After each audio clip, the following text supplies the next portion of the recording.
specify that someone can participate electronically if we can hear them and they can hear you. Roger, can you hear Guy? I can hear Guy. Okay. Andrew, you can probably hear Guy too, because I put a microphone right on. All right. Our TV guy says he can hear Guy very well. All right, so. Thank you, Mr. Chairman, for allowing me to participate this way. Wow, look at that. Well, it's part of the law. We're going that way. All right, now, first up, Richard, if you have the Goffstown Village Water Precinct and have someone with you to present that. Do you all have your paper copies? Did you bring them with you? Of the Goffstown Village Water Precinct budget? I know Dick handed them out a few weeks ago. He handed them out Thursday. Okay, how about last week? Time flies. You have those. We're ready, Seems like Dick. weeks. Okay, I guess I don't have much to start with. I have Linda Norton here with me. She's from the Water Precinct. She's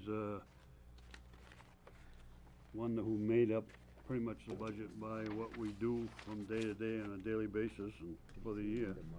She has the expenses and what things cost, and she's looked into all the information for FICA and health insurance and retirement funds and unemployment insurance and other things pertaining to this budget. I guess I'll open it up and let anybody ask any questions they want. You'll notice the water precinct budget's only up, maybe 1%. One of the reasons is last year we had money in there for 2,000 feet of water main on Elm Street. However, we didn't have enough to do it because of increased costs, so we only did 1,500 feet. So we decided this year that we'd go with the 1,500 feet because of the way things are, and it could help out somewhat. That's neither here nor, I don't know how it'll come out. But I think that we can get by with it, and it's my own personal opinion. So any questions you might have? What's the bottom line? We'll go line for What's line. the bottom line on the revenues or expenses, so I make sure I'm looking at the right? 649,700. Thank you. You're welcome. And we're gonna still go through the chair for questions rather, so that I can recognize you and you can, so that we'll keep it somewhat orderly. Steve, did I see your hand at all? Yes, I was looking on the water charge under hydrants, and you have $58,000. Could you explain how you arrived at the $58,000? Is that on the expense or the revenue?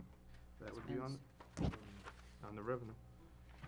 It's what we charge Manchester, what we charge Grassmere, and what we charge the village for all the hydrants in the town of Goffstown. I was looking for probably a little better of a breakdown, Well, how you wait, get to excuse the me, 58. It's not Grassmere. I would've thought we would get that from Mr. Gordon on the Grassmere hydrants, correct? Right. No, it's not, Grassmere and Manchester are not Or in there. Did It's you what, get, it's what the No, hydrants are in Goffstown. How many I guess, let me rephrase my question. Because part of the reason on the question on hydrants, obviously with reductions in the fire department budget, we're looking at the $58,000. And what I'm trying to understand is how many hydrants we have, what is that fee for, and what does it include? Okay, the hydrants in the town of Goffstown are supplied with water from the Goffstown Water Precinct. Goffstown Water Precinct maintains the hydrants year-round, flushes them, and what have you.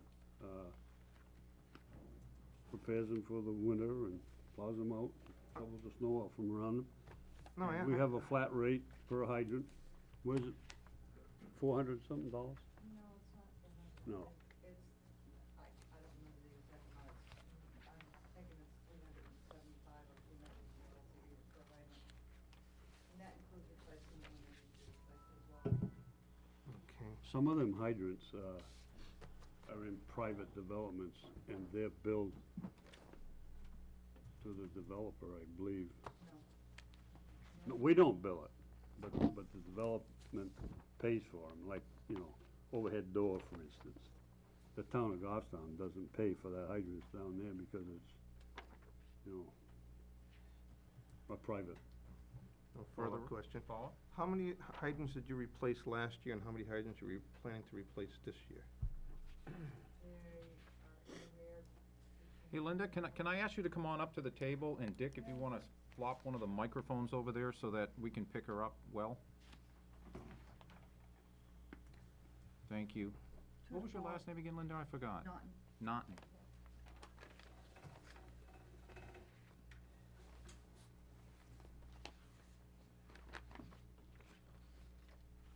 Do we know how many I guess I'll just repeat, I'm just trying to get an idea of how we The arrived base at is 50. two, Yeah, the base did, sometimes is more, okay, depends on what We needs to be did, done. I know we did three, Yeah. 4 of them on Elm Street. That's right, okay, and roughly what is the cost per hydrant?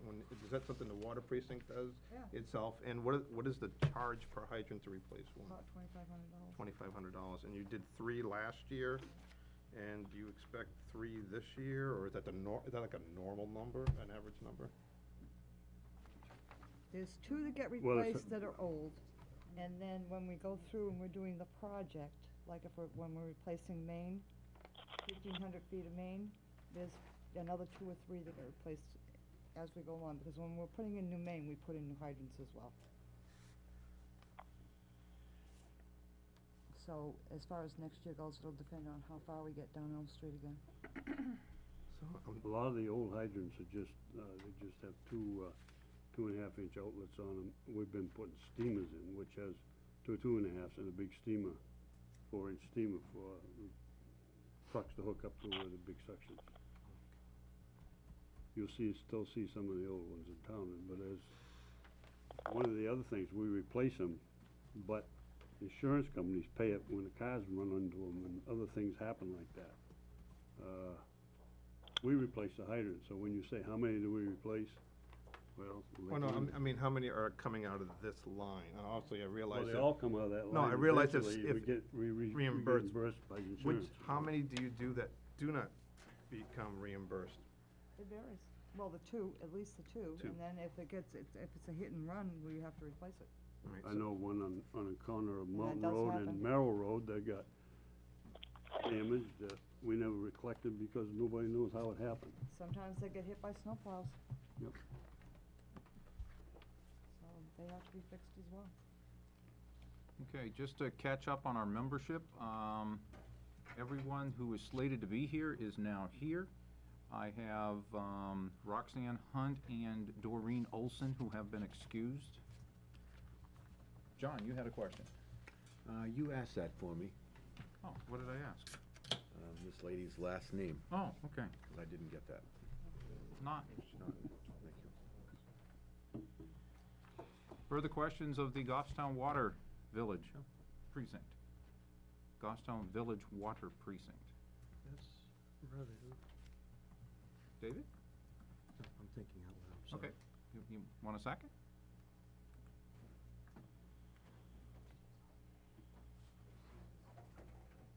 Cool.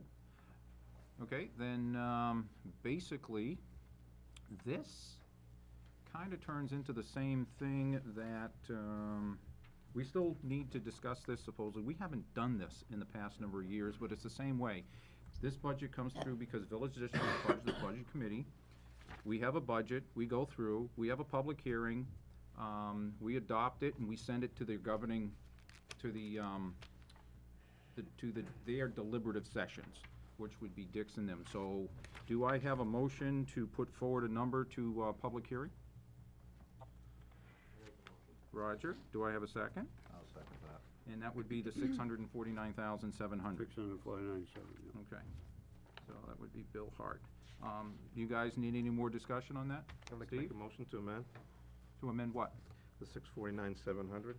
By line item, because I don't know the MS number here. Okay, all I have here under the 3409, excuse me, let me rephrase that. Under 3402 is the hydrants themselves at 58,000. That would be revenue. We do not have authority over revenue. You have to go to the expense side. Because I don't have any expense on what he has here. Unfortunately, we can't modify revenues. We can only modify what they spend. We can't find it.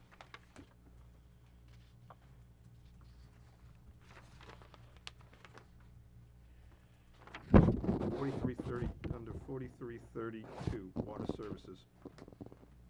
I see 4332. And Yep, under there, we have hydrant repairs, yep, contract labor. yep. Okay, and that line is, under 4332, we are looking at 40,500, is that correct? That is the entire 4332. Yeah. Yes. I would like to make a motion to change that amount to 20,500. You wanna reduce that by 20,000, so the balance would be 20,500. Correct. Okay, there's a motion on the floor to reduce 4332 in the Goffstown We have two Village. motions on the floor.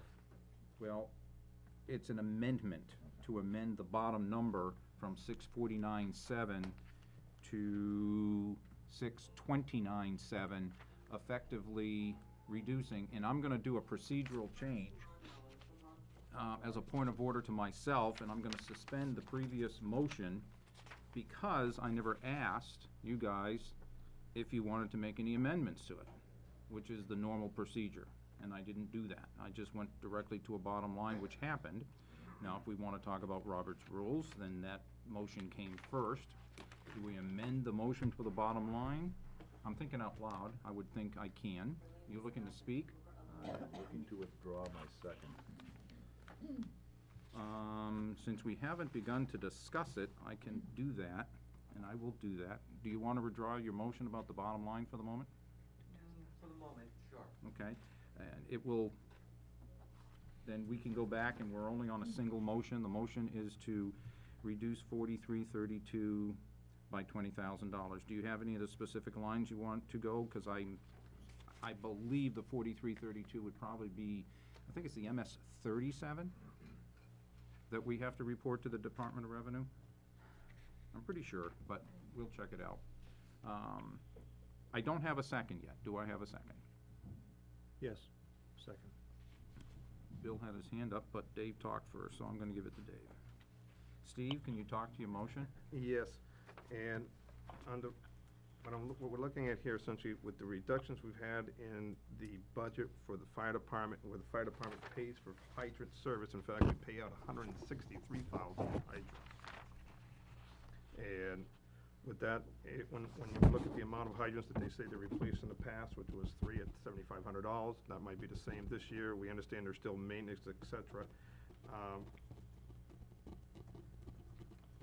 This number seems fit in accordance with that type of work needed. David? We were discussing the cost of hydrants as a revenue expense, and I don't see that exact amount as an expense in the sheet. So, yes, that, to me, that $20,000 needs to be part of just what we call water services. And I didn't hear enough justification for the number of hydrants that would be replaced or serviced during a year to justify that income. So if the income goes down, the expense goes down.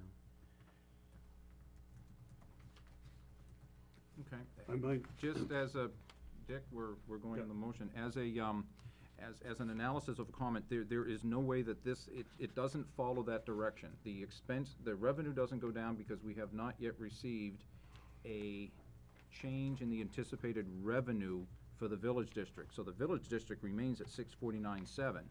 If this motion passes, then that would then reduce the revenue, not the other way around. I understand the cause and effect. Okay. Anyone else want to speak on this motion? Mr. Chairman, Yes. has there ever been a historical difference, any type of delta between revenue and expenses? Dick, well, actually, that's a question. We're out of question. We're motion making. So you would, does this committee want to be lenient? Because we haven't actually had fact-finding on this budget yet. I will go lenient. I will, If Dick. I will say yes. This year, right now, we're running $23,000 behind last year in revenues. And Now, So remember you're, this, so you're upside down hang on, this year? Guy, I will recognize you each time. I think you have to recognize that we run the water department on the revenues from the water services. We have a plant to run. All the water that goes through the hydrants actually goes through the big plant up there, which is treated. So the water coming out of them hydrants, it has a definite expense to the town water precinct. Now, here's the other side of the coin. If we don't have enough money to run the water precinct, then the commissioners have the right to raise the rates. So, for instance, if you cut the budget, we'll go along with it, but somewhere in June or July, if we see shortfalls in it, we have the ability to raise the rates, and that's all we have to do, so the sheet's balanced. It's not like raising taxes, it is to a degree, because the ratepayers pay for it, okay? The ratepayers pay for it, and it gives us the ability to set the rates to pay for the cost of the water service to the town of Goffstown. Further question, Guy? No, thank you, sir. And thank you, Dick. Steve? I just wanted to note that on line 4332, water services, as of year-to-date, they are 18,000, that's as of October of this year, and they're budgeting for 40,500 in 2010. Further comments, questions on the motion? Christie? Historically, have you raised the rates? What, No, no. the 5 last time years? was 3 years ago, I believe it was. No, there no, wasn't. hydrants has been almost 5. Yeah. But the water service that somebody takes their meter, the cubic feet of water they use every 6 months, we have raised the rates, I think it was 3 years ago. Okay? We have the ability to do that at any time. So I mean, I think you should think about changing it. You know, in that line you're talking about, there's a dam involved. Our dam's up on the mountain. Them dams are dictated to us what we have to do by the state of New Hampshire. And we have 1,500, what is it, wait a minute, excuse me. We have, dam repairs of $6,000. One of our dams has got a problem. We may have to spend $12,000, but right now it looks like 6. When they get into it, it could be 12. And we don't have any choice. We can't say, well, wait, you know, that dam could wipe out the whole of Mountain Road all the way down. It goes right by houses, you know. If that thing ever let go, we'd have a problem. The state of New Hampshire tells us what we gotta do. We also have the dam at the base of the mountain. That dam feeds our reservoirs. So we're in charge of that dam. That's a copper dam. We just spent, you know, I think it was probably around $3,000 this year to do some work on it, which wasn't in our budget, but was told to us by the state of New Hampshire that we gotta do it. We don't have any choice. It's a water control, you know. There's other lines in there that doesn't have anything to do with that. Can I Well, go wanna ahead, also Linda. say something. The point of contention here seems to be the line that says water services hydrant repairs. That is not the hydrant repairs for hydrant maintenance. Those are billable hydrants that are hit. That's all it is. Because if you look under 3409, you will also see hydrant repair as an income. Those are strictly the build-out hydrant repairs. It's a guess number, it's an average. Anything that is in improvements and outlay of equipment is under either new equipment, improvements to system and main upgrades. That line is $140,000. You don't have a separated out item for all the labor. The plowing is all grouped under one category, which is not included in that hydrant repair line as well. And sometimes it's not just shoveling out the hydrants, they have to be done by a bucket truck. And I guess, oh, excuse me. So. Go ahead, that- finish. that I have two line- other people on the list. That line really has nothing to do with the hydrant rental fees. I have John and Roger and Enid, I believe. No? I have a question. Another one or a follow-up? Can I do a follow-up? Can I put you at the bottom after Sure, John and Roger? Sure. Okay, John, Roger, Remind me what it keep remembering what it is. Richard, Dick, I'm sorry. Dick, if the commissioners raise the rate, is that a user fee that's only gonna be paid by the Grassmere water users? Goffstown. I mean, the Goffstown Village. Yeah, anybody that uses it, it goes through a meter and it's by the cubic foot. And can I, one follow-up? Follow up on that? And what is in a nutshell, what is your recommendation being the commissioner or one of the assistant commissioners. Well, I would recommend you pass this budget, and the reason I'm saying that, because the town of Goffstown has water mains under the roads. Them water mains are all, not all of them, but a lot of them are over 100 years old. There's 6-inch mains, there's 4-inch mains. We've been upgrading them to 12-inch mains. We have $145,000 this year to change 1,500 feet of 6-inch water main up to 12 inches.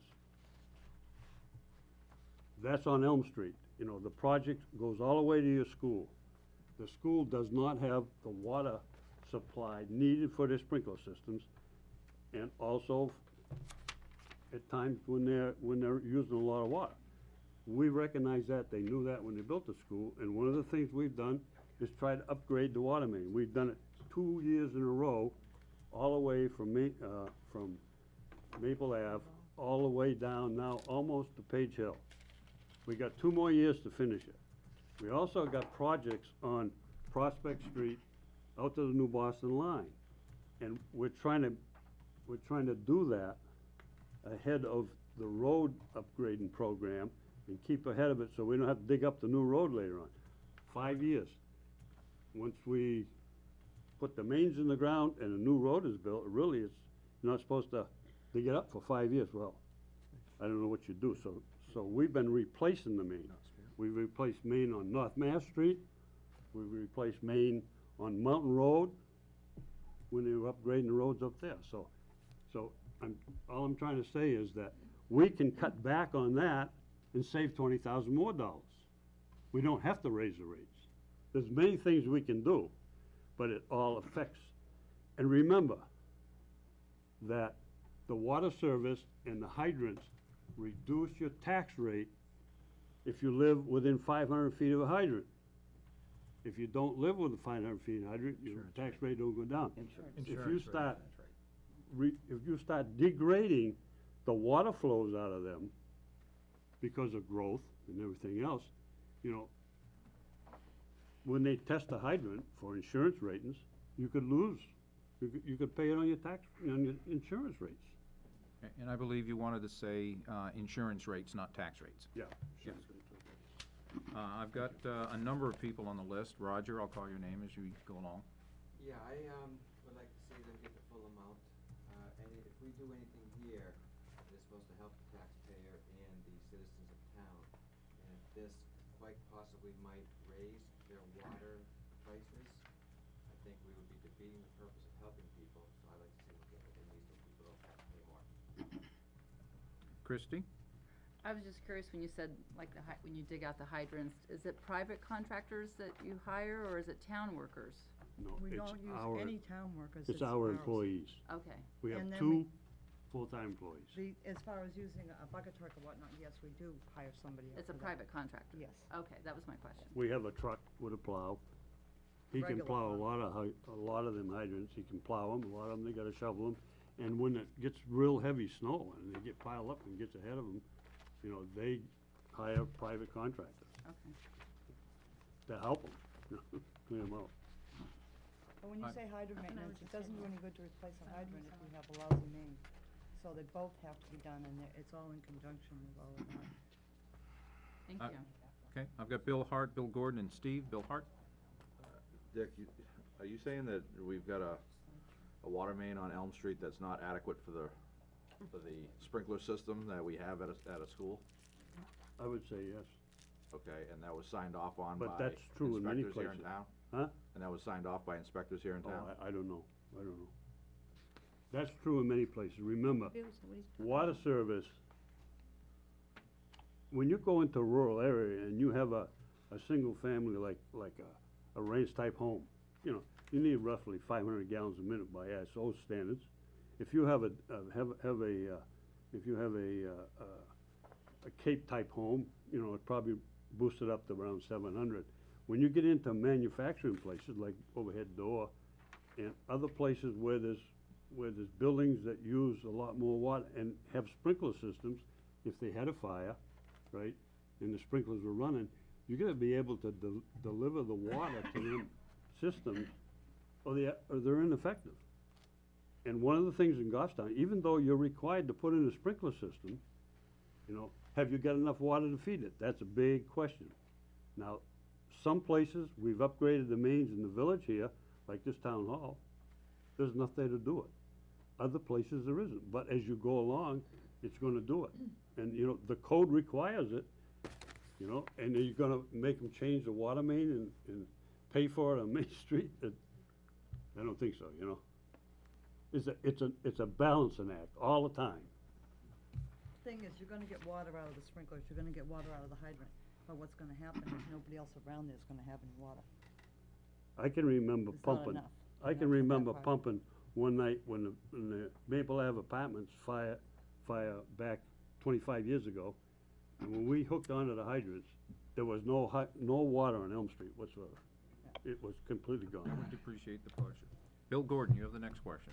Yes, I would urge you all to support this motion, the original motion, as that, I believe the amendment, That's gone. It's gone. The original motion has been retracted. The I'm only sorry. motion on the floor at the moment, as a point of order, is a reduction of 4332 of $20,000. I do appreciate your support. what? I do appreciate your support. That is getting out of line, guys. Come on, I wanna get to, I tell you what, when 11 and 11:30 starts to hit, 'cause we're not done. I just came out of an hour and a half's worth of meetings. Okay, the next one I have is you, Steve. So was that your comment, the support, or do you have No. something further? All right, cool. No, that was not my comment. All right. But go ahead, do you wanna go, Bill? Okay. No, Bill, I think he finished. Did you finish? Okay, Steve? No, I'd like to make note here that it's a $650,000 budget, and we're talking a $20,000 reduction. When we've looked at all the other budgets within the town going forward so far, no one would think twice about $20,000 budget. And everyone, and especially the people from the water department have sat here and said, geez, these are lean times, and we need to help the people. I don't see it here in this budget, and when I look at some of the expenditure lines, and you go down and you look at the expenditure lines of where they are in October, there is room for movement for that $20,000. Okay. I actually put my own name down on the list so I can talk.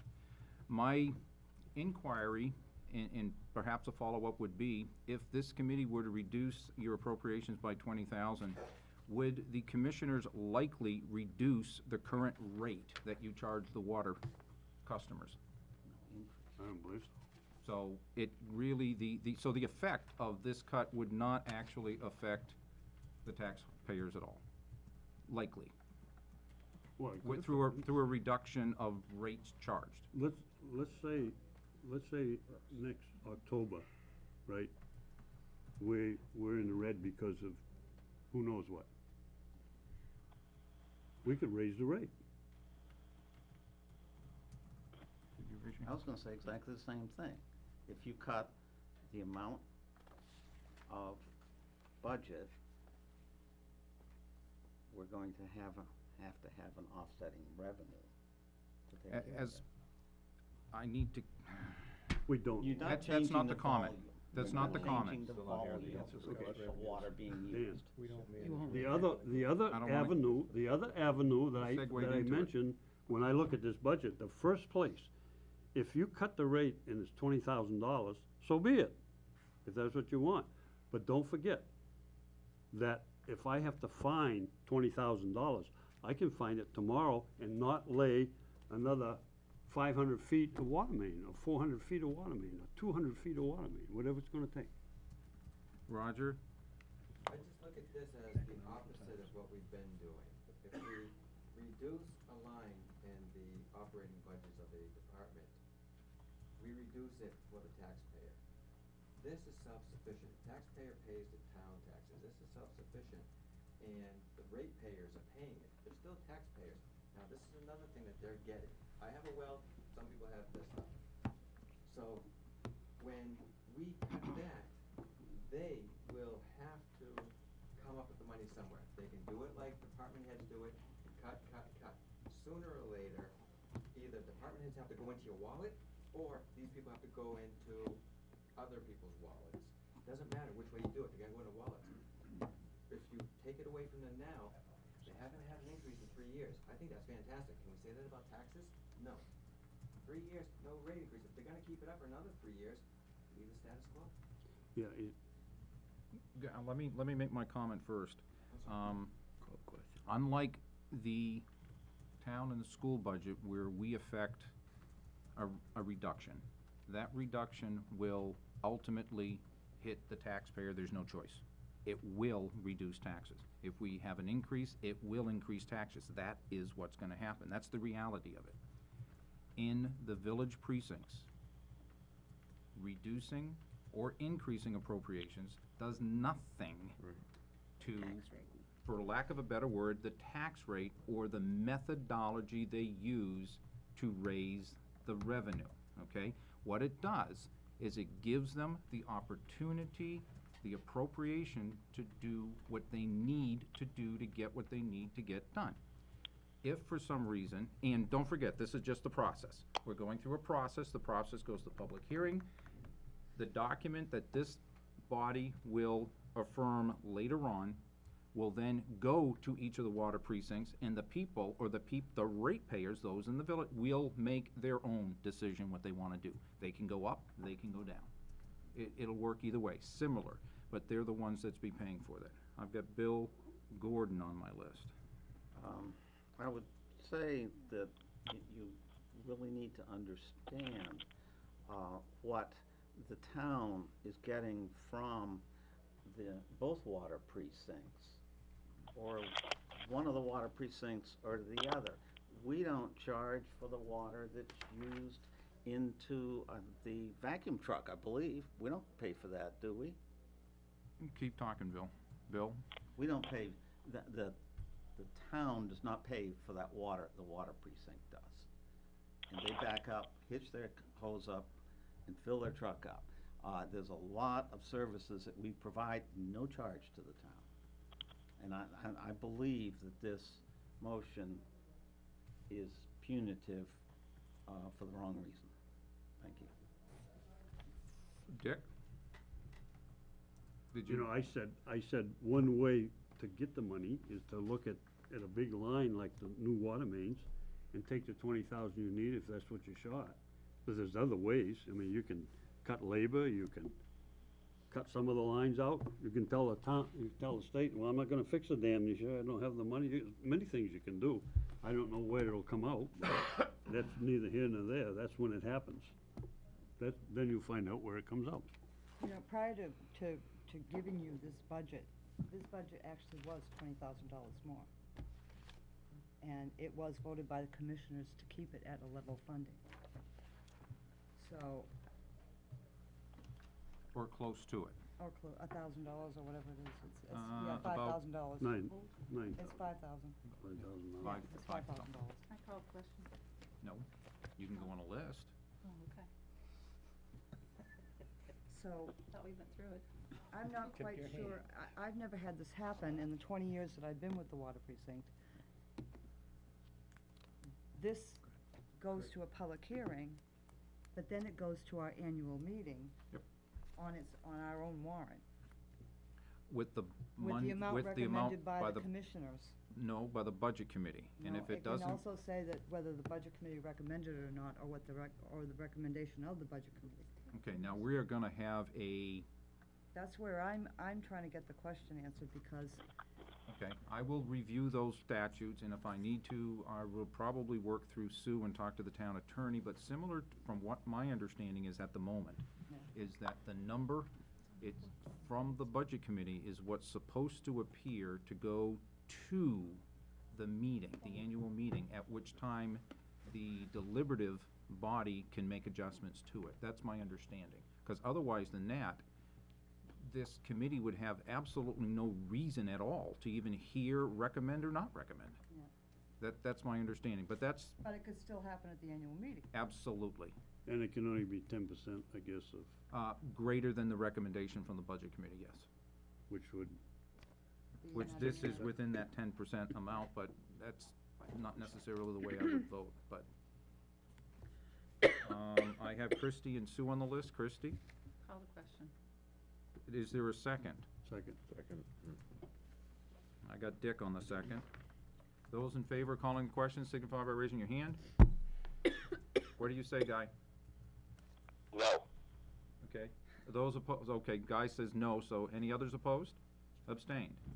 Okay, then that would be, I have one abstention, and the abstentions get to say why they're abstaining. Do you wanna say why you're abstaining? You don't have to. No. Okay. So, it is 12-1-1. Sue, Yeah, last word. really? I would really hate to see us do anything to this budget. For the dozen years or so that I've had water precinct budgets to look at, I find that both precincts run their businesses very well. And I really don't think, seeing as how there isn't an impact on all taxpayers, other than the people who are actually, we should leave these budgets alone. They do a great job. Shouldn't try to penalize them for it. All right. I'm going to, just bear with me as I complete my little worksheet. If Mr. Hart would stop playing with his keyboard, I will be able to finish. It's not funny anymore. This is for water services.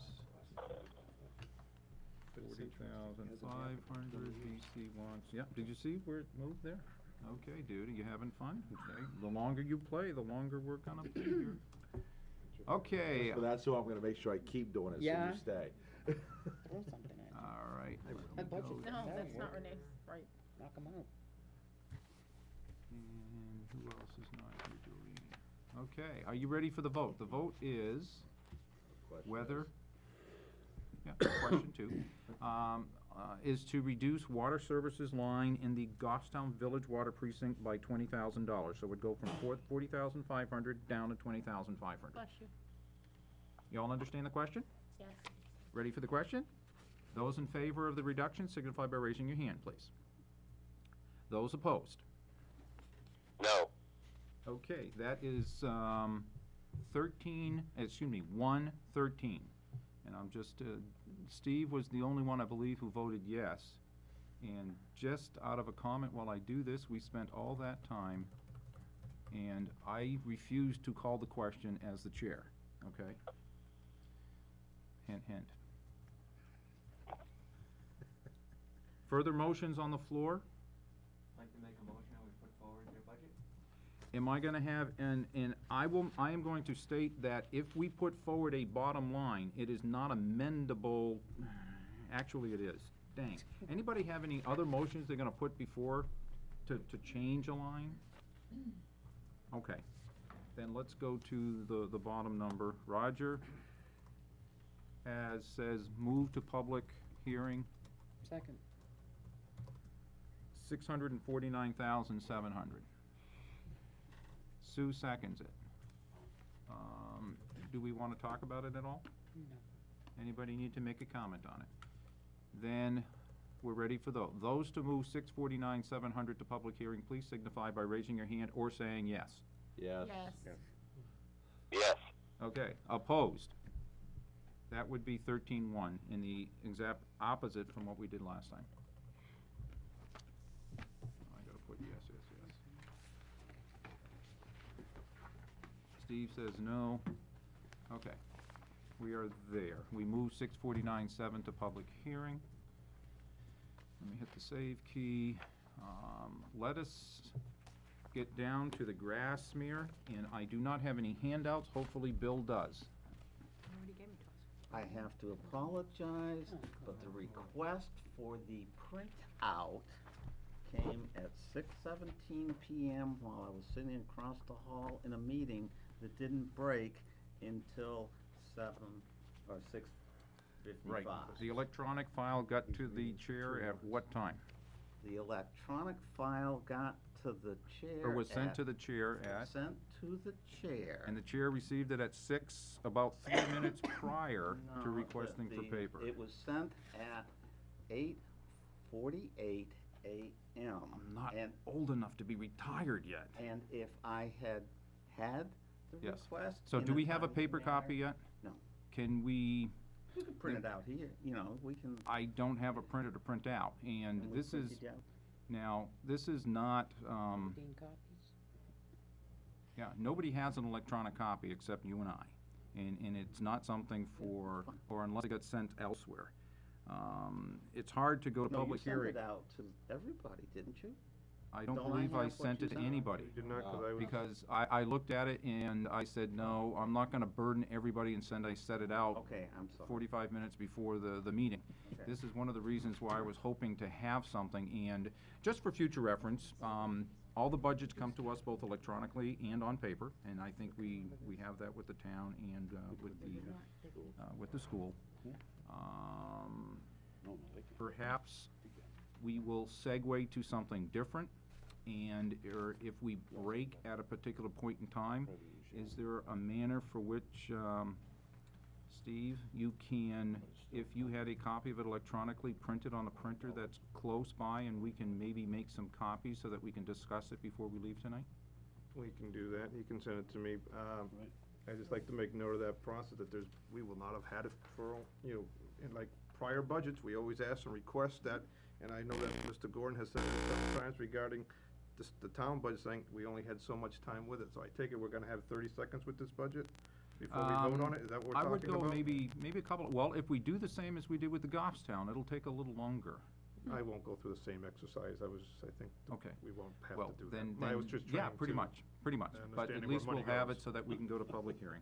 But I will gladly print it and we can have it and we can go Okay. forward. So let's move on from that one, and, When we take a break, I'll print it, okay, Dan? okay.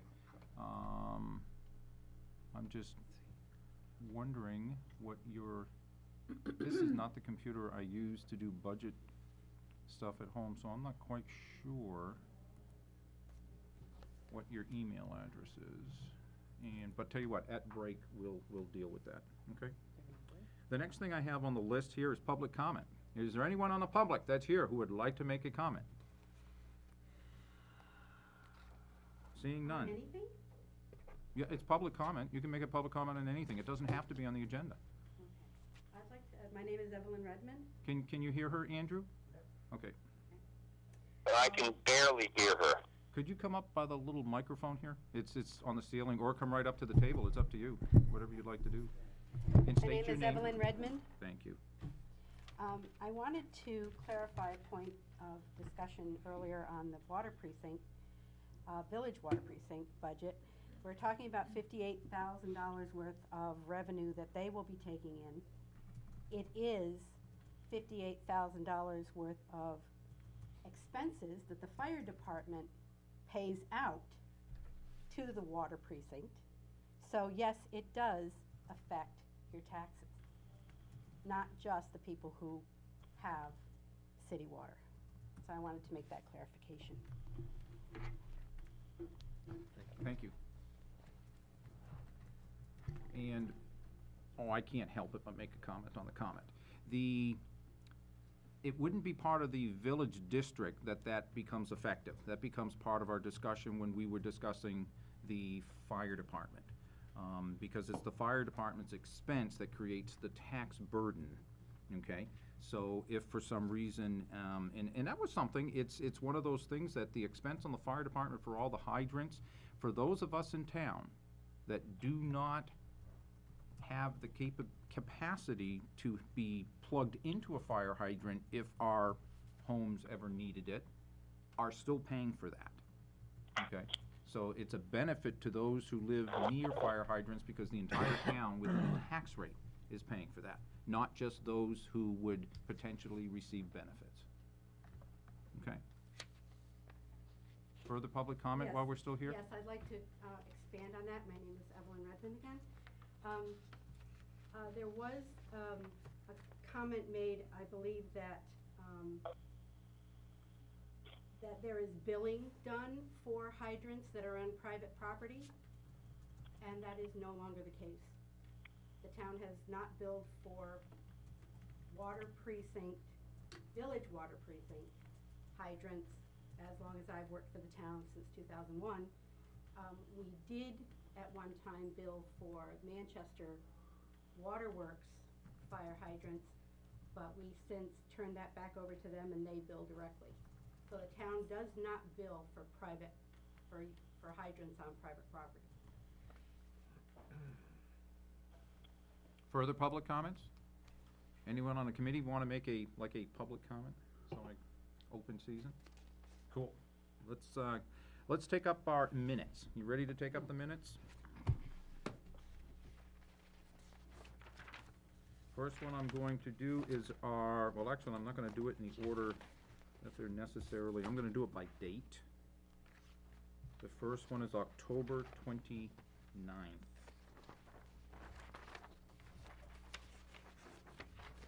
That is this one didn't have 2, 4, 6, 8, there are 10 pages. Is that your phone that keeps beeping? I don't think so. Yeah. I mean, it is, but Somebody's calling you. Look, oh, okay. Well, you're still there, Guy, right? Yes, sir. All right, do I have a motion for the meeting minutes of October 29th? So moved. Sue, second by?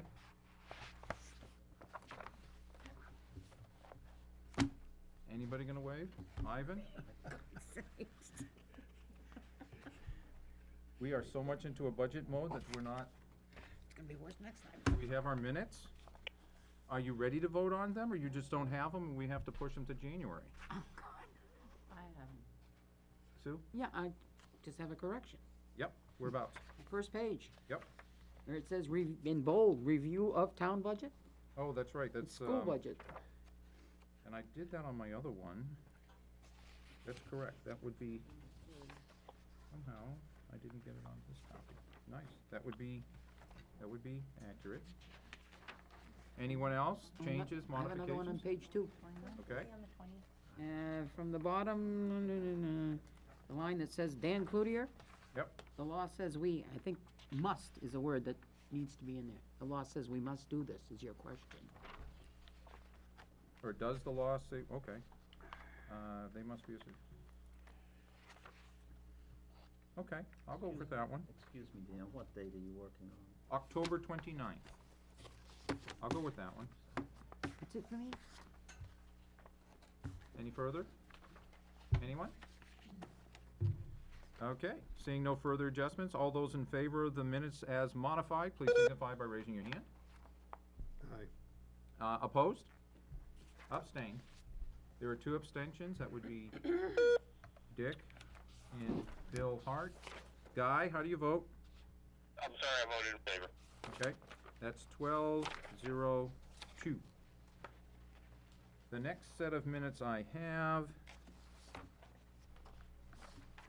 should be November 12th. November 3rd? Oh, we've already done the November 3rd, October 29th. When we did last month's meeting, we went through all of those minutes, and we were missing the minutes for October 29th. Okay. She sent them to me, I sent them to you, so that's why they're pretty old. Now we're gonna start with the regular scheduled at November 12th, which I believe, was that a Thursday?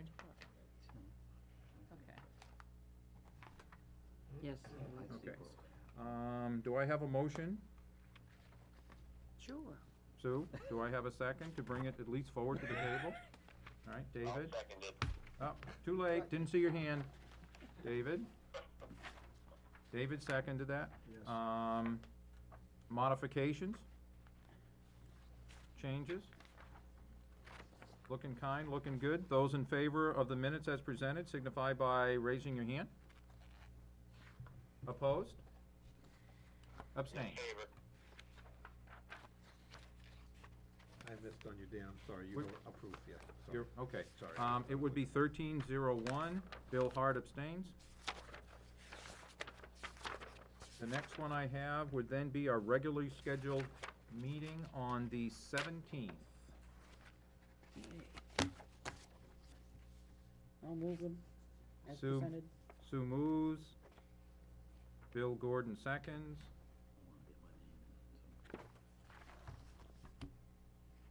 Gee, I should have had these in color so I can tell which ones I. And there are approval of minutes on page 7 and 8. Changes? Okay, all those in favor signify by raising your hand. Yes. Opposed? Abstained. That's 1301. Mr. Hart abstains. Let us go to November 19th.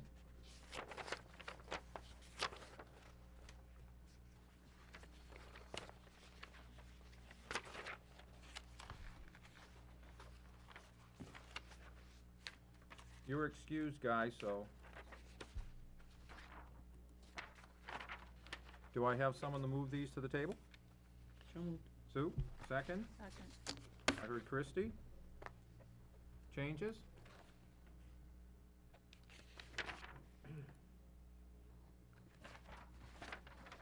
Those in favor of the minutes as presented signify by raising your hand. I will abstain. Against? Abstained? You're abstaining too, John?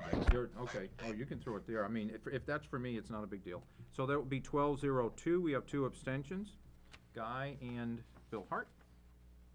Let us go to December 1st.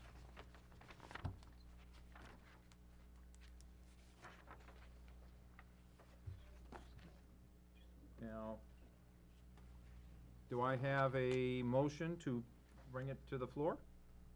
Now, I'm going to presume, this is the one that I sent, did you get a copy of the one I sent where I made a whole bunch of mods? It's got red in it? Which one? Wasn't that, Yes. Mr. Chairman, wasn't that mods to 12.8? They were to that one too, but I made mods to, I believe, 3 of them. No, I didn't do it for 12.3, but I did it for 12.1, and I believe I may have done it for 12.8, but I'll get there. The question I have is, which one is currently posted? The original? Okay, then it's gonna be the original one, and then I will make a motion to modify it with my changes.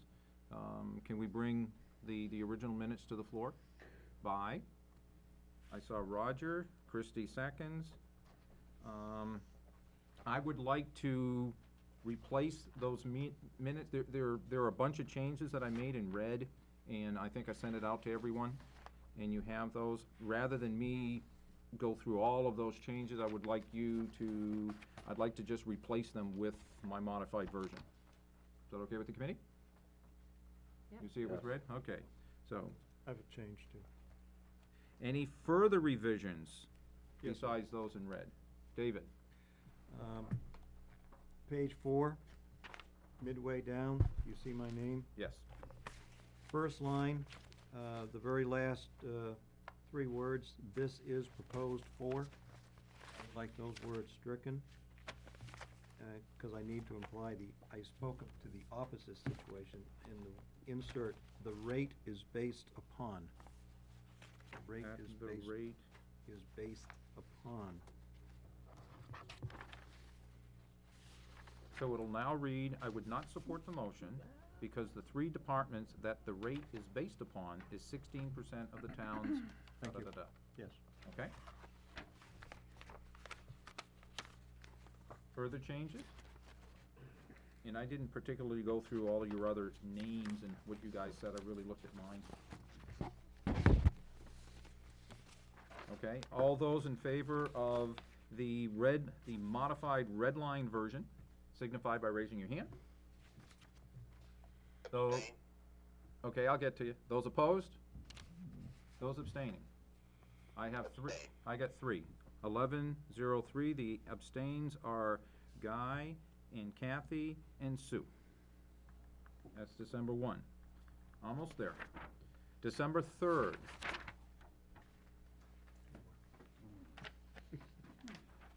Do I have a motion to bring it to the table? By Roger. Do I have a second? Second. By Christie. Any changes on this one?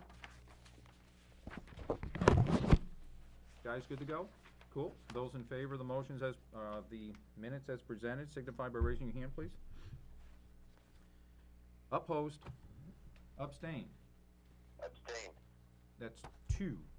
That would be abstained 1202. The abstentions are Guy and Sue. That takes care of the 3rd. Now, we have the 8th.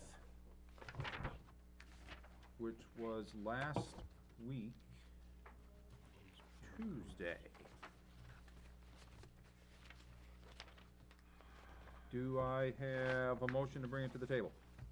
By Bill Hart, I saw his name wiggle here. Who wants to fight over second? Bill Gordon? Now, does anyone have this in color? No, I don't have it All right, I will look at it on Oh, my. I do. I don't. The 8th?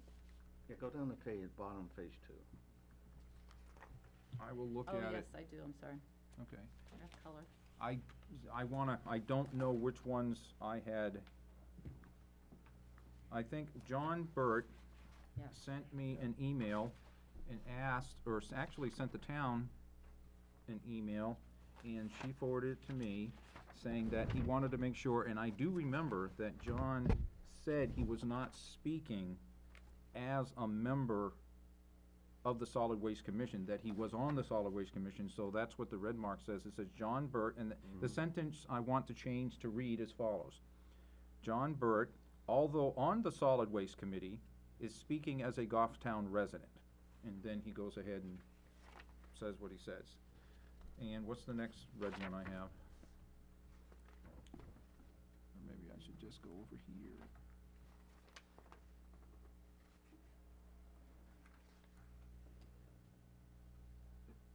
This is the Page 7, maybe? yeah. Dan Cludia, Doreen, would you speak to your motion crossed out and second, replaced? Ah, okay. So that would be on page 7. 3, 4, 5, 6.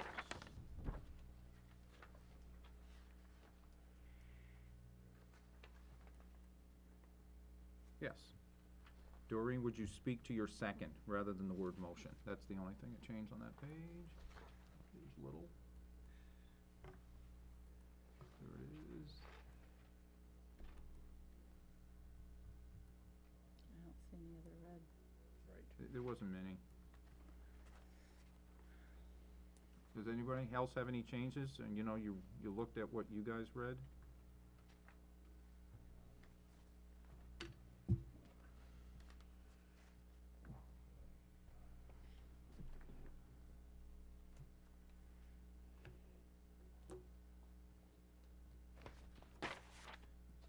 Okay, ready for the question? All those in favor of the minutes as amended, please signify by raising your hand. Opposed? Abstain. Guy, how do you vote? Is he there? Guy, you there? Okay, you can, Guy, you there? I am there. My apologies to the chairman and the committee. I slipped and dropped the phone. okay. So how do you vote on the December 8 minutes? Yes. Okay, that would be 12-02. The abstentions are Sue and Bill Hart. Thank you for your indulgence, Mr. Chairman. Okay, dokie. That was the 8th. Let me go, put that here. Who do you need? Ethan? We got through the minutes. Done. That was one of the exciting parts to our meeting.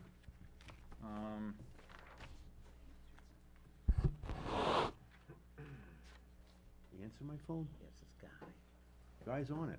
The next thing I have to do is go through the town budget deliberations, but what I'd rather do at the moment, before we get into that, I can is I hear would me. like to recess for 5 minutes, so that we can get a printout and segue back to agenda item 4 before we do that.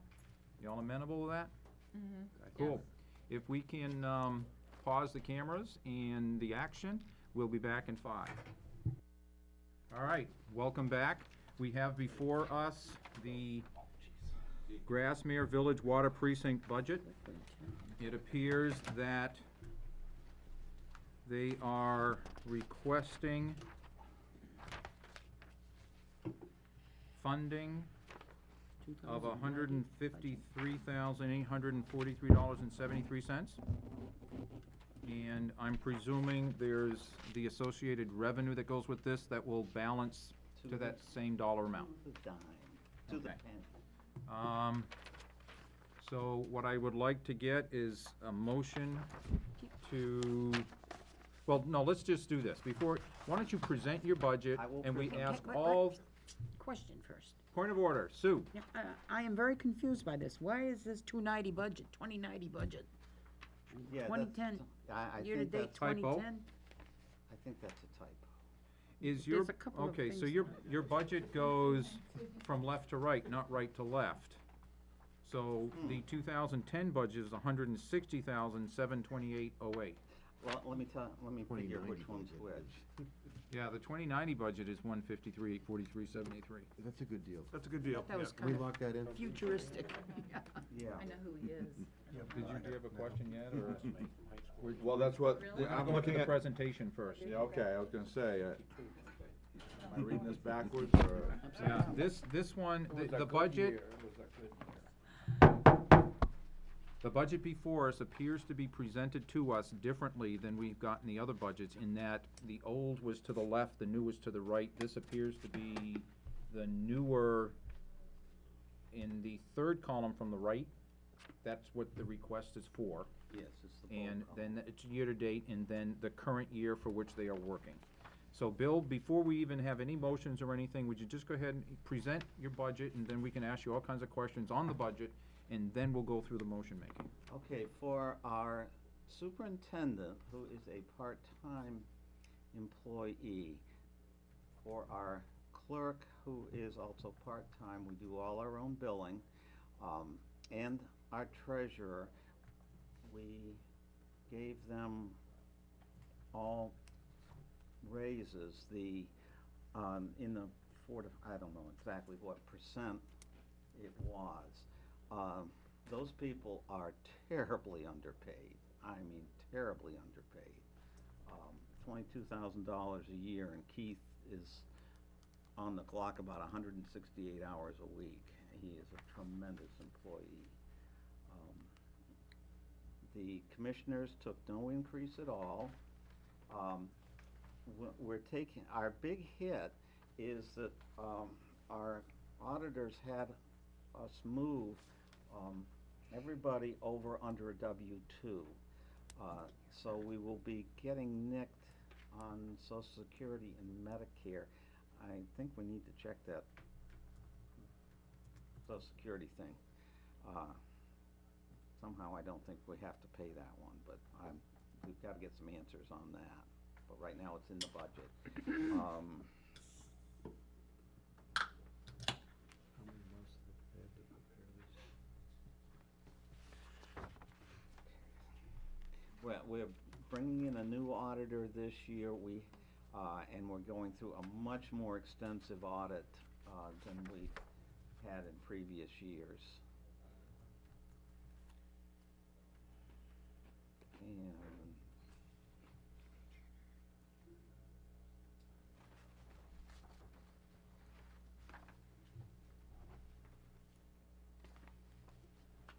I think that's it. Yeah, that's pretty much it.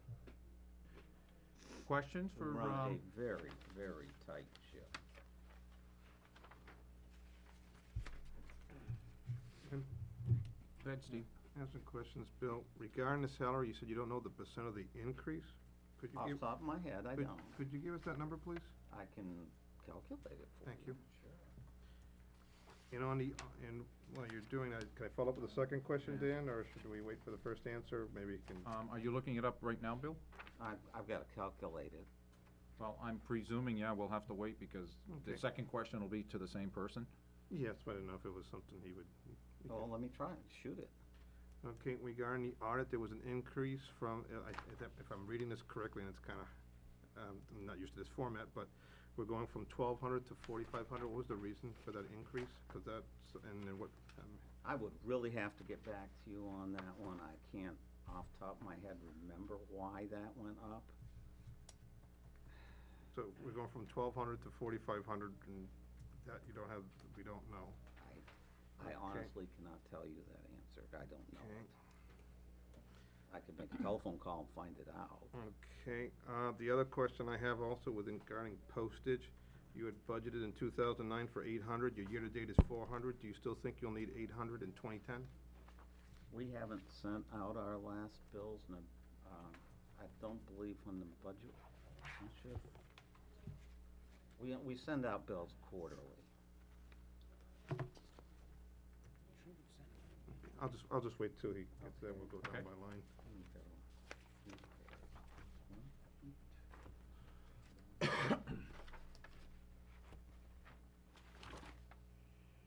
Oh, by the way, is Guy still with us? Yeah, you gotta Let's call him see. back. Okay, the raise on Keith Moore, and I believe the other ones are right in the same range, is 5.2%. 5.2%? Yes.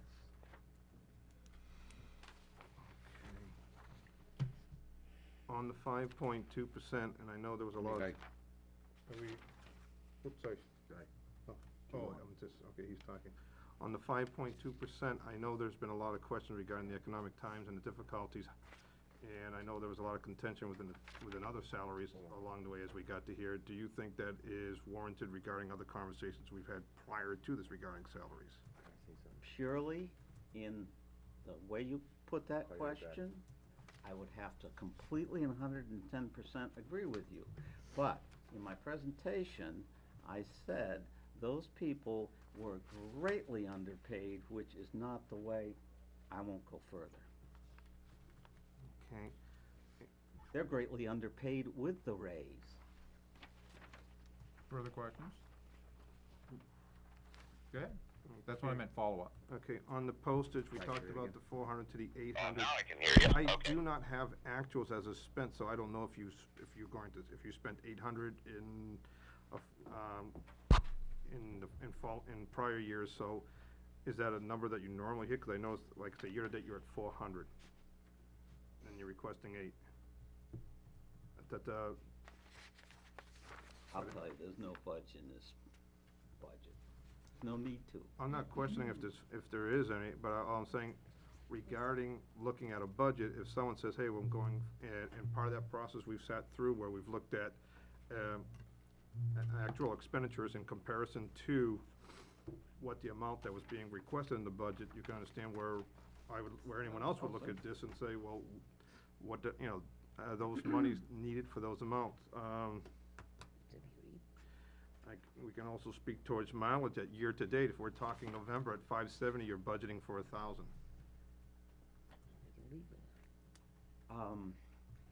We did not establish the current mileage, line until a portion into the year. Previously, he was doing all the work, all the mileage. He uses his own personal car as the service vehicle. And I can't remember exactly when we instituted paying him mileage, but that's only a portion of a year. Next year will be a full year. I'll Further continue. question? Unless someone wants to, I'll continue. Someone going else down. have, That's his new impact. go ahead, Kathy. Okay, my question would be that, in regards to the audit, the town is also using Melanson and Heath, and I'm just questioning or wondering if we could all lump those in to save the town money? Where we're all using Melanson, Heath, and, We can't, well, because they are their own jurisdictional body. They have their own governing body. There's nothing that this committee can do to force them into that. oh, okay. All right. We can make suggestions to say, hey, maybe we can get some, but Well, the reason that I ask that is because if you look on the webpage, the town webpage, they did go out, there was an RFP put out, and it says town sewer and MSS, okay. MS5. So I guess I was confused in trying to. MS5? Yeah. That could be something out there that they produce. It's gotta be one of those municipal services, Department of Revenue forms. I don't remember what that one is off the top of my head. Okay, because then my question would be that, To produce the MS5 is what they do, and that's one of the things about auditing and financial Yeah. forms you probably have to Yep. deliver to the Department of Revenue, and that's probably what they're So- asking them to do. Okay, so do we ask Bill a question, or who do we ask the question? Because if Just you- ask the question to the floor, it'll probably go Okay. to Bill. So on the RFP, we chose Melanson Heath and Company, however, they were not Low bidder. a low bidder. Right, that's, has nothing to do with the Village Water District, that's the town. Different, gotcha, sorry, I Yeah. apologize.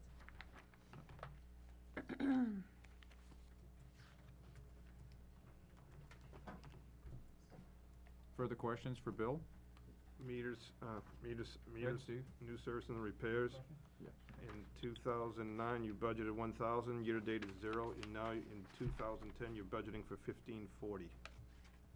I'm just trying to get an idea of why though you're not expending anything, though we're increasing it. Okay.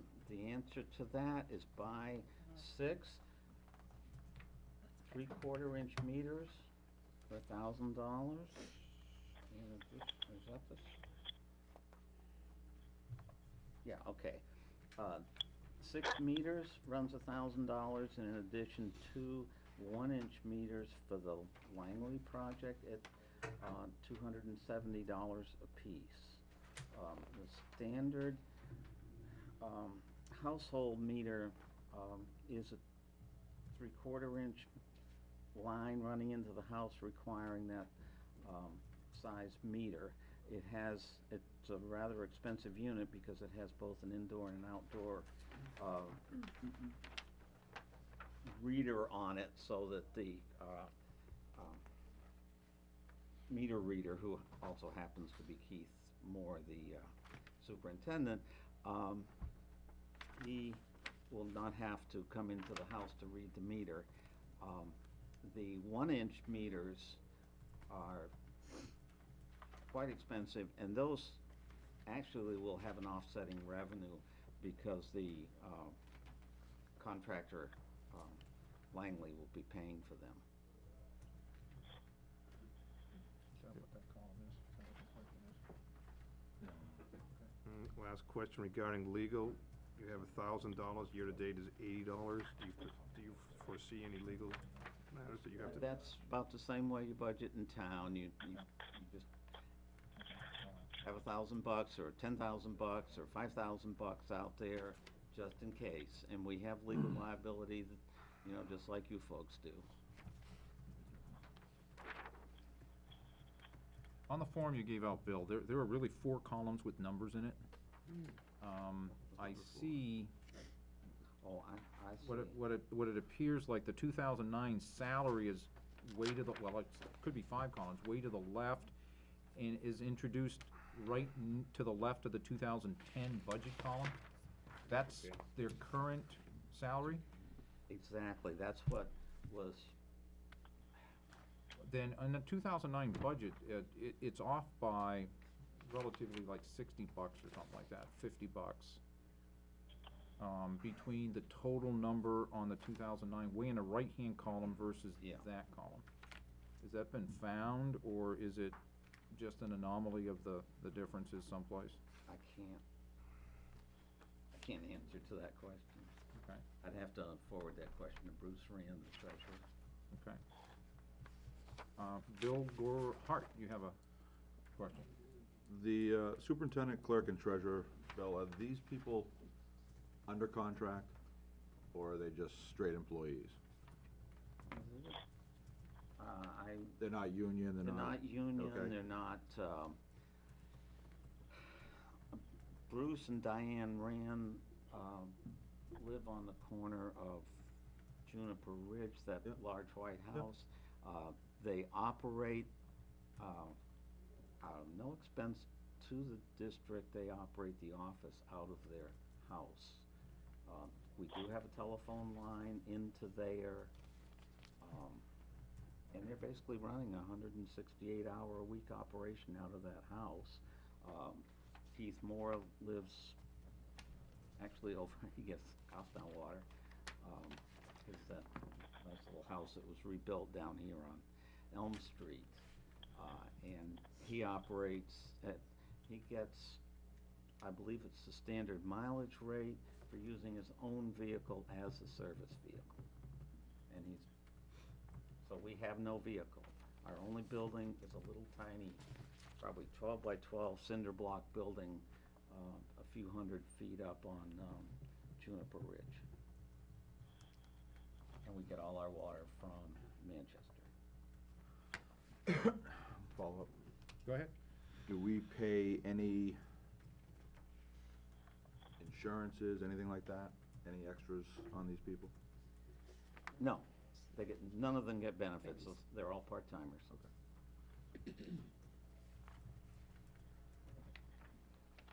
They're all part-timers Exactly. at 168 hours a week? You better believe it. Those numbers that they're getting paid. Take 'em to court. Pardon me? What's slavery coming out a few years ago? Yeah, slavery was outlawed. Well, I think what it is they're on call for 168 because the Yeah. phone line terminates in their residence, and if somebody calls with a water problem at 2 AM, they answer the phone and they do what they need to do to get to do done what they done. And Keith gets in his car and goes out and Okay. deals with it at 2 o'clock in the morning, and he Okay. doesn't get overtime for it. Follow up. If they don't answer, where does that call go? If no one's there, where's the call go? Who do I call? I can't answer that off the top of my head. My- There's often, My understanding is that they call the local police department, is that correct? Probably. Okay. Just wanted to make a point. Follow up, Bill? I forgot my question now, so.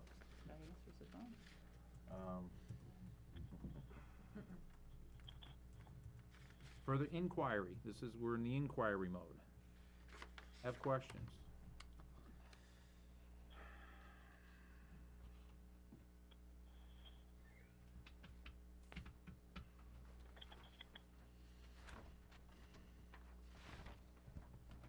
Okay, seeing no questions, do we have a number that, you guys wanna start with? Let me put it this way, we have a number of $160,728.08. We're sure that's a correct number. 160,728, I want, load it in a spreadsheet and re-add it if you'd like. I'm not going with the 8 cents, by the way, I'm going with whole numbers, cause that's what we do, budgets are whole numbers, so I'm gonna drop the 8 cents. No, you gotta go up to 9. Do I have a, motion to have a starting point? Dick, I'll make a motion that we, I need a starting point, Dick, that's the motion, I need a starting point. Starting point I'm suggesting is 167,728. 728.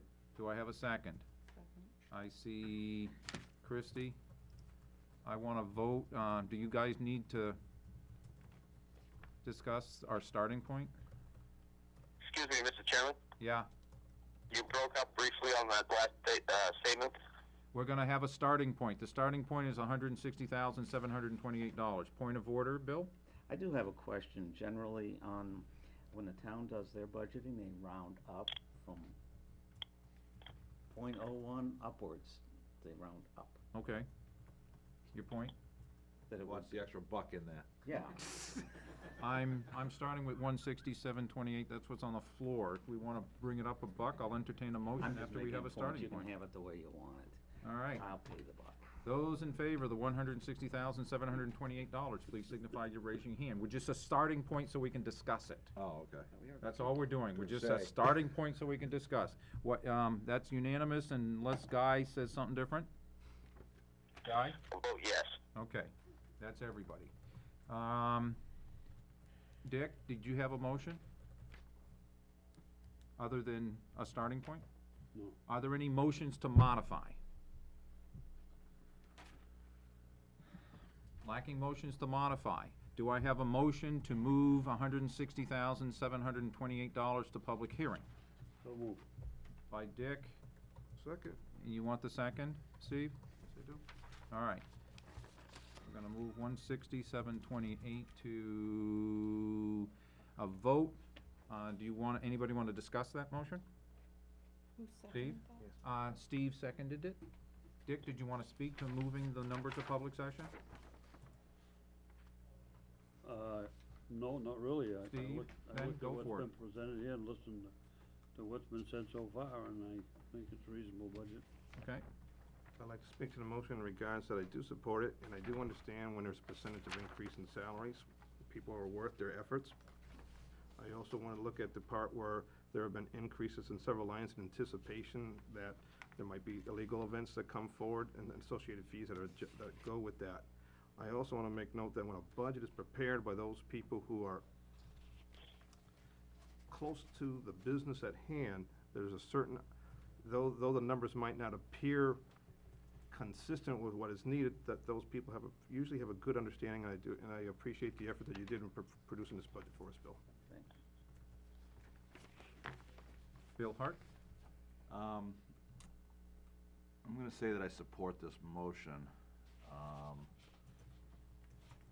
I'm not sure about what raises have been given, what haven't been given in the past. But the one thing I would make a recommendation to the precinct would be to invest in cell phones or something of that nature so that that phone line can be forwarded to them if they are not in the building. Probably already is. At the Further, phone owner's expense. further, comments before we go to the vote? The vote before you is to move $160,728 to public session. Those in favor of the motion, please signify by raising your hand. Yes. Okay, opposed, abstained. Sue abstains, everyone else is in favor, that's 13-1. Okay, we have concluded each of the village districts. We are now on to town budget deliberations and/or voting to go to a public with a number. What is the will of the committee? Do I have a motion to entertain? Point of order. Yes, Guy? Do we not have a tabled motion to discuss? That's not really a point of order, that's an inquiry. Parliamentary inquiry. There is a motion that has been tabled at our meeting last Tuesday that is available to be discussed if someone wanted to make a motion to take it off the table. Sue, I have a question. go for it. Ask your question, please. The chair was gonna research whether that was a legal motion. It is a legal motion. The one thing that the chair was gonna research is whether or not at the conclusion of the public hearing, whether or not the budget committee can continue to do work on any of the budgets, even if that particular item was not discussed at the public hearing. The answer to that question is, and I could read the actual verbiage of the law, the answer is yes. And what it says in the law is that the budget committee may not add anything into the budget to go forward to deliberative session unless that item was discussed at the public hearing. Which means What does this motion have to do with the public hearing? nothing. But that's Then what I thought your Why are you question. quoting the public hearing to me? Because that's the That was only- a question I had asked, Mr. Chairman. Okay, that was the only wasn't- legal question that I know of that I was supposed to research. Yeah, because What's the other legal question you thought I was gonna research? you said you were gonna check to see the sidewalk plow is part of that you called master motion. That one, that one, that's different. That wasn't, okay, here we go. I think basically what I was going to do was to carve out the $65,000 on December 8th. Let me go back. On December 1st, on a motion by Guy, a second by Roger, where the sidewalk plow was motioned to be reduced from 65,000 to 0, failed 581. It was then included in a motion on the 8th, which cannot be. That was an error by the chair to allow that to be included in the motion, because in order for it to be part of the motion, it must be reconsidered first. It was not reconsidered. So the only, even if that came off the table, the chair would rule that part of the motion, to be fair, as inappropriate. What do you mean, that part? The $65,000 sidewalk You plow, s- not the whole motion. Well, you can't put part of a motion on the table. You have, I'll put the rest of it on the table. That's the only way. I try to play fair by the rules set before us. I can't actually go, because on 12-8, it was 851, the majority wanted to table the motion as it was. There's no way for me to go back and kind of say, let's do a do-over, because the majority has spoken. So if that motion were to come off the table, okay, I would then have to rule that the $65,000 as part of that motion would be inappropriate. Either that, or what I would do is just say, would you like to make a re-motion? I mean, we're still open, we can discuss it. So either way we do it, this can come back. All right, I have no idea what just happened here. I just don't like you sitting next to me. you're okay, that's that thing there, he doesn't want. So that's where I am on that piece. What would your Mr. pleasure? Chairman. In a moment, Guy. If I may request that, the only person I'm having a little difficulty hearing is you. Perhaps the phone could be moved to a different location. Can that microphone be put over here? Not, okay, I'll pull the other one to you. Can you hear me now? Much better, thank you very much. Commercial. Oh, everybody else can hear you better, too. What would your request be of the chair for that motion? Well, the Hang on, motion, Guy, the portion of, Guy, that was for Sue. my apologies. Yeah, the point of order is from Sue on the legitimacy of including $65,000 to reduce the sidewalk plow, because it was not reconsidered. So we're discussing whether or not it is legitimate to have the entire motion invalidated, or just that particular piece of the motion. Well, it makes sense to me that you can't invalidate part of a motion. I can. Yeah, you, sir. If the committee Let's not go there.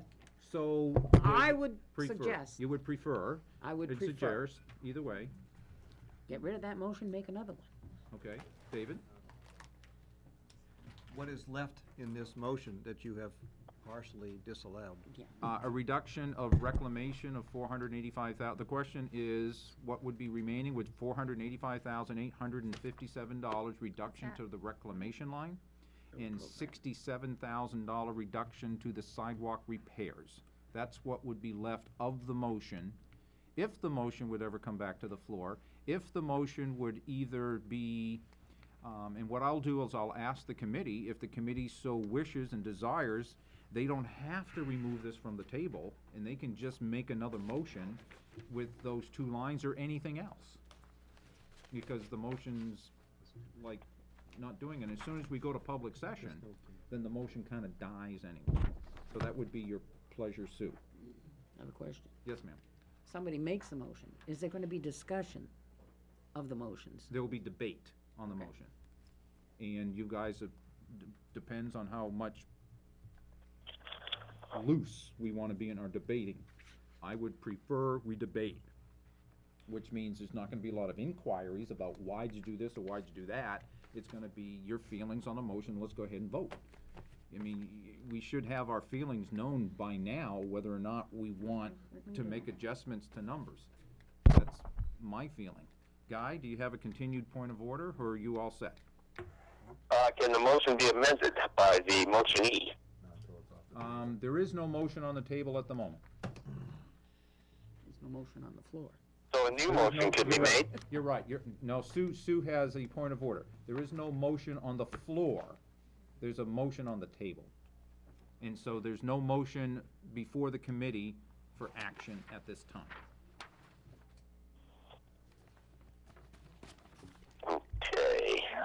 let me Okay, think hold here on. for a minute. Hold on. Christie, what's your motion? Can I make a motion to take it off the table? Yes, you can. So there's a motion to remove, Second. okay, hang on. And then Ivan. Ivan has made, Christie has made a motion, and Ivan has seconded to remove from the table the motion that was tabled on 12/8, Which is, so everyone knows. which is currently to reduce CIP, 3 specific lines in CIP for $617,857. That number will change if this vote is in the affirmative by the majority. There's no debate or discussion, it just says, do you wanna take it off the table and put it on the floor to debate? Do you understand the question? All we're doing is taking it off the floor, taking it off the table, putting it on the floor. Those in favor signify by raising your hand. Yes. Those opposed? Those abstaining? There are 3 abstentions, of which one is me. All right, Bill, I'm gonna go through the roll call in a moment. Sue said abstained. Bill Hart said abstained. Bill Gordon was yes. Kathy, yes. Christie, yes. David, yes. Dick, yes. Enid, yes. Guy, yes. Ivan, yes. John, yes. Roger, yes. Steve, yes. Okay. And that is 11-3. 1103. 1103, thank you. I will just load. I'd like to, Cold water in your face. First, I'd like to make a motion. momentarily, the chair needs to, Actually, there is a To- motion. There's a motion on the floor. there's a motion on the floor, so there's not another motion. The motion on the floor, and I am going to summarily remove the 65,000 from this motion, so that the number we are discussing, because in order to talk about sidewalk plow, it has to be reconsidered. So, sorry, Sue, but the motion on the floor is to reduce 49010, which is in CIP, 70240, which is the reclamation line. And it is to reduce that line by $485,857. Say it one more time, please. 485,857. And I can go one step further, we can find the tab for CIP, which is tab 8. And it also to reduce 49090, 70810 sidewalk repairs by 6 to 0, which is a $67,000 reduction. The net amount of the motion is $552,857. That is what we are looking at as a motion. I recognize Guy, what do you got? You have a motion to amend? Yes, I do. And what would your amendment be? My amendment would be to line 49010-70240, reclamation.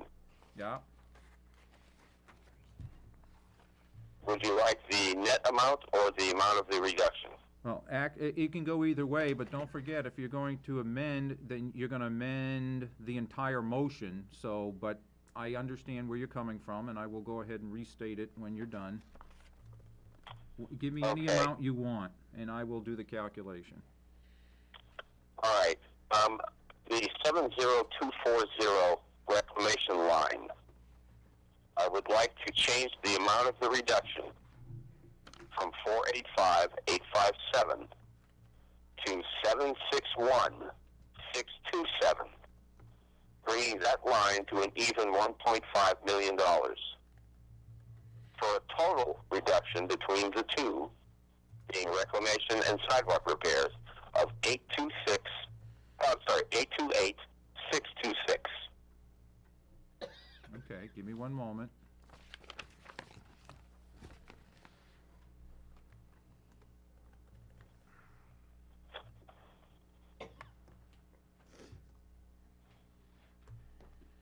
$828,627?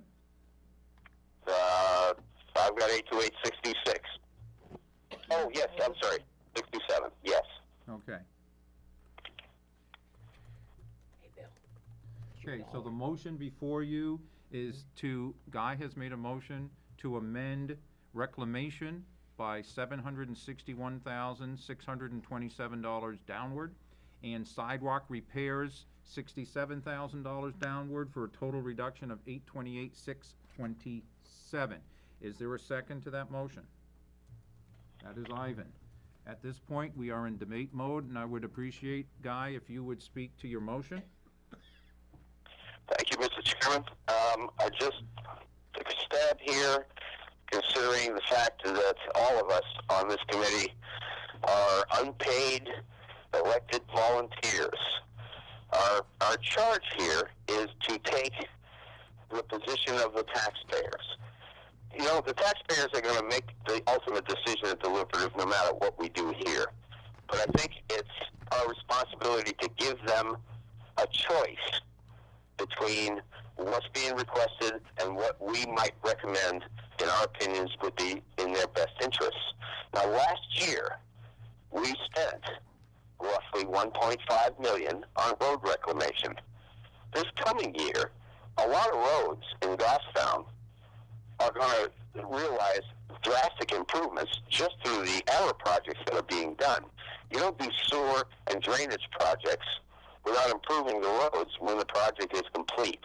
And there's no question in my mind that our public works resources, even though they are not performing the majority of this work, they're going to be tied up in one way or another and being involved in these projects. So, in consideration thereof, looking at what we spent last year and keeping in mind that I'd like to give the taxpayers a choice to make. If they don't want this, they'll make the move one way or the other. They'll adjust this number any way they want at deliberative session. It's up to us to give them a choice. And I think it's important that we keep that in mind, especially when considering that last year we spent roughly what I'm proposing now, which is $1.5 million on road reclamation. Keep in mind, too, that the other line, the sidewalk repairs, that's all part of road reclamation anyways. It's all part of the improvements. And looking at this reduction, it's still an incredible amount of money, an incredible increase over what Public Works spent this year. So I urge everybody to support this, and let's give the people who elected us and put us in a position to operate on their best interest, or on their behalf, in their best interest. Let's give them the choice at deliberative whether they want to go along with this reduction or not. We already know that we don't have to worry about services, because last Thursday we put money back into the Public Works operating budgets. Our sidewalks will be clear, and our roads are actually going to get salted and paved down to the blacktop. Reclamation, I don't see that we would spend that much, especially considering all the projects coming up this coming year. That's my statement. Ivan, speak to your second, please. I concur with everything that Guy said, and I think we just need to wind down to reel in some of these increases, because they are increases, and the Public Works, police, fire, who we appreciate very much for the good service they do, and they're well paid for that. But their original request came in at 3.6, 9.9, and 7.9%. Now, after the Board of Selectmen reviewed the budgets, they come in at 2.6, 7.6, and 7.2% increase. And I personally feel, given the economy and the fact that 1 in 8 are on food stamps, 1 in 8 are underwater in their mortgages, 1 in 8 are losing their jobs or are underemployed, I really think it behooves us to level fund, to cut back on the increases. I have Bill Hart and Steve on the list. Bill? I would be against this motion, or this amendment. Just a couple of things. First of all, I know for a fact that we spent more than $1.5 million in reclamation last year. So that number is definitely incorrect. Second thing is that the voters are gonna have a choice one way or the other, whether we do it or not. They also put us in this position where we are today to make sure that we make the right decision for the town. Not just the taxpayer, but making sure that the town has enough money to do its job. If we do not repair the roads that need to be repaired, we are gonna be behind the 8 ball, and it's gonna cost us 3, 4, 5 times more in the next few years. And the people that you're gonna see with a $2 to $3 increase per thousand next year will see a $10 to $15 increase per thousand in 3 years. Because we keep pushing it back further and further and further. Steve? You're on the list, Mr. Chairman? You're on the list. Steve? I'd like to speak, first of all, what exactly is a road program? All of us sat here and we watched Carl and he explained the road program. And at this point in time, regarding what roads will be done, if we get to them, et cetera, well, the DPW is no longer rebuilding roads, okay? Here are the roads that we're talking about that are on the schedule for next year. Wallace, Goffstown Road, Snook Road, Tibbetts Hill, Chattel, Sunny, Russell, Montalona, Mercier Court, Back Mountain, Morrow, Plummer, Elm, Roy, Pershing, Ridge Street, Lorraine Street, Daniels Park, Laurier, Fairview, Trolley Farm, Shirley Hill, Orchard, Leach Hill, and Saunders. All these are in the road program for next year. As Mr. Hart spoke to, when you put this off, some of these are overlays, some of these are reclamations, it changes the cost of it. That's reality. You can't wish it away, you can't write it away, it is inevitable. When you push those off a year, you're now pushing off the other ones a year down the road. And let me give you a little history on the road program. The road program was built to maintain our roads and stay ahead of the curve, that we can keep them in a condition that helps us from going into the process of reclamation. The other part of that the money that we've been allowing from year to year in the road program hasn't risen in relationship to the cost of doing this work. In fact, as was spoken by Mr. Karen, he said, geez, we haven't got to some of those over the past few years, and that is absolutely correct. We've had weather-related conditions that everyone knows. We've had several years of flooding, and we did not get to those. So this has already been pushed off. The cost will only go up. That is inevitable. You know that. That's just part of the process. When you live, and when I read off those roads, and you live on those roads, let me know which one you're deciding isn't getting done. Because that's the reality. There is no want, it will not bring them back. The other point I would like to bring, talk to at this point in the process is that we've gone down this budget process where originally we were taking, if I remember correctly, 600 and something odd thousand out of salaries and operating. And then we decided to change that. This committee decided to change that. They said, this is what's needed to be done, and these costs can't be incurred within the salaries and operations. Well, now that you've changed that, and now you're saying, hey, let's just go and take it out of the road program. I don't know if there's been a lot of thought in looking at, when you look at CIP, or you look at road programs, you look at budgeting, and how that filters out as it goes down the road. It doesn't speak to a thought process that is consistent with what you think needs to be done. To say, hey, on one hand, we're gonna be 660,000 out of salaries and operations, and then change that to 140, and then say, hey, let's jump in the road program and take 1.5, and this is all happening very quickly, very quickly. For every decision that's been made here, there's been a change, and there's been a reaction to it. There will be a reaction to the road program if you live on those roads. I know some of you live on some of these roads, and you would have to say the road is terrible. Okay, when I speak to Montalona and I speak to Tibbetts, there are people here who drive those roads every day. This is not a question of roads on there that, well, let's make it a little nicer. They're terrible.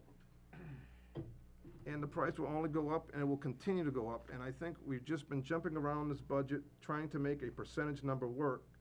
And the reality is sometimes it just doesn't happen. Just like we sat through 2 water precinct budgets. And the reality of it was, hey, there was some percentage of increase, but we all looked at that saying, well, it's not coming out of my All right. tax dollar. We've come to a couple of minutes, Give so me- I give- wanna give- round I'm it bringing back it to the home. motion on the floor, I'm please. bringing it home. Thank you. And where I'd like to bring it home is that there's a lot of thought process put forward when these programs are put out there. There are people in CIP, there are people who look at the road programs, and they look how it builds out over the years. I think when you just decide to say, hey, here's the year, and let's take $1.5 million out, I don't think that gives to that thought, and I think it's disservice to the residents of Goffstown. Guy, you're next. Thank you, sir. I would agree with Selectman Fournier, in that, CIP has looked at a lot of these budgets. CIP is not the budget committee. We are. I think we need to remind ourselves that, fortunately, unlike the federal government, we can't spend more money than we have. I don't know where the printing presses are in Goffstown, but if I could find them, I'd give every department double what they're asking for. But we can't afford that. I mean, and keeping in mind that our residents, everybody's getting whacked. College tuitions are gone. Retirements are gone. This just doesn't make any sense. We got to put the brakes on somewhere. And the idea that, I understand public works, there's a road on the schedule that's going to have to be put off a year. Roads have been being put off a year for years. And eventually we get to them. We can only do what we can afford. And ultimately, if the taxpayers don't like it, then they're going to change this number. But we need to give them a choice when we go. I had considered maybe reducing this to an even $2 million, and after giving it some thought and looking at the 2008 numbers, and I would differ with what was just said. 2000 actuals were $1,519,804.54. Okay, so my motion to reduce to 1.5 million is not outside the realm of what was spent in 2008. Last year, 1.5.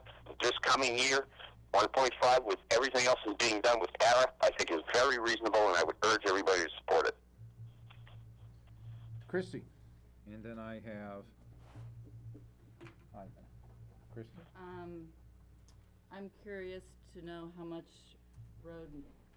DPW road money was encumbered from the previous year. Valid question, but Steve's not here to answer, so when he comes back, he is. Because I thought I remember That's watching. in my, in our leniency, it doesn't promote discussion, it promotes a rational decision number we haven't heard yet. Steve, do you know how much road program money was encumbered at the end of last year? That's what we're doing right now, just to get that number. Okay. Let Carl speak to this, he's got the numbers in front of him. No, not at the moment.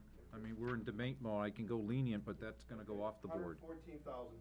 Okay, thank you. That answers your question. Do you have a follow-up debate?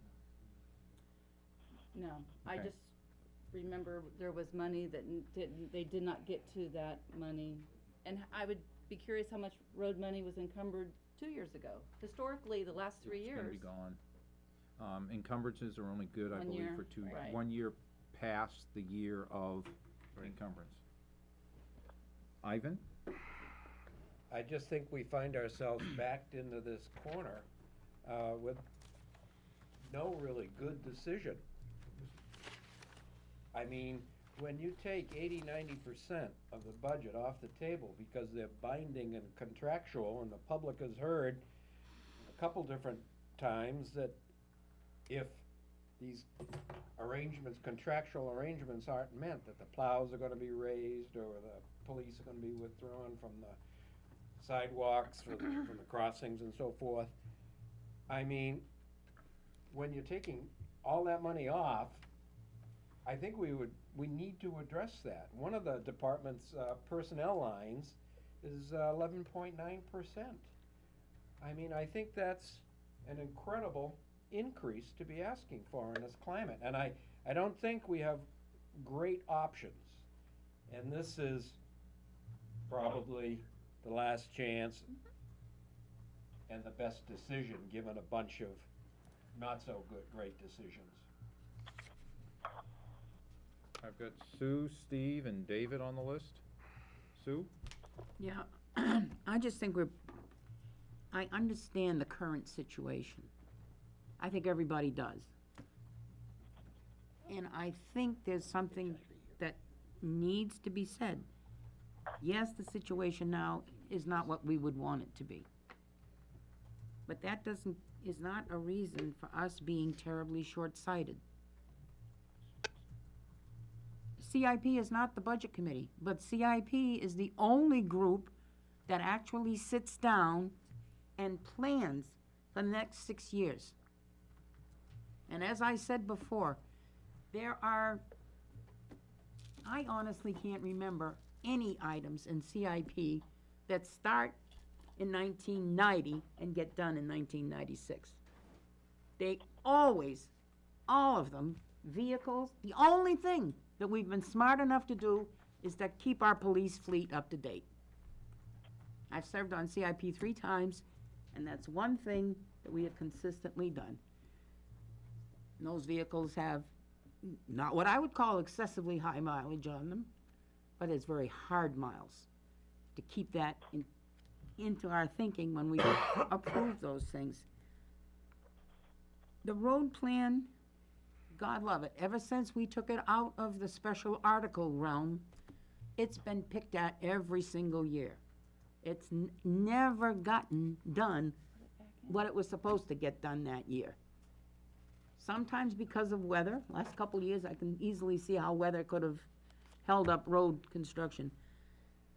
But for us not to continue to be smart and to plan for these things, I think would be a major mistake. I think I can remember a time when we took this exact position, especially with DPW. I think it was just before Carl got here. And all of a sudden, we had to get 9 new vehicles all in 1 year. And I can see in danger of that happening again, and realizing what Bill said would be maybe double-digit tax increases. I have Steve, David, Christie, and Roger on the list, and Kathy. Steve? I just want to try and come with a common sense attitude to this. If I were to take, excuse me, $1.5 million out of the road program, and when I named off these roads, anyone who lives on them, you can understand these are roads that need to be done. Okay? And when you decide to do that, we all know that the costs get higher as we go down. We also know that means we're pushing off other roads. And I know we can't ask, and I'm gonna make this a rhetorical question, obviously. If we're not going to do these roads, the next question's going to be when? And when you see it next year, if you were to see $3.5 million or $4 million, would you say, hey, that's just too much? And then if we pushed it off another year and we were up to $6 million in roads to be done, how do you catch up from that? Where is your catch up? What is the plan, I guess it would be my thought process. If someone says they want to take $1.5 million out of the budget, I'd like to know, not just the idea of take it out for the sake of arriving at a number, but what is the plan behind it? What is the follow-through plan? When do you plan on doing these roads? Are we gonna push the others off 2 or 3 years? Do you want to just break this in half next year and continue at a lesser amount? Do we wanna accept a lesser quality of the road? I'm trying to get an understanding or a rationale or understanding of what you're trying to do. I understand the money figure, that I can understand. I think anyone can understand $1.5 million off the budget. But the question is, you know, as put, these don't go away. They won't go away. What is the thought process down the road?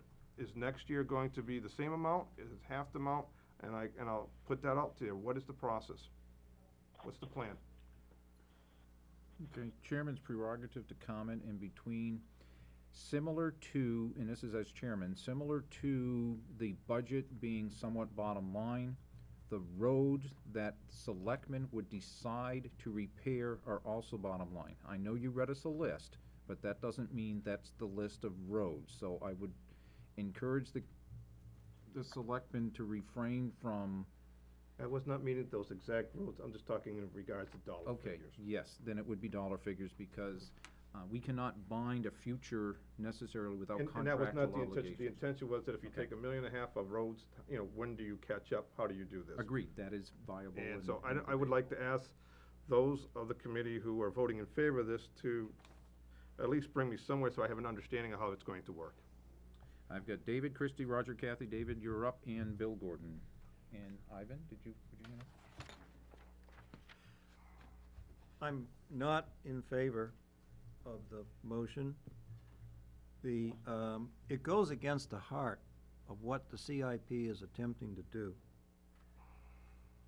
In the total bucket of all the infrastructure improvements is much more than what we're considering as the bottom line on the CIP, which is 2.9 million for all the projects in the CIP.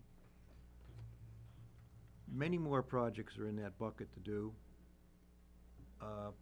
Town committee and the selectmen have looked at the entire bucket of projects as they do every year, and they try to smooth it out as much as possible so that there is no wild fluctuation in the CIP contribution to the funds needed to run the town.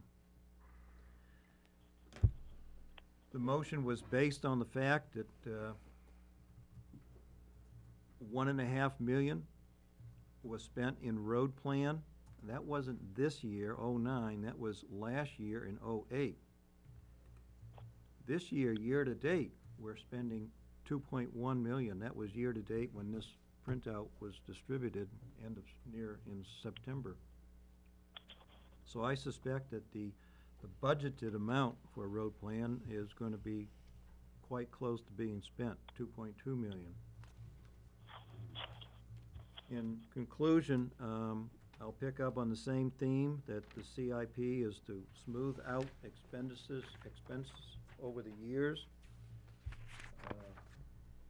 The '09 CIP in total was 2.9 million. This one is also 2.9 million, a few thousand difference, exactly just $32,000 difference. So the motion goes against the heart of the intent of the whole CIP, to smooth out expenses. And these are expenses the town can afford. Thank you. Christie? Bill said we're here to represent, or that we have to also take into consideration the town. But I would dare say it's the taxpayers paying the town budgets, and there's not one taxpayer I spoke with today that could afford a $3.74 increase per thousand. Not one, and I talked to a lot of people today. And again, I would love to give all the money there is, but there is a limited amount of money, and we have to take that into consideration right now. Maybe next year the revenues will be better. Maybe the economy will be better. But I'm looking at right now and what people can afford, and that's all I heard all day long. Get on the list, Mr. Chairman. I'll put you on the list, Guy. Roger? Yeah, I'm under the impression that all the roads and everything, they get the money, it's bottom line, they can do whatever roads they want, or they can create roads. I'm gonna put myself out there, and I know a lot of people know, I'm against these traffic circles. I'm afraid that the money here will be used for traffic circles. So if I can eliminate some traffic circles, because I heard a lot of bad stuff about the last one, I don't wanna hear any more. If I hear something, at least I can say, I tried to stop, and I'm gonna do it. Thank you. Kathy? Hi. Hold on one second, I had another idea. Okay, I have to say that I appreciate what everyone's saying, and I understand where everyone's coming from, and I'm gonna concur with some of what Christie said and some of what other people have said, and I understand what, Steve has been saying, and DPW has been my overview this year. And I guess not even just blaming or pointing fingers as to where to get the money. I have to say that times are bad right now. And I know as a single person, you know, I don't know where the heck I'm gonna get $3.74 more cents per thousand to pay for my taxes. And this is a bottom line budget, and it seems like everybody has a good idea or a good reason why they don't wanna give up their money, but somehow, some way, we gotta come up with something, and the town people elected us to do a job, and however painful, you guys, we gotta come together and make some concessions here, because I can't sit here and agree to pay $3.74 more a thousand. I just can't do it. You know, so I'm not in favor of, I don't know, I just think that it's gotta come from somewhere. Thanks. Okay, as a point of order, the 374 that you're hearing Yes. is about 42 cents higher than my recalculated number when I changed the school side tax rate, because I put back in the $300,000 of, let me get the exact verbiage of that. 300,000 of reserve fund balance, in 310,000 of unreserved fund balance that they had projected they would have available. And with our reduction of the 670, I came to a conclusion that they wouldn't have that available, but that's for the next budget year, not the one that's gonna affect the next tax rate. Okay. So I put that back in at 7.1 cents per 100,000, that's about 43 cents, or let's say 44, so 374 minus 44 would be about 330. Yeah. And that would be roughly a correct estimated tax. Most of it, $2.84, would be on the school side itself. That's a point of order. Is there any further clarification that the committee needs on that number? Thank you for doing that, Dan. Not including any special articles. That's not taking any consideration of any special articles that the Budget Committee has yet to see and either recommend or not recommend. It took into consideration the special articles of the school that the committee didn't put forth as not recommended, so we did not include that in that tax rate. If the 300,000 were to be voted by the people to go forward, then you could roughly add 21 cents or so to the tax rate. And, excuse me, Dan, just so we have it on the number, on the month, so that's how we sit right now, correct? At 46 cents on the town side, correct? Yes. Prior to, yes, at Prior the to- motions that have been approved and no special warrant articles Would you yet. tell us what 1.5 would do to that number? If this motion would pass, okay, that I can tell you, because I already key punched that in. If this motion would pass, the tax rate for the town would go down about 12 cents. All built on the town side, then, correct? I'm saying, instead of the 40-something cents, it would be a reduction of 12 cents. A reduction of 12 cents. I mean, in total. In total, I In understand total, that. yes. So it's about, again, 7.1 cents per 100,000. What the motion does would be 828,627 times .071 divided by 1,000. 34 cents. I just looked at the total tax impact, and what I did was I put in the past motion of 144,500, something like that. 144,500, and the question asked, if this were to pass, which would be an additional 828,627, the tax impact on the town side would be negative 12 cents. To further complicate matters, if there happens to be a 0.25% increase in town valuation, which accounts to about $3.55 million, so if the taxable property went up by that, then the tax rate would actually go down 16 cents Gotcha. with all those motions together. Now, does that help anybody? Yes, very much, thank Okay. you. I have 4 people on the list currently. Is there any further clarification on this? I have, Bill Gordon is saying, I have Bill Gordon, Ivan, Guy, and I had my hand Steve. up as a question to your clarification, but I don't have that question at this point, so. Okay, you were on the list to speak on the motion. I'm still on the list. You're next to speak. Okay, fine. As a member of the Budget Committee, I have to look very carefully at what the town must do, what the town would like to do. And on the other side of it, I have to look at what I feel that the town, from my knowledge, can afford to do. That's what the taxpayers can afford to pay, point blank. Last night, I spoke in front of the Board of Selectmen, and I found out a very interesting thing. The one end of the horse didn't know what the other end of the horse was doing. They didn't know what the impact of the school budget was. I think that is a heck of a way. Now, we're sitting here, we got both budgets we're dealing with. Schools over here working on a budget, towns over here working on a budget, and there's no connect between. I think that is insanity.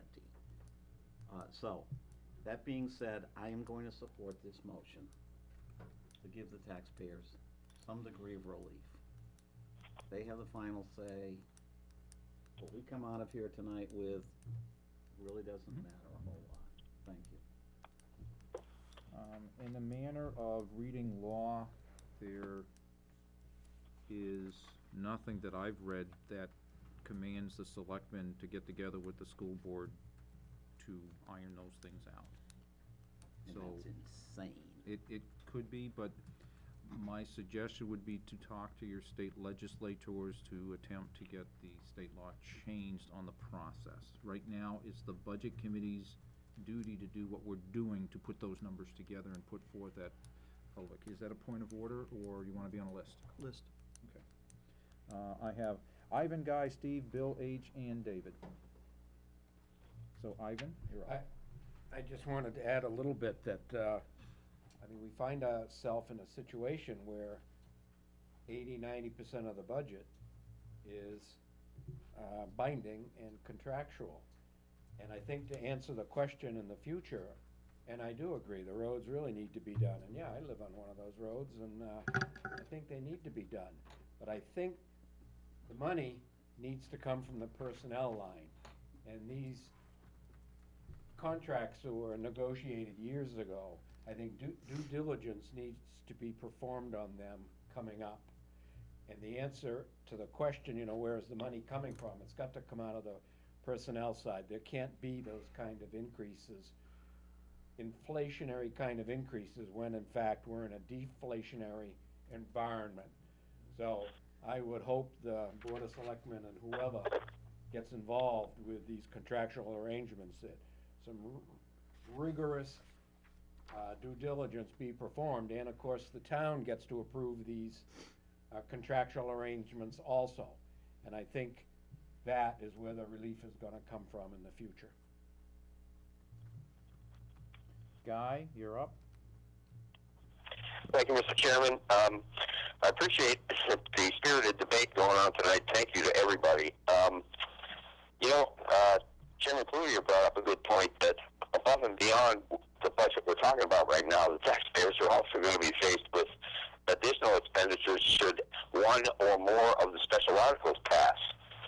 And Selectman Fournier brought up a good point that if we keep putting things off on reclamation, well, how do you catch up? My question would be, where do you find the money to catch up? The answer is only one place: the taxpayers. You know, they're facing, as was brought up, very soon, the tax increases of $3.50 to $4 a thousand. I can't afford that. I don't think anybody sitting at that table over there can afford that. And keep something else in mind. This committee, we are advisory only. We make we're not cutting budgets here. We're just making suggestions as to how things might be done. And the taxpayers are going to make the ultimate decision. And that's because this is what we were elected to do, is to give them a choice. Let them decide at deliberative what they're going to do. Thank you, Guy. Steve, Bill Hart, Dave, John? Steve? First, I'd like to say, and when I'm speaking for the board, I really believe they did a good job this year in the end when there was a reduction in your tax bill this year. As selectmen, we're well aware of that. My tax bill is your tax bill, trust me, I pay my taxes too. The second piece with that is that during that process, we denied to encumber $600,000 on the road program, so it didn't carry over, because we were aware of that tax. Now, we've thrown a lot of numbers around, $3.74, 44 cents, et cetera. But what I'm seeing here, though, is that with this reduction in the road program, what we're trying to do is balance the whole town budget, it would appear. Now, I don't believe that to be good budgeting at all. And I think it's real easy to go ahead and say, hey, we're going to balance that budget. Well, it looks like the town budget is the one taking the hit here. In fact, when you look at this, if we start out at 330 and we say it's only 46 cents on the town, that would tell you that your department heads and the board of selectmen did a heck of a job getting to a budget number that was fair and reasonable. That would make perfect sense to me. There's no other way to look at it. We were at a 46-cent increase. And now you're saying, hey, by the way, knowing that things cost, and when I say things cost, I mean, the reality is, there's been labor goes up, fuels go up, electricity, we understand that, we all know that, but no one's saying, hey, when you look at this, to be at 46 cents, you know that it's been looked at by the department heads, it's been looked at by the board, and it's a good budget that came forward. To remove $1.5 million out of the road program, like anything else, you're gonna see those costs down the road. That's a reality. It's going to increase and it's gonna go down the road. But in the end, you've taken it all out of the town to balance the town budget. It doesn't make any sense. That's not budgeting. That's just coming up with a number that hope you works, and we'll take it out of the road program. We'll just say 1.5. It's not budgeting. And I think you all know exactly what you're doing with this. Bill Hart? I guess a couple of things is, I would have to agree with Ivan. I mean, we have a serious amount of labor costs in this town. And if there are gonna be reductions, most likely that's where it would have to come to give the taxpayer any type of relief that you're all looking for. But when you're looking at taking out the amount of money that you're talking about here, we're looking at allowing a major amount of deterioration to our infrastructure for a cost of 12 cents per thousand. Well, if you figure on a $250,000 home, that's $30 a year. That's $2 a month that your tax bill is gonna go up. That means your mortgage, because about 80 to 90% of us have our tax bill in our mortgage, will go up $2 for your monthly bill. Is that worth your roads deteriorating to a point where in 3, 5, 10 years, that $2 number is actually gonna be a $500 number, because that's what it's gonna be. When we allow roads to continue to go to the wayside, it's gonna end up costing us more and more. Is that a burden that you wanna give to your children? Because most likely we won't be here at that point because we can't afford to. Well, that's fine. But you've gotta pay for it at some point if you're gonna be here. So do you wanna pay for it now when it's cheaper? Or do you wanna pay for it later when it's more expensive and your kids have to live 10 miles, 15 miles away because you've let the roads go to that point? As a chairman, I have to correct the math somewhat. The $828,627 reduction that's before you on the floor represents a 59-cent decrease in the tax rate, roughly. Okay, that translates to, for a $200,000 house, roughly $10 a month or $120 a year.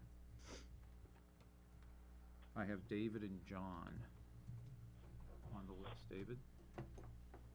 When I last spoke, I looked at why I wasn't in favor of the motion, purely from the fact that the supporters are ignoring the wisdom and the reason why we have a CIP and tossing that wisdom out the window. In the last 10 minutes, the supporters of this motion are now quoting the tax rate, which is increasing primarily because of the school, and using that as an argument to lower the amount of money we're gonna spend in the town. You do not wanna go down that slippery road of balancing the school, using the town budget to balance the impact of the school budget. You don't wanna do that.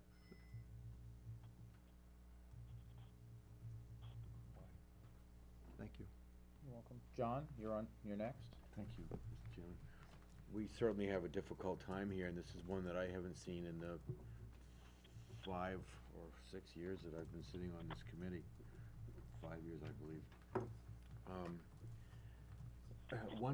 Another way that we have not thought of much in the form of relief to the taxpayer, it can be in the form of new revenue from relaxing or making it easier for new construction, building, economic development, bringing more business into the town, and people out there that are watching tonight, maybe you want to come to your planning and zoning meetings and express to these folks that that we need more business and more revenue brought into the community. As our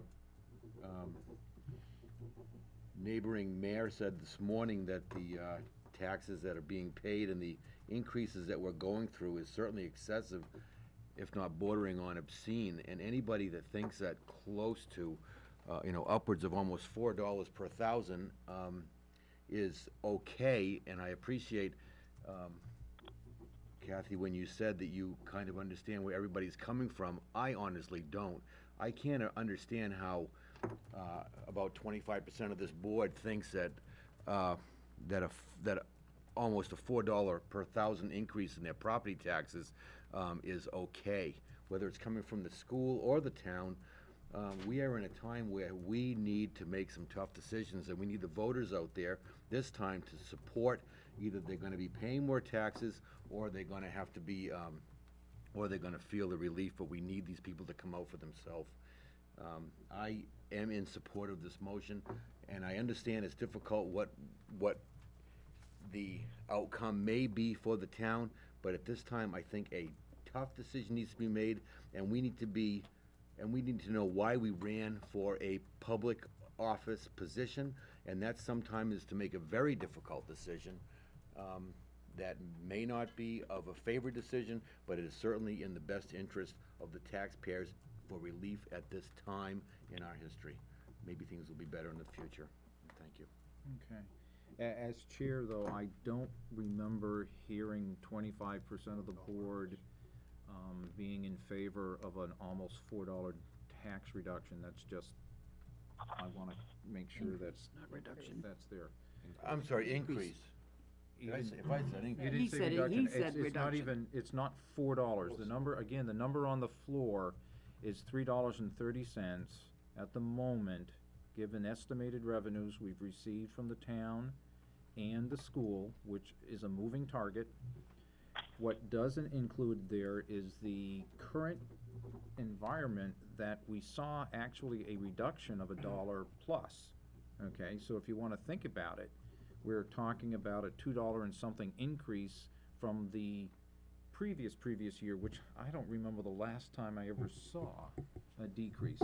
So I need to keep it in perspective. I'm not trying to sway the committee, I just need to keep it also in perspective with everything else that's happening. So it would be an increase to the current year. If you want to compare it to 2 years ago, thinking it's next year, you need to account for that dollar as well, just to think about it. Or maybe that's, for you, that's just bringing it back into line to where it should have been in the first place. That's reasonable as well. Is that what you were getting at, Steve? Yes, I needed Okay, a thank you. clarification, because I had not heard $4. Christie? Did the valuation of our homes dropping in value have anything to do with the decrease in the tax Right. Actually, the devaluation of homes would have increased the tax rate. Now, but not the tax total. You have to look at and I'm gonna explain this because the public watching needs to see it too. So if you have a home that's valued at $100 and you have a tax rate that's $2, 100,000, let me say 100,000 times a $2 tax rate, 100,000, $2 per thousand, $200. If your value and your assessed value goes down from 100,000 to, let's say, 50,000, but we still have to raise the same revenue. If it stayed at $2 tax rate, you're only at $100, not $200. If the tax rate went up to $3, you're still only at 150 instead of, you see 150 instead of 2. So you gotta look at those two numbers, how they relate to one another. So the total town-wide assessed value of property increased during the last cycle. So when we look at the tax rate, you also have to look at the stability of the assessed value of your home in order to make a apples to apples comparison. Because when we all know, it's not necessarily the tax rate, but it's the amount you write on your check that really matters. So when the tax rate goes down by $1 something, but your assessed value went up, the whole difference isn't there either. So it's not necessarily apples and apples. There's more to it. That's all I had on my list. My hand's raised, so that, Okay, Guy? this is my last guess, Mr. Chairman. I just would like to remind the committee of a couple of things. What we're talking about here, if this motion passes, in conjunction with what the committee did on Thursday, we're looking at maybe a 5 or 6% reduction in the requested amounts for the town side. And this motion has nothing to do with labor lines at all, as bad as they are, and those contractual agreements we're stuck with really do need to be revisited. Another point that was made, I understand that the tax increase that the taxpayers are facing of $3 some odd or $4, $1,000, whatever, the school accounts for a large percentage of that.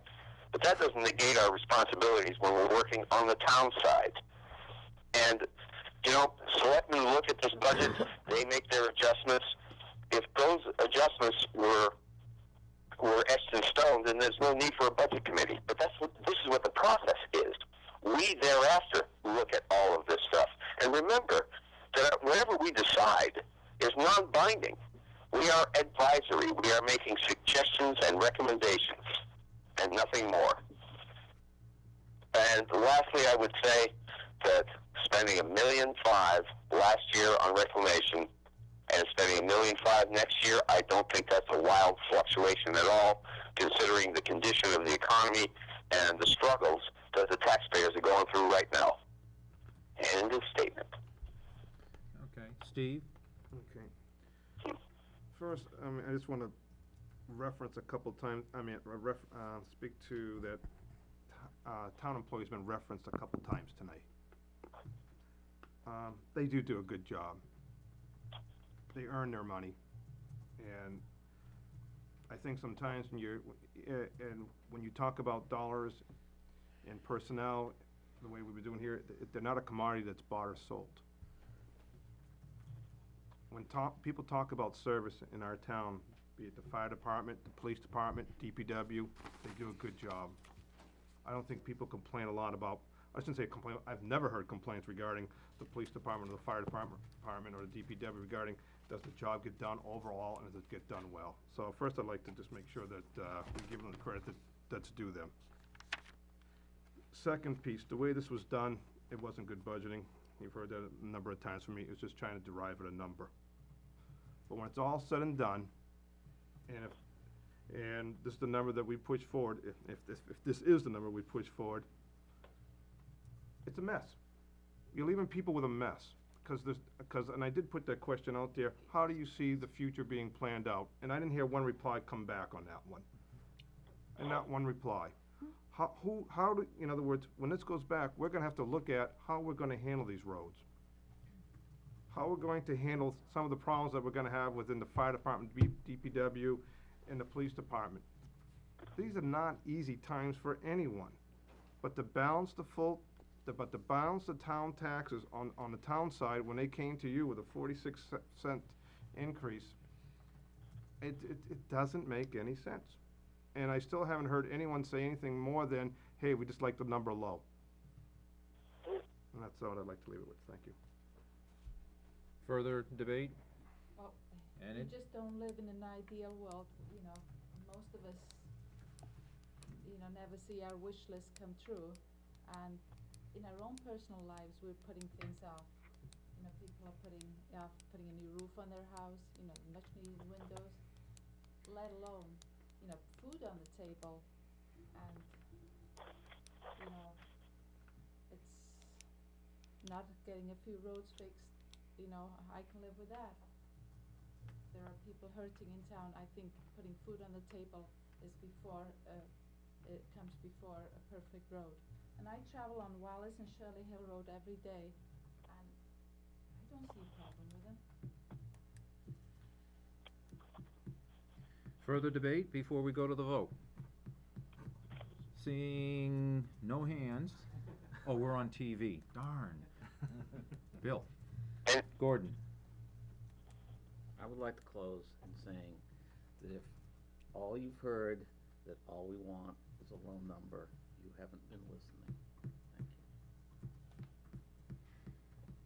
Further debate? Point of order, Mr. Chairman, Yes. what's the figure we're gonna vote on? I will speak to that if there's no further debate. How's that? Good. Seeing none, we're gonna go forward. Right now, you have an amendment in front of you. This is not the main motion, okay? This is to amend the main motion. The main motion is, I'm gonna give you the main motion, is 552, 857. That's the main motion, a reduction.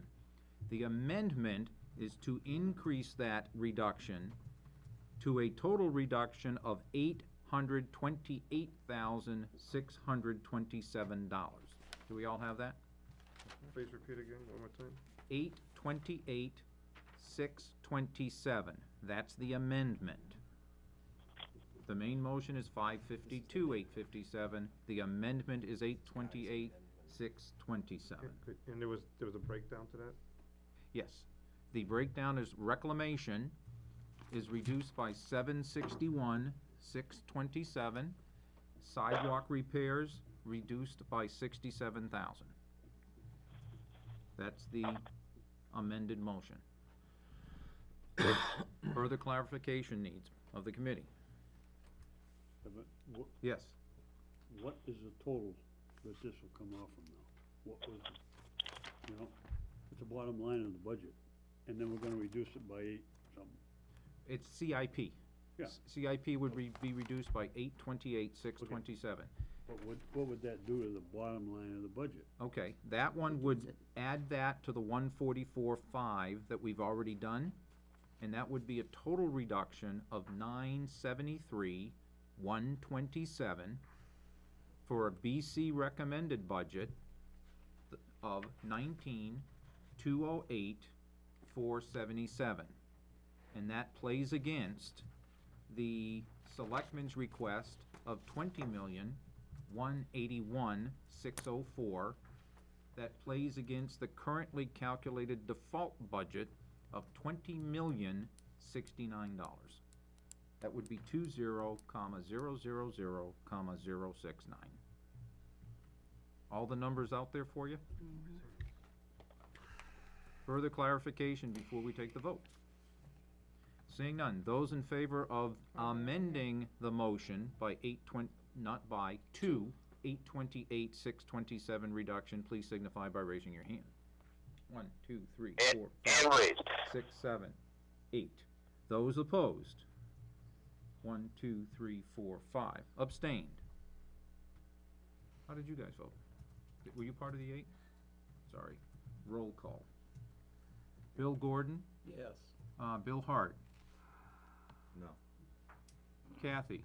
Yes. Christie? Yes. David? No. Dick? No. Enid? Yes. Guy? Yes. Ivan? Yes. John? Yes. Roger? Yes. Steve? No. Sue? No. That only leaves Dan, who's abstaining, because he's gonna, makes for an odd number for you guys, so that's what I'm going to decide to do. 851, motion passed. We are on the main motion. The main motion is to reduce reclamation by $761,627 and to reduce sidewalk repairs by $67,000. Do you need to discuss it and debate it, debate it further, or are you ready for the vote? Can I make an amendment? I am ready. You can make an amendment. Yes. I would like to add the 65,000 back into sidewalk repairs. Okay. This is Christie wants the sidewalk repairs part of that motion to be a total of $2,000. No, add No. 65 back in, for a Did you- balance 65 Did you for a mean 67 or reduction 65? of 2. 60, it's It was 67, right? 67. whatever the cost of the Yeah, I sidewalk. think You wanted to What's put the the whole full thing amount? back in? Yeah. Yes. I Not got, repairs, no, the sidewalk, Repairs. there is no, the Plow. sidewalk plow You're isn't talking part about of it. plow. No. Oh, forget it. I take it back. Christie removes her Sorry. motion. Okay. Sidewalk plow is We already not voted part on of that, this. didn't Right, we? we already There voted is no that. vote. The chair Okay. unilaterally took it out because it wasn't part of Right. a reconsideration, and that was actually made moot by the fact that Guy's amendment didn't include it at all. Okay? So even what I did made it moot because Guy's amendment that just passed does not include a sidewalk plow reduction.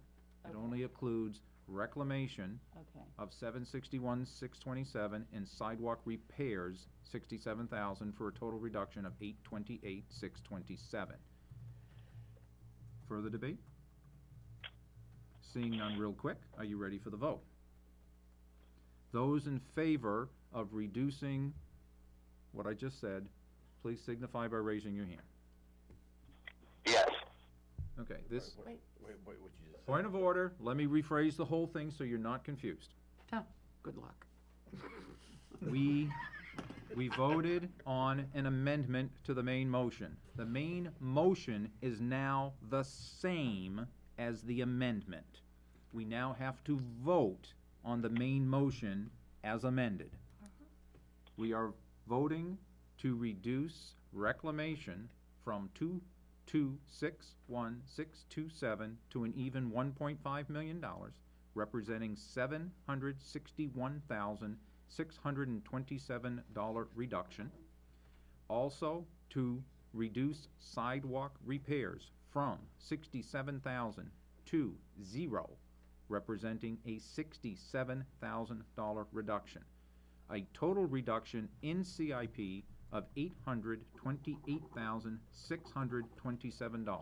Are ye ready for the vote? Those in favor of the reduction signify by raising your hand. 1, 2, Yes. 3, 4, 5, 6, 7, 8. Opposed? 1, 2, 3, 4. Abstained? And okay. I have the vote. Let me see if I can read it off to you. With those abstaining, is there any comment to those abstentions? That's my job. Thank you for asking. I'd like to know if we have that for the record. I would take a point of order on that. Do you have something you'd like to read into the record? Yes. Okay, read it, please. I have abstained because I believe that the taxpayer does need relief, but I believe that we are looking in the wrong location, that we pulled the money from the wrong location. I think we're giving the wrong signal to department heads and Board of Selectmen. Okay, you good with that? The vote was 8-4-2. Dan abstained, Bill Gordon, yay. Bill Hart abstained, Kathy, yay. Christie, yay. David, nay. Correct me if I go wrong. Dick, nay. Enid, yay. Guy, yay. Ivan, yay. John, yay. Roger, yay. Steve, no. Sue, no. I got your votes correct? That passes. Okay. Are there any further motions to consider on the floor? Can we consider sending a number to public session? the effect that your motions this evening have made puts a total operating budget of the town at $19,208,477. 19,208,477. Yeah.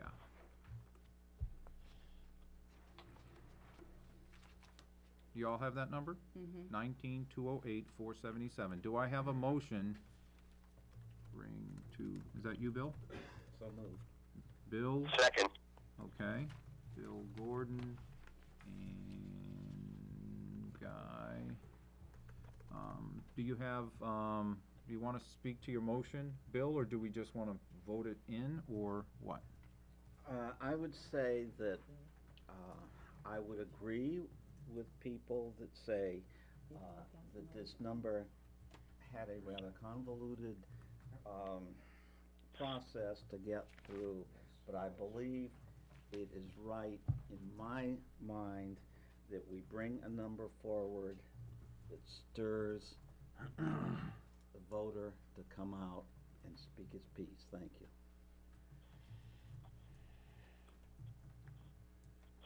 I'm just going through and making sure I have the right number, so if any of you do your math and come up with a different number, or the same number, just let me know. Christie? I think this gives the voter a clear choice to either go with the budget committee's recommended number or to go with the default. As a point of order, we have not recommended Oh, it if yet, we because that'll be recommend after public session. Okay. By default, we have to take the vote first. It gives enough of a choice between a default and another number. Further comments before the vote?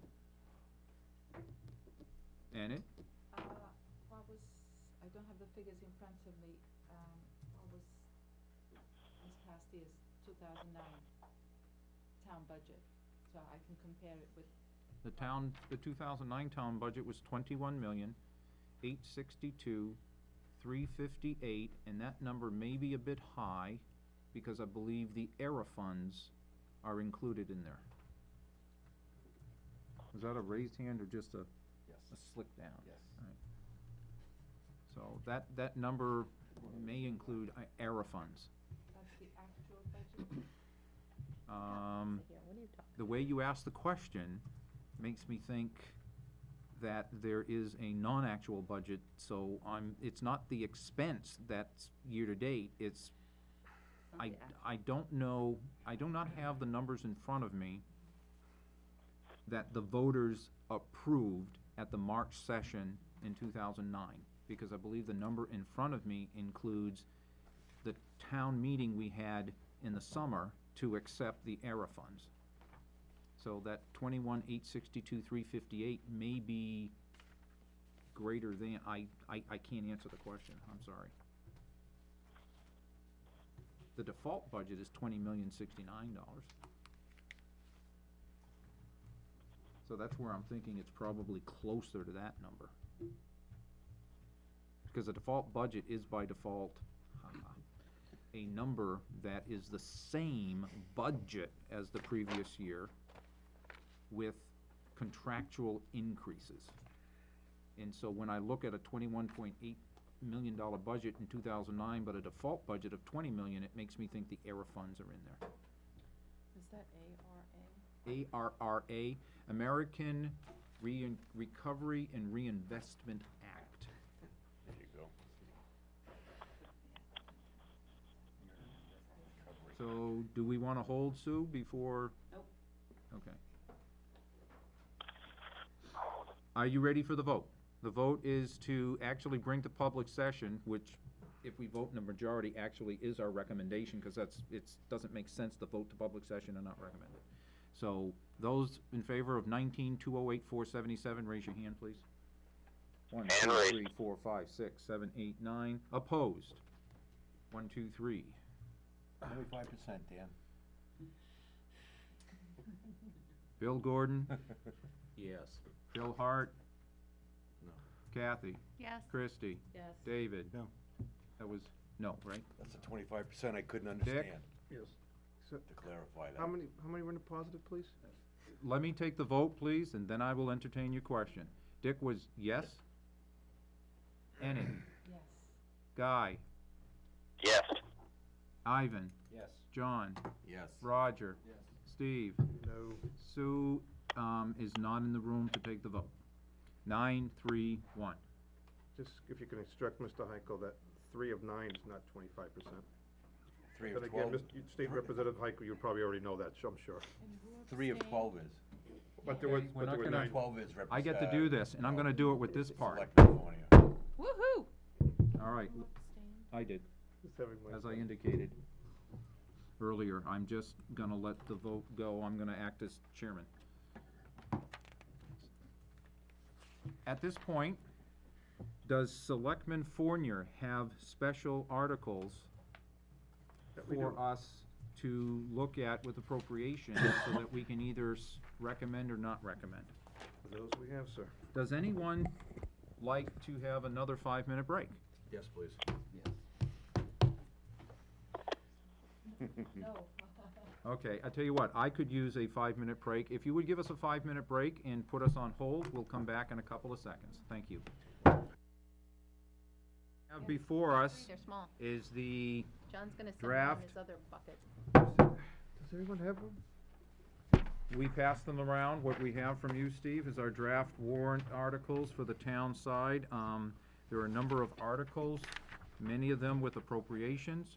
Article 9 is for the town budget. We do not need to take care of that today. Article 10 is to see if the town will vote to raise and appropriate the sum of $1,094,821 for the purchase of a fire engine, $500,000, a Packer, $240,000, and a 10-wheel dump truck, $208,000, and to authorize the issuance of not more than $1,094,000. Actually, it says $1,094,821,000, but I'm sure Now, that's that's why something we this, can't afford. this is a draft. So I'm gonna take the last 3 zeros off I that. believe the billion was correct. Nice try, though. Yeah, nice try. I believe the billion was correct. Steve, Okay. did you write this? No, I don't think I wrote this. Okay, so I'm gonna presume that we're gonna take the last 3 zeros off and go $1,094,821 of bonds or notes in accordance with the Municipal Finance Act. There will be, right now, you're gonna see a notice, hopefully it's gonna be on the website. You're hereby called on January 6th at 6:30 PM. The Board of Selectmen will have a bond hearing, I believe, on a couple of items, which is a half hour prior to our 7 o'clock public hearing on the budget. Okay? So is that something public you want me to state, Oh, Steve? Yep, that's good. Okay. There's a $114,513 note with the State Revolving Loan Fund for the South Mass Street Drainage Project. This is 50% ERA funding, the American Recovery and Reinvestment Act. And B, I'm going to presume it's 948,000. The number here is missing a zero thereabouts for the lease purchase note for the fire truck, Packer, and 10-wheel dump truck. That number might be the million, but it's pretty much for the particular information we may be talking about here. So that's just to let you know there will be a bond hearing on January 6th, the same date as the public hearing for the budget committee's bring forward of a budget at 7, 6:30 is the bond. So I'm looking here. Let's see, assuming 5-year note, 5% interest, annual payments would be about $218,965 a year. Steve, would you care to give us as much information as you've got on this? Correct. The payment will be $218,965. The first year, $100,000 will come out of the Fire Apparatus Capital Fund, so the first year's payment will be less $100,000. The 3 vehicles you're looking at also is a fire engine, the Packer, and a dump truck. Part of the budget process this year, these were items that we did take out of CIP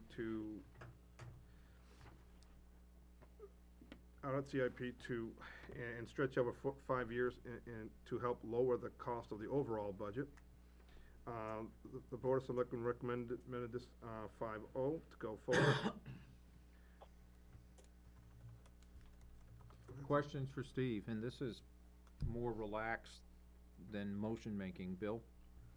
Steve, is the life expectancy of that ten-wheel dump truck, in excess of the term of the note? Yes, it's a 5-year note. The dump trucks, when speaking with Carl, for the most part, we try to keep them, I believe it was 10 years, somewhere around 10 years. And from what I understand, Bill, there are 10 dump trucks, and he's got one a year. That's what I remember hearing from a previous meeting. And the other part, when we say a 10-wheel dump truck, it does make a big difference in how we plow, because part of that is that, also, it can carry a heavier load of dirt and salt, and can go longer in between having to go back to the station. And it is a replacement vehicle. Of a six-wheeler or a ten-wheeler? 10. The fire engine, I'll speak to the fire engine also. In fact, I'm just gonna double check quickly, but I believe, Chief, did you say that it's now in repairs again this week? All right, it's in repairs again this week. The heater core went on it. This is the one this is a replacement of that one. Once again, that is stretched out for 5 years. And the Packer, we run 2 Packers, as Carl explained before. One of them is at the end of its life, and this is the replacement for that one. Bill Hart has a question? I'd like to ask, how long is the fire truck that we're looking to replace, how long has that been in service right now? Can I refer that to the chief, sir? Absolutely. Chief, if you could come up to the microphone, so everybody can hear, that's our relaxed mode of obtaining information. Good evening. That vehicle is a 1994. It's purchased new back in 1994. It's 15 years going on 16. Thank you. How much do we have in the capital reserve fund right now for the fire truck? 100,000? Right now, we are using a portion of that for the new ladder truck when it comes in, probably in February. Yeah. And we'll have approximately just over $100,000 remaining after that time. So the first year, we're gonna put what's left in that account towards the purchase of this? Correct. Okay. That's the intent. There was another question. Christie? Can we get the tax impact of what this article would be? Multiply it times .07 to give you a rough number. How many 100,000? Is it 1 million? So 1,000,001 times 7 would be about 77 cents. There are 11 $100,000 here roughly, times 7 cents. So 76, 75, 76, 77 cents, just a big round numbers. No? You got a different number? Well, it's financed over 5 years, so it's 100 and some odd thousand Ah. the first year, 200 and something, 200, so therefore it's Perfect. over the So- course of the, Yep. and in the interest, so. Thank you. We're in a relaxed mode, so that is actually correct. The impact of the article, and what we're trying to do is get correct facts out there. I overlooked the payment method of this, which is the attempt to get approval for a bond. And so if it's only $218,965, let's say $220 a year, less approximately $100,000. Only on year one. On year one, that's correct, that would leave 120, or you figure 1.2 times 7, which would be about 8.5 cents the first year. And then 220 would be 16 cents, maybe, 15 cents, 16 cents? 16. Yeah, so it would only be an additional 7 cents in each of the following 4 years, not 7 plus 7 plus, it's level funded with another 7 cents. Better? Question, Mr. Chairman? Oh, by the way, yeah, in a moment, hang on, Guy. By the way, for those who didn't hear, that was Selectman Gross who was speaking and giving me better information for me to put out to you. Go ahead, Guy. This special article includes which vehicles again? A fire engine, which would be an engine, a $240,000 Packer, is that That's the trash truck. That's the trash truck, and a 10-wheel dump truck. Thank you. You're welcome. Now, is the $1,094,821 inclusive of the estimated 5%? Because when I take 500 plus 240 plus 208, 748 from 94, I come up with 948. Can anybody answer me that one? How about you, Steve, since you're sitting at the table?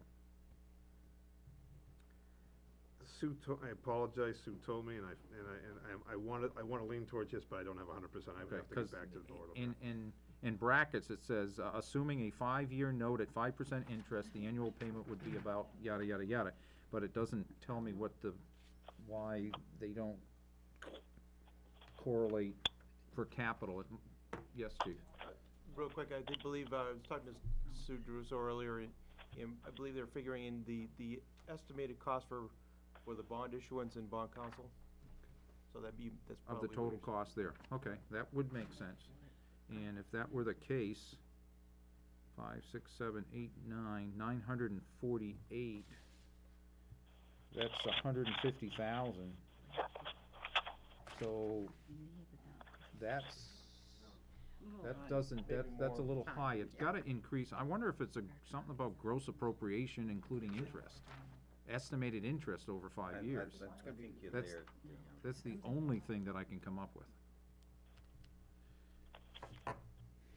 That is the answer. You have interest in there as well. It is with the interest. Interest. 'Cause Makes sense. If you multiply the 218,965 by 5, you come out with the $1 billion number if you multiply by Right, another with 1,000. it. Okay. Makes sense. Rounded I numbers. almost got a smile out of you on that one. Got it. How much fire truck could you get for $1 billion? And Big fire truck. That's if Christie doesn't ask me what the tax impact will be. That would be mine. All right, further questions on this particular article, and do you want to do them article by article? Okay, so you wanna go, okay, I saw Enid. I'm trying to recall last year's budget hearing, public hearing, and there was talk of, there was discussion on a piece of equipment, it sounded like maybe $500,000, and if I recall, did that go on the, I believe it did, and I think it's on order, and I think it's coming in January, February. so what kind of machinery is that then? That's the ladder, Chief? The ladder truck that's gonna be coming in February. I believe, last year you saw in the Warren article was request for $500,000 to capital reserve, for future purchases. Right. That failed, and now we're in the position we are in. But we already had 4 in the bank? 420,000 in the bank. Yeah. From a previous From a Warren previous article. warrant, yeah. You say you have a piece of machinery on order that will be? Correct, and the majority of that truck, the actual cost of that truck is about $1 million. And majority of it is being paid through federal grant funds. I'm gonna go, I saw, I think, Bill, Kathy, Christie, and then, Just a point, I didn't know if Yep. you knew that there are articles on the back also. oh, I got them all listed, Okay, yes. 'cause you- you s- 'cause Oh, you- yeah, we Alright. got 1, 2, 3, we have 5 of them we have Alright, to go just through wanted to make tonight. sure you knew. Okay, Bill? my question was, a meeting or two ago, we voted on the school articles, and we saw how the school board voted on those articles. Have the selectmen voted on these articles yet?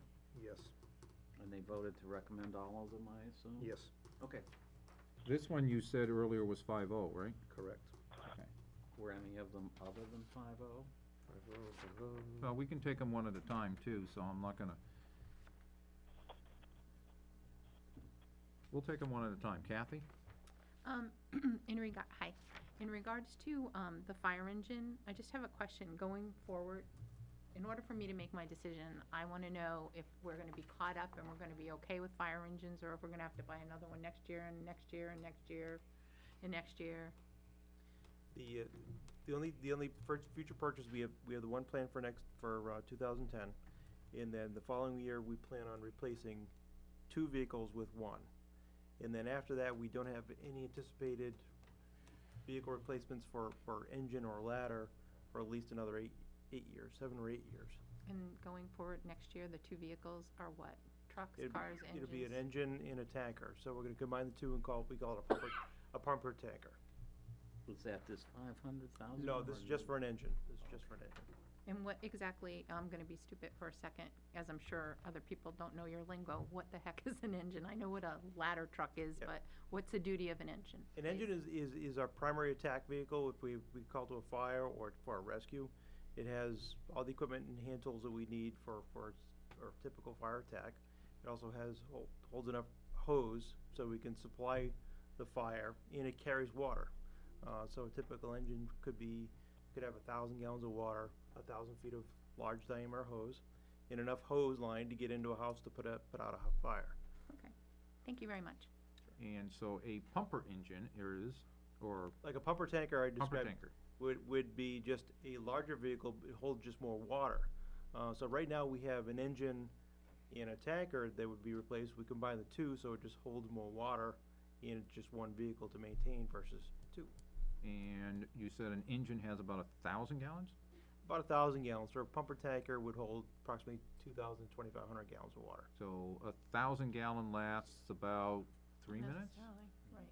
About 2 to 3 minutes if Right. you're Yeah. conserving water. Okay, right. If you've got something fully ablaze, unless you have one of those hydrants that got paid for. Right. Get one, some of Richard's hydrants here working for us, we're all good. Okay. As long as there's no snow. Okay. Christie, I have a question and a comment. go for it. I mean, this is the not the stringent time. My question is, will this engine fit into the existing stations that we have now? Good question. We would specify whatever vehicle we do would fit into the existing station that, for example, this one would go replace engine one, which is here in the village. And that would fit in? It would fit in the station. Okay. And my comment is, I will support this because I think this is a great way to have a very low impact on the taxpayers and to get some of the apparatus that we need. And I applaud you for your grant that you received last year, and I think this is thinking outside the box, and I like it. What was the dollar value of that grant? Substantial? The amount of money they receive from the federal government, or will receive when the project's done, is $712,500. If we had not had the money in the bank, would we have been able to apply, of course we could apply, would we have been able to accept the grant? It would take a vote from the Board of Selectmen to consider alternative funding sources.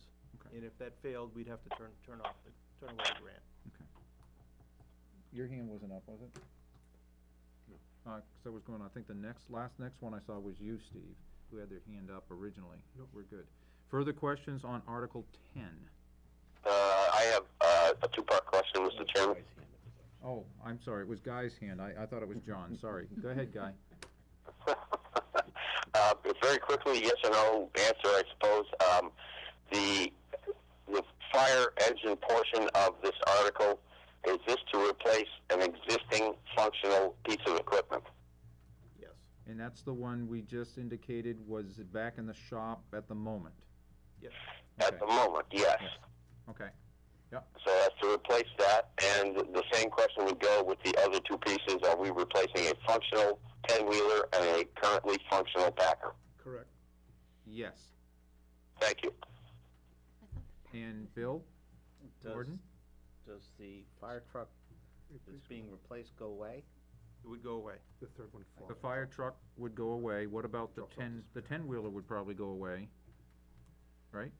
And the Packer would become the spare, and the current spare would become, Go away. Yeah, and confirm or deny? when I say replacement, the purpose is that they run two. Right. And one drops off, so when we say, I mean, Yes. so that to me is a That's, replacement vehicle. that's right. It's not new. We are not adding We're to not- the We're not fleet. going to have three doing the trash. We're not gonna add to the fleet. Well, we have three for the, Right. One is a spare. yes. Okay. And when, if this passes and we buy another one, we'd have four until the oldest one The other one- gets surplused. That will sold. disappear, correct. Yes, okay. And that's for all three of these vehicles. So it'll be the same number, correct. Okay. Further good questions? Further Not bad a questions? question. but a statement if possible. Right after Enid. I just wanna make a statement, I can't support this. Most of us in this town are in no economic position to, support increases in our taxes. It's like getting, water out of the stone.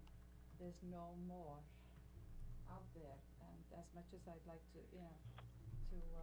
see a bright new fire engine and a Packer and a dump truck, I can't support it. Guy? I just wanted to make a statement that it seems to me that we could spend $1,000 a week on every one of these vehicles in maintenance and be years ahead, even if we did this for 1 year and put this off for a year to give the taxpayers a break. It's always, always less expensive to maintain than to replace. Steve? I would just like to add, in light of how the budget has gone, we talk about roads and we talk about equipment, eventually there is a big bill coming someplace. So I encourage people to support this. Eventually, you realize there's going to be a big bill. And when you sit around here, and if you're still in the budget committee and you decide to stay on, and you're here on year 3 or down the road, you'll be sitting here looking at a lot of broken equipment and a lot of rundown roads. I'm not sure how you want to handle it then. That's the purpose of CIP and how we space this out. So I recommend that we support this article. Kathy? Can I ask another question? Absolutely. And maybe this question's been asked before, but I know that there's probably people that are watching that would like this question asked. In regards to, I look at Goffstown as a bedroom community. Exactly how many fires do we do, whereas this equipment would be used all the time? I mean, it's nice to have new things, but to make a decision as to yes or no, I mean, is it gotta have it? Just asking. Well, the days of seeing big fires have gone. Okay. But what we see here in Goffstown, because we are a bedroom community, we see the smaller fires. We average 1 fire a week, whether it be a chimney fire, a kitchen fire, bedroom fire, or a big structure fire. We're tending to see, this is our busier time of season, so we're getting a little busier on the averages. So it puts a demand on our equipment. So we do rely on all of our engines at this point in time. Last night, I was coming down to the Board of Selectmen meeting, and we came across a chimney fire, and the owner didn't even know he or she had one. So it was something that, it's happening out there, and we're getting busier. Again, but we just don't see those spectacular fires we used to see back in the 80s and 70s, where you always see these big, huge houses go up in flames. We hope to get there with our technology and our equipment and be effective with it. And again, this is just helping us do as much as we can with the staffing levels that we have and the equipment levels that we have. And it goes again with the plan that you said before, was next year we have planned to reduce our fleet possibly with the purchase of another truck. And again, if we can cut down our maintenance costs overall, it's better business for us. Thank you. Further questions? Comments, Bill? Gordon?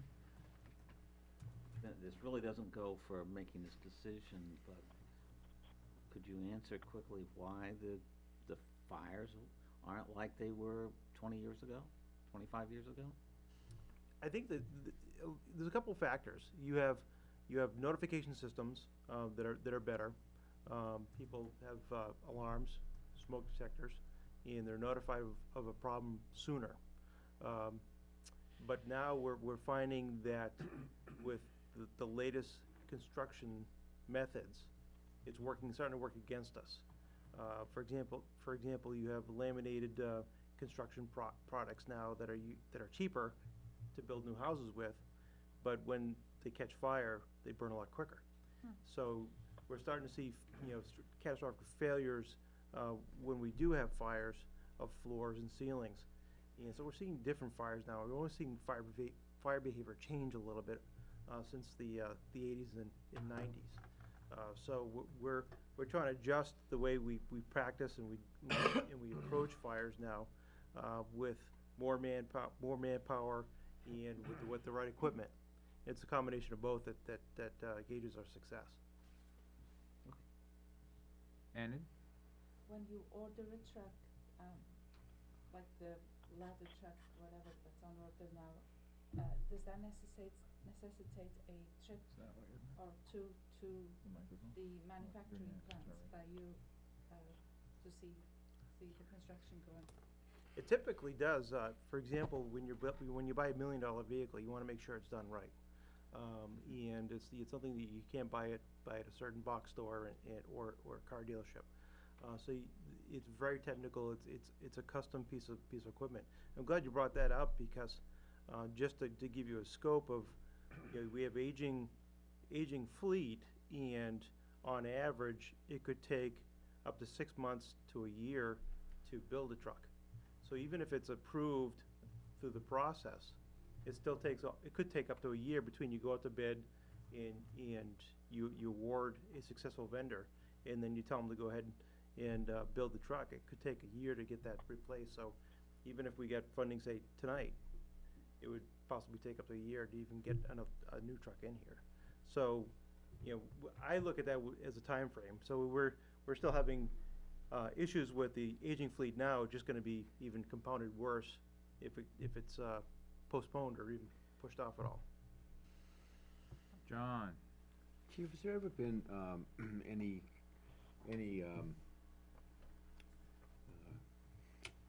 investigating into whether or not property and casualty insurance companies have any type of assistance in helping to fund some of this fire equipment, seeing that our money is actually paying to protect their interest as well as ours? Has anybody ever looked into that to see if I know some communities throughout the country and in New Hampshire have attempted to, for example, if there was a fire, like say if we transported somebody to a hospital, we would bill them for our services.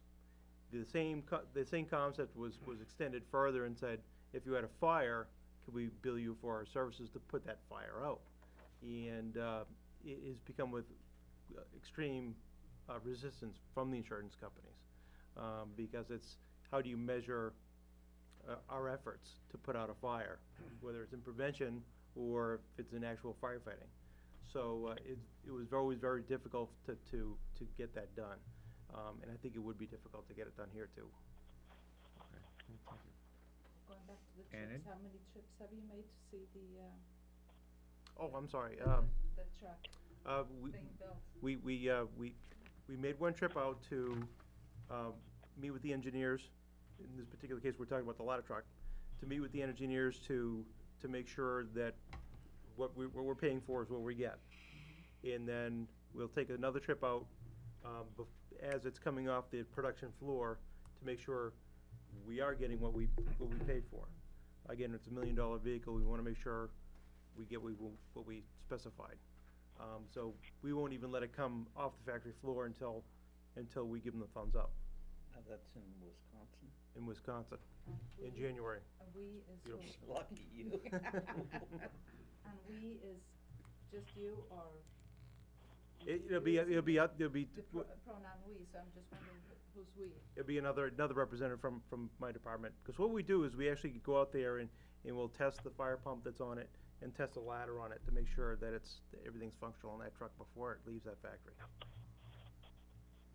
They wouldn't do that themselves? Well, I'm sure they are, before they get there, they don't wanna have any surprises. Right. I'll speak to this in terms of a software program, for instance. What we do is when a vendor, the shop that I run at the state, a vendor will say, this is what it does, here you go, we tested it. I can't just believe them. Right. I gotta test it myself in order to do due diligence. Now, the question is, is it better for us in a fire truck, and this is something we have to toy with, to send a couple of people out there to test it on the factory floor where if they find something wrong, they can fix it, or do they bring it out here, such as the camper that my wife and I bought in New York a number of years ago, brought it back here to find out that they didn't put the box on top of the carriage correctly. They had to come back and get it and bring it back to the factory to fix it. So that's the difference. Does it help? Just, you know, Did your question get answered was taxpayers' more? money, that's- Understand, yep, understand. Further questions? Wasn't Kathy? that travel, wasn't that trip included in your bid though? It is. Yes. It is, and it's customary, and in this particular case, where it was a federal grant, they encouraged it to make sure that, everything was specified according to the grant standards. So they wanna make sure we get that done. So it's not gonna come out of your current budget, it's coming out of the money that was already spec'd out. So is, in essence, the vendor paying for this? Yes, but I'm sure it's part of the. Through the yeah. contract, through the bid that we're paying for? Exactly. But it's not coming out of the current budget, Yeah. it's money that we already have set aside? This is the typical business that they have to deal with on a day-to-day basis. Okay. Further questions? Then there's only two potential possible motions that I can entertain. One is to recommend, or one is to not recommend. Who wants to give it the first shot? I'll make a motion, Mr. Chairman. All right, you got the floor. What do you got? I would like to make a motion to not recommend this article. Okay. There's a motion to not recommend this article. Do I have a second? You have to be verbal, because he can't, I do, Roger. okay. Because he can't see you. All right, there's a motion on the floor to not recommend. You wanna speak to I it? can't see him, but I certainly felt him. All right. Go, speak to your motion, guy, to not recommend. Simply put, I think that one more year of maintenance on these vehicles is probably what the taxpayers would like us to do. And, Roger, your second? I think that repairing vehicles is cheaper than buying new vehicles. Bear in mind, I wish I could afford a new one, I cannot, and repair is expensive enough, I understand that, but it still is cheaper. Further debate? Steve, and then Christie? Regarding if we were to go further forward, was there any maintenance money put into the budget for consideration of this? Where would the maintenance money come if we had to put more money into these vehicles? Christie? I vote to recommend it. Again, I think it's, thinking outside the box. I think the 8.5 cents the first year and the 16 cents the years after that is okay for the taxpayers to afford, and, I'm gonna recommend it. Well, so you're not recommending the motion, though, is that what I'm understanding? Yes. Okay. Sorry. No, I'm just That- clarifying. Again, favor. that's my job. Well, you weren't saying anything, so make the point. You didn't take a breath. Jeez. John? Can I ask a question about this article? You can, but you might not get an answer. Is there can you explain why they rolled 3 vehicles in this one article of 2 different departments? No, but I can tell you one thing, I would have It looks like really pork to me. have hoped to have that question prior to the motion being made. I'm sorry, sir. I know, and I'm sorry for the But it- attitude in my voice. But it smells like pork, and I'm Okay. just Smells questioning. like what? Smells Well, like pork. So, Oh, please. as far as I'm our, just wondering. as far as our debate on the motion, I'm not sure the committee understands whether you were trying to let them know you were either for the motion of not recommend or against the motion of not recommend, and I didn't know if you wanted to further state your clarification or not. You don't have to. No, I just needed to know if there was a reason, and I didn't even think about it really till It's not pertinent. Lax, yeah, well, the pertinency is there were 3 vehicles that was in the CIP to be funded. They didn't think they could fund the whole purchase, and so they ramped up 3 items, put it into a 5-year plan and said, hey, here you go, here's a special article. Does that help? Yes, that helps, thank Okay. you, sir. Was it accurate? That's the question. Sue, No, debate? just wanna make sure everybody understands that these dollars cannot be spent for anything other than what's in this article. I would agree with you. And I would like to, if I could add, Steve? like to add that it's not pork. Right. Chicken? Meat? No, I'm Yeah. just exacerbating my Bacon. own rules. Kielbasa. Yeah. Chuck. Sausage. Kathy? Just to confirm, so the tax impact on this article is 7 cents for the first year per thousand. Closer to 8.5. Okay, 8.5. Because there's and don't forget, these are dartboard numbers. There Yep. should be about 100,000 left over in the capital reserve Right. that they are saying they would put against the first year estimated 5% note.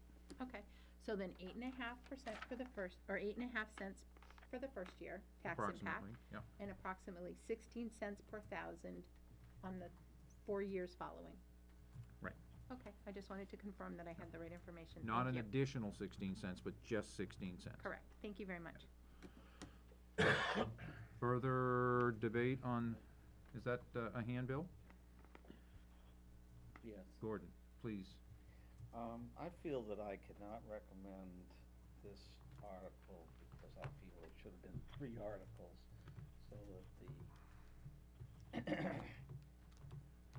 voter could better discern what is needed and what might not be needed. Thank you. Further? Seeing none, what the vote before you is to not recommend Article 10. So if you vote yes, you will be voting to not recommend.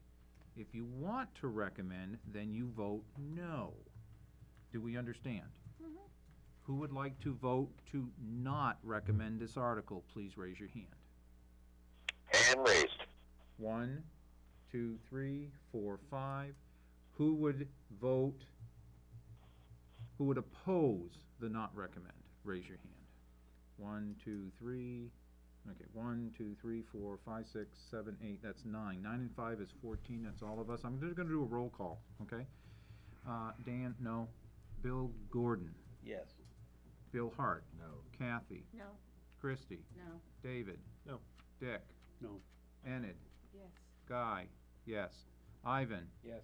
John. No. Roger. Yes. Steve. No. No. Sue. No. 9-5. That's 14. That motion fails. I'll move it, we recommend Article 10. That's the only other motion we can have. And I'll second that. Sue and Bill Hart, can we go to the motion? Sue, speak on your motion. I believe just about everything has been said about this article. Bill Hart, speak to your second. I move the question. No, I'm that's kidding. not. I'm that's kidding, I'm nice kidding. try, but I think we've said enough. further comments from the committee? Who would like to vote? The vote before you, if you vote yes, would be to recommend it. To vote no would be to not recommend, which is the Opposite. Opposite of what you It- just did. Yeah. Those who would vote to recommend the articles, please raise your hand. 1, 2, 3, 4, 5, 6, 7, 8, 9. Those opposed? 1, No. 2, 3, 4, 5. And that is just opposite, right? So I can just go Dan, yes, Bill Gordon, no, Bill Hart, yes, Kathy, yes, Christie, yes, David, yes, Dick, yes, Enid, no, Guy, no, Ivan, no, John, yes, Roger, no, Steve, yes, Sue, yes. Okay. 9-5, that passes. Would you talk to us, Steve, about green drainage? The green drainage project is already, It's not on here. this is a project that we were doing that, Taking it out, huh? it's an era-funded project. And when it went out to bid, it came in $514,000 more than what was expected. At that point, it went, what you're seeing now is the additional 114,514, and what they're going to do is match 50% of that, which is the 57,256 that you're seeing down there. So essentially, it's a completion of the project. It was originally, I'm gonna, if I remember correctly, around $360,000, if I remember. Is that correct, Scott? Somewhere around $340,000. The bid came in higher, and then when it went in higher, we could not proceed. And the decision was made from ARA funding to put the extra 114 in and match it with 57, so that's what you're looking at here. That project was also being funded, the payment for the difference was also being funded out of the road program, which was 72,000. This will have no tax impact regarding that, the money will be coming out of the road program. Okay, hang on, before we go there, I'm gonna get mine out of the way, because I'm trying to understand what the article is before we do all the questions. The way I read the article, and this is what I need, it says, to raise and appropriate $114,514. It also says things about raising the money through the provisions of the Municipal Finance Act, and is that required because they're ERA funds? Or, I'm still not understanding what the total source of funds, do we have ERA funds available to pay for the entire project? There's ERA fund, and the portion that the town will have to pay is coming out of the road program, and it was $72,000, that, in payments for how many? What road program? Yeah. What road program? Our road program. Which year? For the years, how many years of payment? 5 years, thank you, for the 5 years for the payments. So, the committee tonight voted to fund what we call the road program, and it's not the entitled part of the road program, the reclamation portion of the road program at $1.5 million. And this originally does not say that. This says this is in addition to Article 9. Right. So I'm confused at the other portion where we're funding. I would presume that 57,256.50 would be added to the appropriation in Article 9. That's how I read it. Could you come up, Scott, if you've got a little better help for us to understand this? If it's, I've not seen this, but if I could look. The intent is, that it would come out of, 5 years, the next 5 years out of the road program, the drainage part of our DPW road program. What happened was, as Steve said, we put it out to bid. The bid was higher than what we had anticipated. We then reapplied for additional ARA funding. We were given that ARA funding, so there was a 50% loan forgiveness when you go through the state revolving loan program. So therefore, it's very, very inexpensive in terms of the financing. But now we have to pay for that 50% share. The thought process was to do that, stretch it out. Again, 5-year loan program, we would take it out of the drainage, out of our DPW road program, so there wouldn't be any tax impact. Because we fund drainage every single year as part of our budget. So, yeah, here's my problem with this particular one, where every time I see something that says this appropriation isn't a different, it's the appropriation part, which means the money is not really gonna come out of there, because we have to increase the appropriation of Article 9 in order for that money to come out of there every 5 years.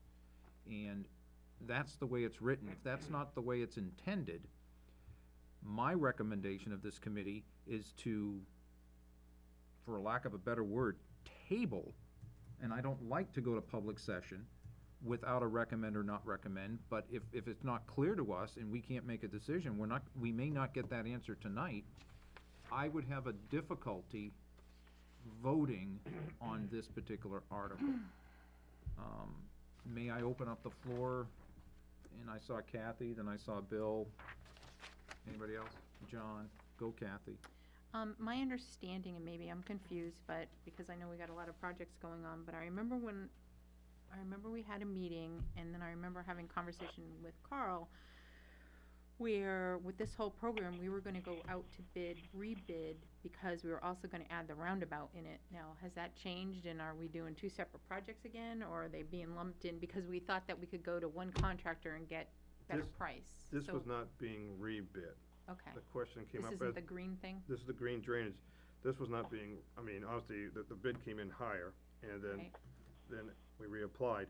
I think what you're talking about is that when we go forward for the circle, in other Okay. words, could those projects overlap, but it would not change the price of this project here? Oh, because maybe I'm confused, but I remember somebody saying that we were gonna go out to bid so that we could look at, or maybe a reason. But the reality would be, So we're not you doing see, that. no, what reality is you see what you see, and Right. that's the Well, it was just confusing to me determination. because You were expecting something different. I was, and that didn't make sense to me, so, So thank you. I got Bill Hart.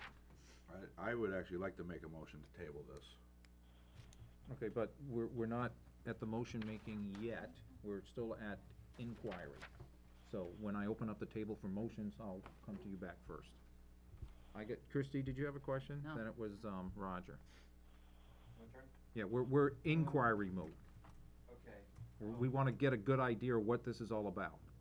I'll pass then. Okay. Dick? I guess I'm a little confused. We had a special town meeting, and we voted on this project. Right. And I can't remember what the figure was. Do you, Steve, remember what the figure I was? believe it was around 340, and that Yeah, I was, was thinking 350 or something like that. and what happens is that when we voted on the project, and then it went out to bid, Yeah, and the yeah. bids came in, the bids came in higher, and you're looking at, that- it's the 114, 514 is. That's the difference between That's the the difference. 350, okay. and Correct, what that's the bids came in. difference. And then they reapplied for ARA funding because they liked the project, and then, of course, there's that 50% that you're seeing down there. So the 50% was half of the 114? Correct. Okay, all right. Did we have offsetting revenue on the original, on the other? This doesn't make any sense. While Scott's coming up, David, what do you, The next to last line where it says the balance to be raised by taxation, can we keep the it background says the noise on? balance to be raised by taxation. I sort of agree with you, Dan, that implies it's new taxation.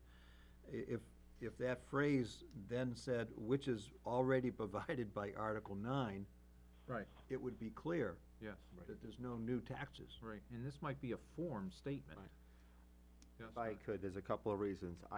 Because you're entering into a 5-year, commitment. Yep. I think that's why that language is in there, but we can certainly talk to Sue. I also don't believe that this has gone, typically these warrant articles go to your council, and they go to, sometimes DRA for a review. Appropriate review. Right, yeah. and I don't think this has, so I hear you out, completely in terms of it being a bit confusing. The other thing that I wanted to point out was this 114, 514 number, technically speaking, the selectmen could have said, fine, well, it came in over budget, or it was over the bid, fine, we'll just take it out of our existing road program. Could have done that, but, we chose not to because we knew that if we reapplied for ARA funding, which we received, we would get half, we would get half back. So why spend 114 when you only have to spend half that amount because you have a grant? So we're trying, our intent here is to try to, it went over over bid, and the intent is to recoup half of that. That's what the purpose is. I don't think, because the 3/5 majority is required because you're talking about future, payments, 5 years out. Ordinarily, if it's 1 year, it's only a 50%, simple majority. But because you're going, further out in terms of a 5-year commitment, again, and that will be raised through taxation, because even though it's coming from the road program, that's still taxation. Right. So it's kinda confusing. But Article 10 But tells us that it's gonna be a 5% note, the annual Correct. payments are 218. I think This one what's doesn't confusing have that. me personally is that parentheses, this appropriation is in addition to Article 9. Yeah. And in my opinion, that's not what we discussed as a board. We discussed that it would not be in addition to Article 9. Okay. Further questions? If you wanna hang loose, Scott, I mean, that's okay with me. John? Well, first of all, I think this article is not ready for prime time. and it just looks like it's written as a bad article. I'm not really sure what the question mark is after the word taxation, because is that asking a question or is that stating that it will be raised by taxation? Probably typo. So, and all the other issues that have been raised on this article, I think it's a badly written article. It's just not ready for prime time. I'd like, And table or not recommended as it is written. Go ahead, Steve, I'll come back, or is it? like to make note, If, Oh, go what's the timeframe if the selectmen can come up with a better wording? If our committee was Then, interactive. basically, my whole point would be that if we did not vote to recommend or not recommend, we would have to go to public hearing without that, and we would inform the public that we don't have anything there because we had, we weren't clear on the language at the time, on the 15th of December, and we would have on the 17th or 18th of January, which, it would be the 19th of January, we would actually have a formal vote on whether to recommend or not recommend. We would not have a choice at that point, to go to deliberative session. So we would ask at the public hearing, I would ask the selectmen if they could inform, the public a little more, or between now and then, I would be in contact with Scott or Steve or Sue or someone to see if we can't get more information.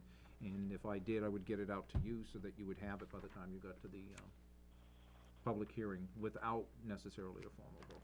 and that's my point. If we have this, we can meet before the session and take the vote then. We, do that. we What's the could, deadline for if you special wanted to, art? but I'd have to post it at the budget committee meeting, sure. You comfortable with that? Sure, we could do that. If I Yeah, could, Scott. I mean, I would have to concur with John on this one. I mean, and I'm not trying to, make an indictment against the writer of this, because I know that it was all crafted today. Our board, just so you know, I have never seen this until just now. Typically, what happens is, whether, the You would have the board writing. reviews the warrant, we, and if I saw Article 11, much like John just said, it seems very confusing, and if an article is not worded, I think, in more layman's terms, to be more understandable, then people, if they don't understand something, they vote no. And I think we've all experienced that in voting over the last several years. So, yeah, I think if you can give us the opportunity to revisit this one, it would be greatly appreciated. So without a vote, do we need a vote? I mean, does anybody really wanna vote on this? What's the deadline for special articles, Mr. Chairman? Today. Today?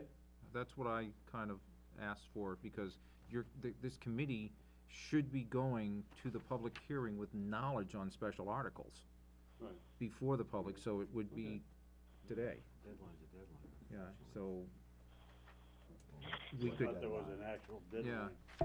It's because So- we asked No, for it. petition, and there's said an we don't article, get it. there's a deadline for Yeah, petition exactly. warrant articles. Today? so at this No. one, we're gonna, January 9th. Can I ask a question? January 6th is our meeting. The question was Petitioned warrant articles? when they have to be turned in by. Petitioned articles is that following Tuesday, it's not the 9th, it's later than that. Is it? It's the 12th. 12th. 12. And I'm thinking they are looking to see the 12th by close of business, not necessarily midnight banging on Scott's door 2 minutes before. But there's always been a thought process, because the law, It has I'm not happened. sure, oh yeah, I'm not sure if the law has a, there's any case studies No, or 'cause they case can track you law. down at home, Yeah, you can get it They've to a done it. selectman's hand before midnight, or a school board member, or whomever. or a Yeah. school board member, Yeah. sure. So we're gonna, yes. I was just wondering, we could just eliminate this whole thing and we just do conventional drainage. Why do we need green drainage? It's water. Get it out of there. Call it culvert. Actually, Go ahead. that's not, We've already worked through that whole issue with the Right. special election, and the voters Yeah, said, but I the voters believe said that's yes Okay, to it. you know, we've gone too far in that one, because that would be whether or not we were gonna debate on whether we're gonna recommend or not recommend, and since we're skipping Article 11. Yeah, we are. I'm just gonna say we're not gonna vote, we're not gonna motion, Okay. we're just going to Article 12. Turn the So page. your official table motion is not tabled. Thank you. Article 12 is to see if the town will vote to raise and appropriate the sum of $360,000 for the purchasing 25.46 acres of Mat 5, Lot 39, a portion of the Barnard property on Center Street, which abuts the town's public works facility. This appropriation is in addition to Article 9. Mr. Steve? Do we make a motion to approve the article? No. How about if you just give us some explanation of what's going on first? Inquiry. All right. This is, You're first. I mean, if you've heard us speak about the land prior to this. The land is $360,000. We believe there's somewhere around $1 million in minerals, plus, but also to be a cost to remove that. It's also adjacent to the Perry project, where we have to reclaim the pit there at the Perry project, which that we would use for that also. The minerals, when we say the minerals, the sands, et cetera, would also be used in road construction. Well, that could be a little mute at this point.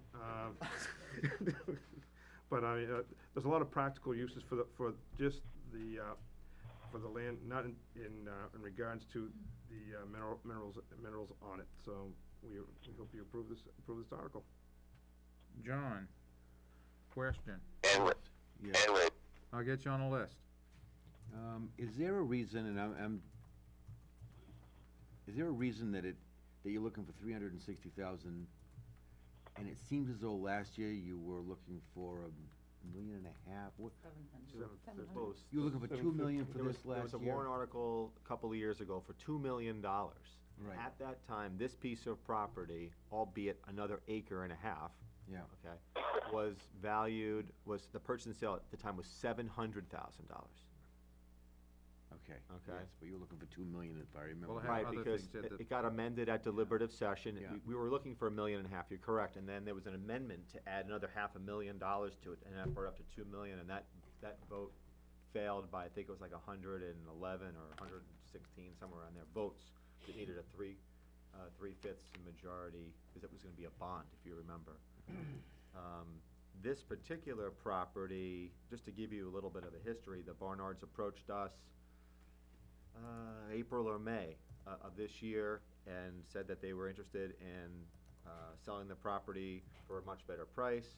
Took us 4 or 5, maybe 6 months to reach terms with them. Obviously, the price came down from $700,000 to $360,000.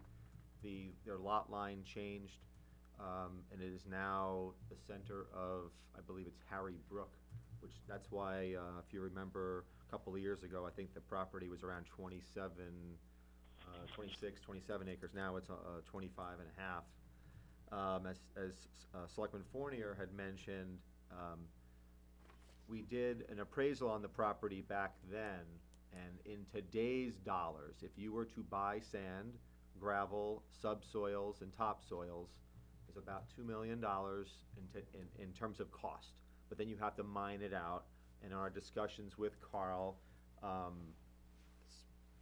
it's probably, somewhere between $500,000 to $1 million in terms of mineable stuff, that after you take out your cost of dump trucks and labor and all the other stuff. So we're very confident that we can recoup our money in all of the projects that we use. We use sand for our roads, we use gravel, et cetera, and then when we also do our road projects, when those go out to bid, the gravel and the sand and all other stuff is part of those bids. So we would just now tell the bidder, we will provide you with sand and gravel, so that's not part of the price. And we're gonna work on having a cost benefit analysis to show you what the payback is based upon our road program.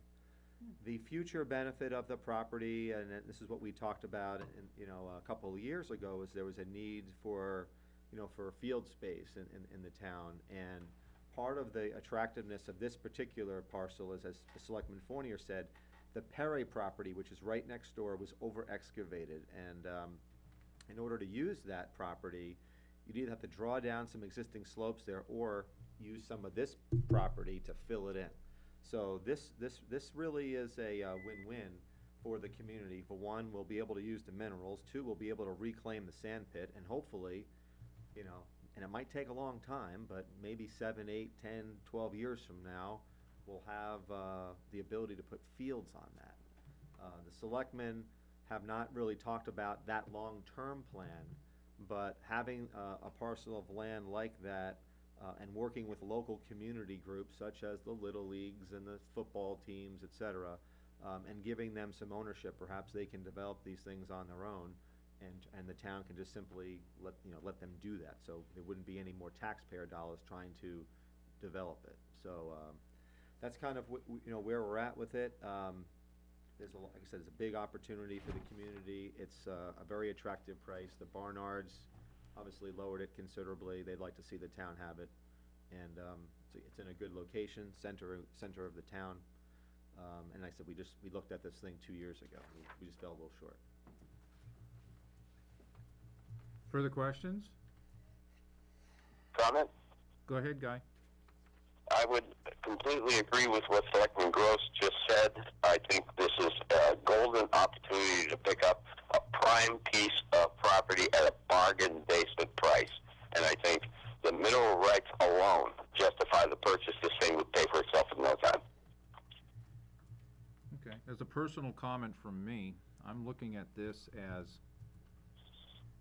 when the Budget Committee made a motion and passed it a little while ago to reduce reclamation by the 760,000. This really, in my mind, puts 360 back into it. And so that we can, because it's, not only are we gonna use it to build roads, when we're done, we get to keep the land. That's cool. I would vote, if we get a motion to recommend, I would vote in favor of that. John? I'll make that motion. Not ready yet, but I'll call on you. John? Do you have an estimate, you gave a dollar amount, do you have an estimate of tons or cubic yards, or what are we talking, do you have any? I can send you the appraisal. It's public record. It's a Craft Appraisal did it 2 years ago, and in that, they did talk about cubic yards, John, and they gave us a cubic yard breakdown for topsoil, subsoils, sand, and gravel. And then what we did was I asked, Carl then went and said, okay, this is what I'm paying for topsoil, subsoil at today's market, and that's how we got to that I think it was close to $2 million. But that's the price of it being, kind of mined and excavated and transported, okay? The benefit that we have, obviously, is we have some of this equipment, but you're gonna pay for, let's be realistic here, you're gonna be paying for the, the man hours and the labor to excavate some of this and to haul it, but it's right in the middle of town. So, but we do plan, the selectmen talked about this just last night, we do plan on giving the community, you and the community, a breakdown of, here's what we've got in it, because, based upon the appraisal, here's what are the costs, and here's what we think in terms of our buyback on it. But it's very much, in terms of the actual years, John, I can't tell you that, but we will get you that information. I don't think it's gonna be all that long, to be honest with you, but it depends, like, if our road program, like what happened tonight, it might take a little bit longer, but it will get there eventually. One quick follow-up. Go ahead. Is there a purchase and sale? I mean, is there an agreement? Yeah, it's signed. Is it signed? Okay. Right, it's signed contingent upon the vote at town meeting. Right. Bill Hart, then Bill Gordon. Is that appraisal was done 2 years ago, so that's the market value at that point in time? That's a good question. We have there's a difference between the market value and what the minerals are, okay? The market value, and again, I'm sorry. No, go ahead. The market value, and I'll forward to you, or I'll send it to Steve, and to the chair, and he can forward that to you. The market value of it was obviously higher than what we're buying it for 2 years ago, and that's a common sense thing, because the market has kind of come down. But what we talked about in terms of minerals, okay, those are all based upon cubic yards of minerals, estimated cubic yards of minerals, and then you multiply that times the going rate of what they cost right now. So what you'll see in the Craft Appraisal, and I don't have it, but I don't even want to guess. I can bring it up on my laptop, but it is, the price 2 years ago from Craft Appraisal is a lot more than what they're asking to sell it for right now. I get, can I? Yeah, follow. I'm actually asking what was that the valuation of the minerals in that 2 years ago? Was approximately $2 million worth? No, that's today. That's today, Yeah. okay. And what we did was, like I said, we took the quantities that were from that appraisal and used today's dollars. That's what I wanna make sure of, thank you. Bill? Gordon? I'm very familiar with this piece of property. It's down in my neighborhood. And it is a geological anomaly for what is within just a few yards. There's not a rock on that property. There's topsoil, there's sand, there's subsoil, there's no rocks. It's amazing. It's a bargain. And I'll go for it. Cool. Further comments? Guy, you have something, a motion? I move to recommend this. I'll second. Christie seconds. Do we need to discuss that motion to recommend? If you vote yes, we'll be voting to recommend. If you vote no, you'll be voting not to recommend. Those in favor, please signify by raising your hand. 1, 2, 3, 4, 5, 6, 7, 8, 9, 10, 11, 12, that's 13. Opposed? 14, that's everybody else. So Enid is no, everybody else is yes.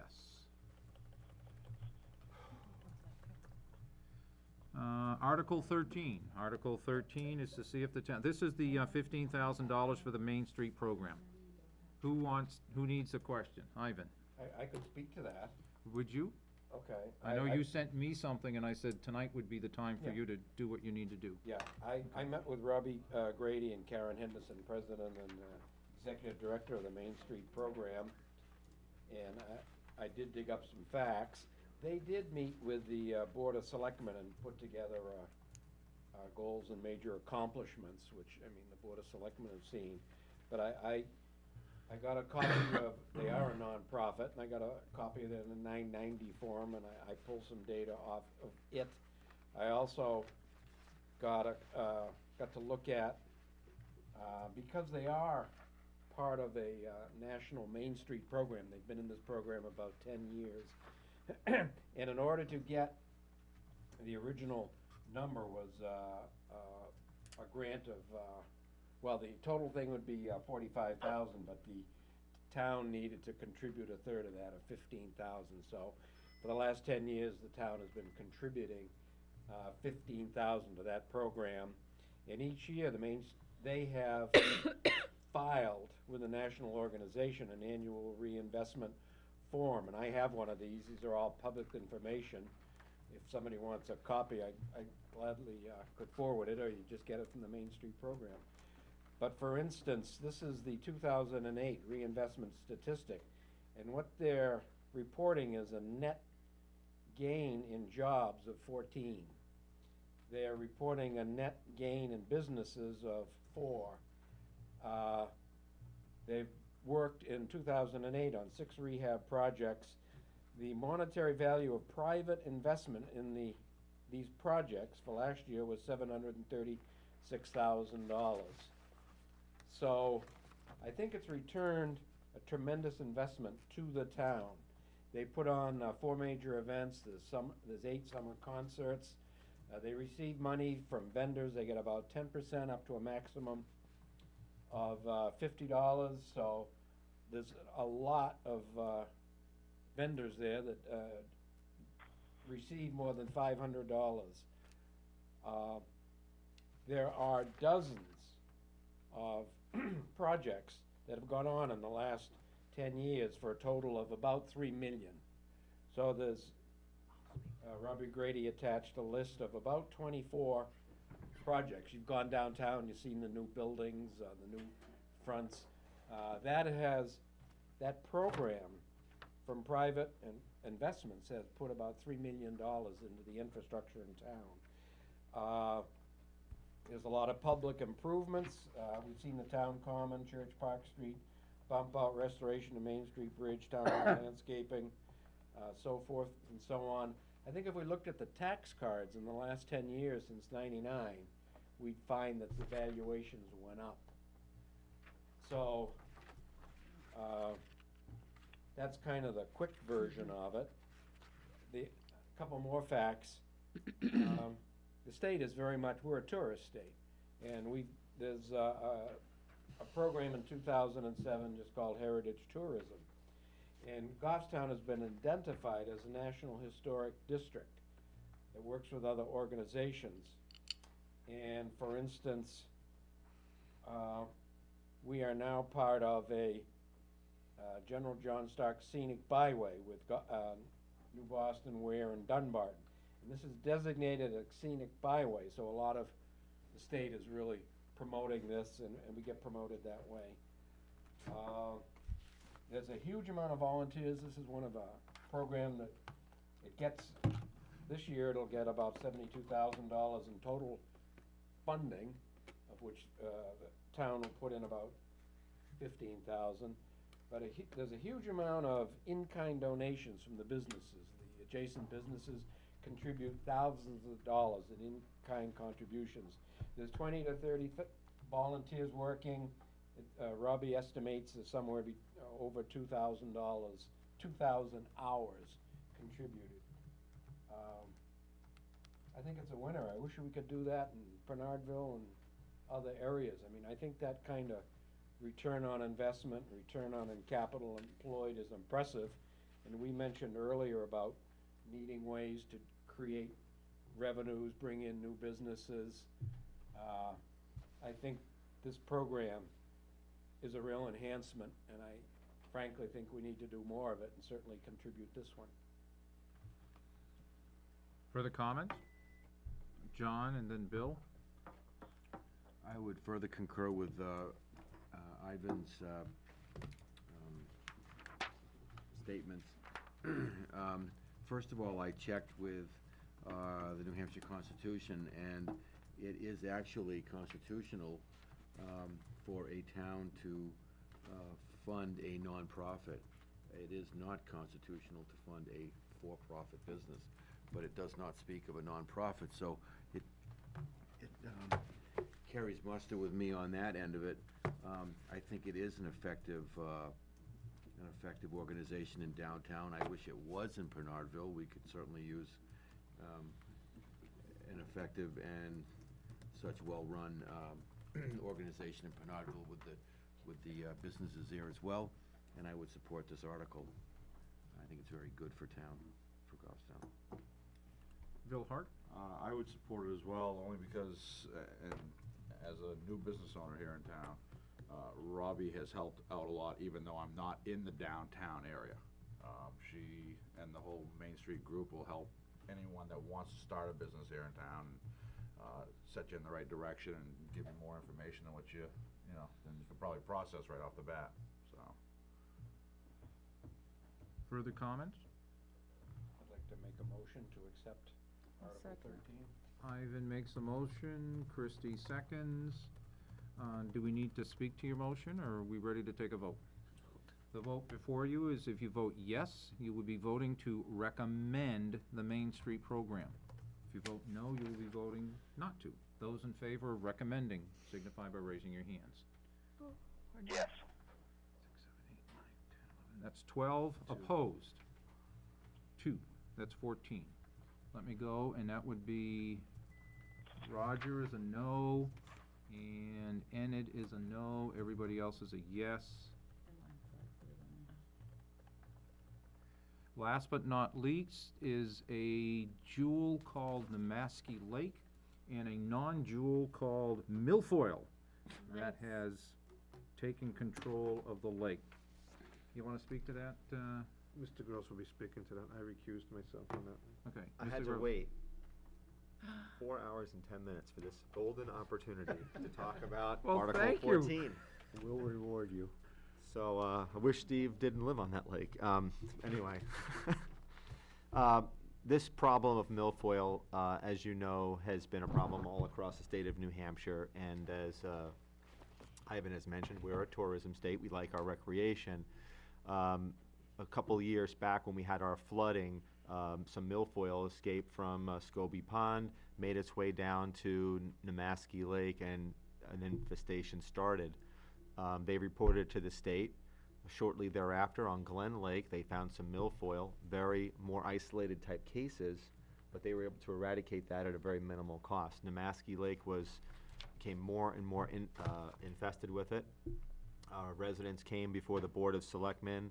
We met with Amy Smogula from Department of Environmental Services to talk about what are some of the methods to eradicate the milfoil. And at the time, the price tag was substantially higher, and I'm not, I believe it was closer to $100,000. Through the efforts of the residents, and I'll give credit to folks like Michael Allard, who have come before the board on several occasions. They have talked to different vendors, talked to the DES, and got the price tag down to $47,000. And again, when I look at Article 14, and I know the discussions that we had last night, I often wonder, do we have to have a gross appropriation for this one? And I will check into that, because I'm not so sure. But nonetheless, Mr. Allard was able to secure some, I believe, $5,000 from the operator of the Kelly Falls Dam, and he was able to secure money from DES funds. This would be, and there's also going to be a contribution from local residents as well. So this is the balance of that. So about half of the money is going to come from this article. The other half will come from DES funds, local homeowners association, and Kelly Falls Dam operator. I think it's Hydro something or other. The problem with the milfoil, in case some of you don't know, I've been fortunate enough to be on the lake. It's a beautiful lake. It's bad. It gets caught up in, you can't boat, you can't swim, and we have a lot of folks down there that their they pay a tax indicative of the fact that they're on the river, and if they're not able to use that, they're very much concerned about it. And it's part of our natural resources here, and I think we have a duty as a community. It is open to the public. I think we have a duty to protect our water resources. Some of you are going to ask the question, and so I'll answer it now, why we do have a conservation fund. Why isn't conservation kicking in any money here? The Board of Selectmen asked Conservation Commission to do that. They declined.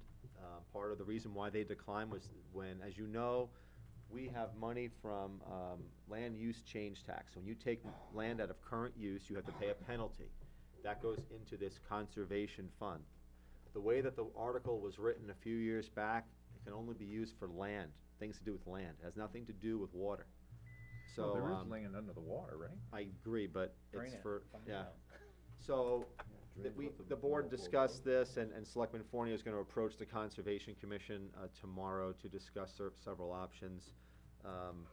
But that's where we stand now.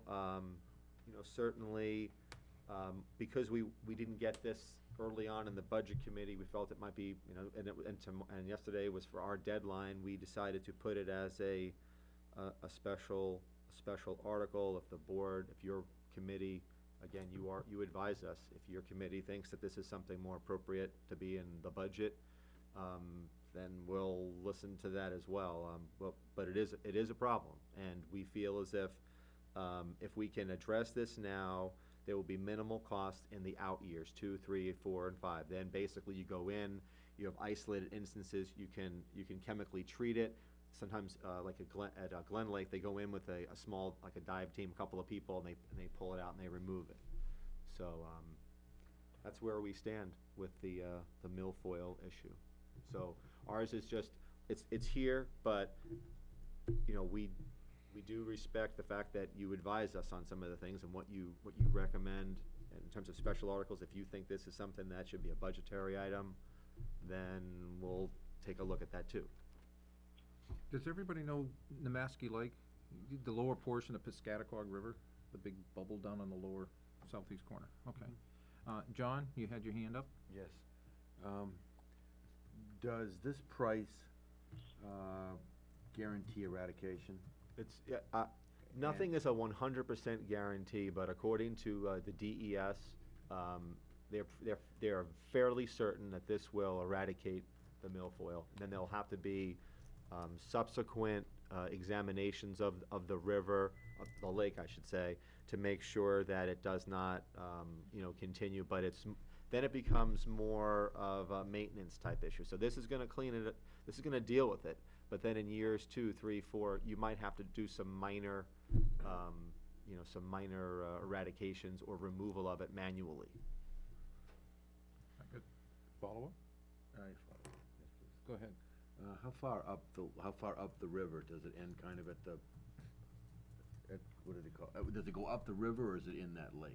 It's all over the place. I haven't, I mean, if somebody else, you guys, you might know better. The map's up there if you wanna look. I see the map, but does it go up to Glen Lake Dam, or does it kinda just stay in that large area at the bottom part of?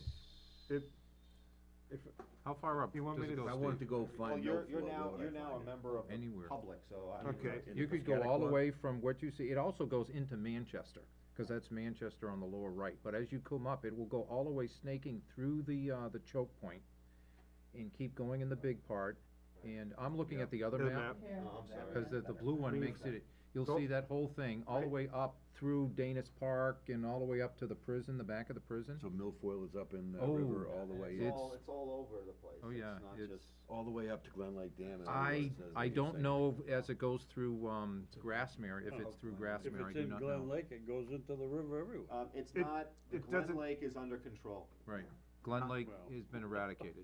There are except for certain small small pockets, but pockets. every year they're yanking it out and they've got it under control. Scott, And the other thing too is that you're gonna have to, with this milfoil, you really have to be cognizant of the fact that when you take a boat out with a prop, you gotta make sure that you don't have any milfoil, but then if you transport it again, now you've infested it, so it's, And the fines are horrendous. A comment, Mr. Chairman. I'll put you on the list, I've got Dick, and then I have, Bill Gordon. I had a question while Scott's over there at the map. When you started your presentation, you referenced a pond or a lake where the source was. Scobie Pond, Way up. Scobie Pond. that's New Boston. and that's a new yeah, it's Yeah. not even in our jurisdiction. Okay, good, Yeah. thank you. That means I can take a cookie on my way back. Dick? Well, I guess all I wanna say is, you know, it's one thing to get rid of it and take it out of Glen Lake, and it's one thing to get rid of it and take it out of the river down below and down in the parks down there. But you know, where does it come from? It comes from all over the state. People have boats, and they put their boats in one lake where it is, and they take it out, and they bring it down and put it in Glen Lake, or they put it down in Manchester at the ramp down there, and so it just spreads it from one place to another. And until you control it, like Horace Lake in Ware, you can't put the boat in at the public dock. It's closed. The only time you can put it in is when somebody is there and there's a designated time, they inspect the boats to make sure it isn't on the boats, you know? And so what do people do? They go up the lake and they have a piece of property, so they make a place they can put their boat in up there, so they don't have to get inspected down here, you know? So you're not eradicating it, you never will, until you stop people from putting boats in that have got it on it, and other things that go in the lake. I think, if I could, I'm sorry, may I address that? Go ahead. I think our test case is Glen Lake. They've got it under control. They're monitoring it.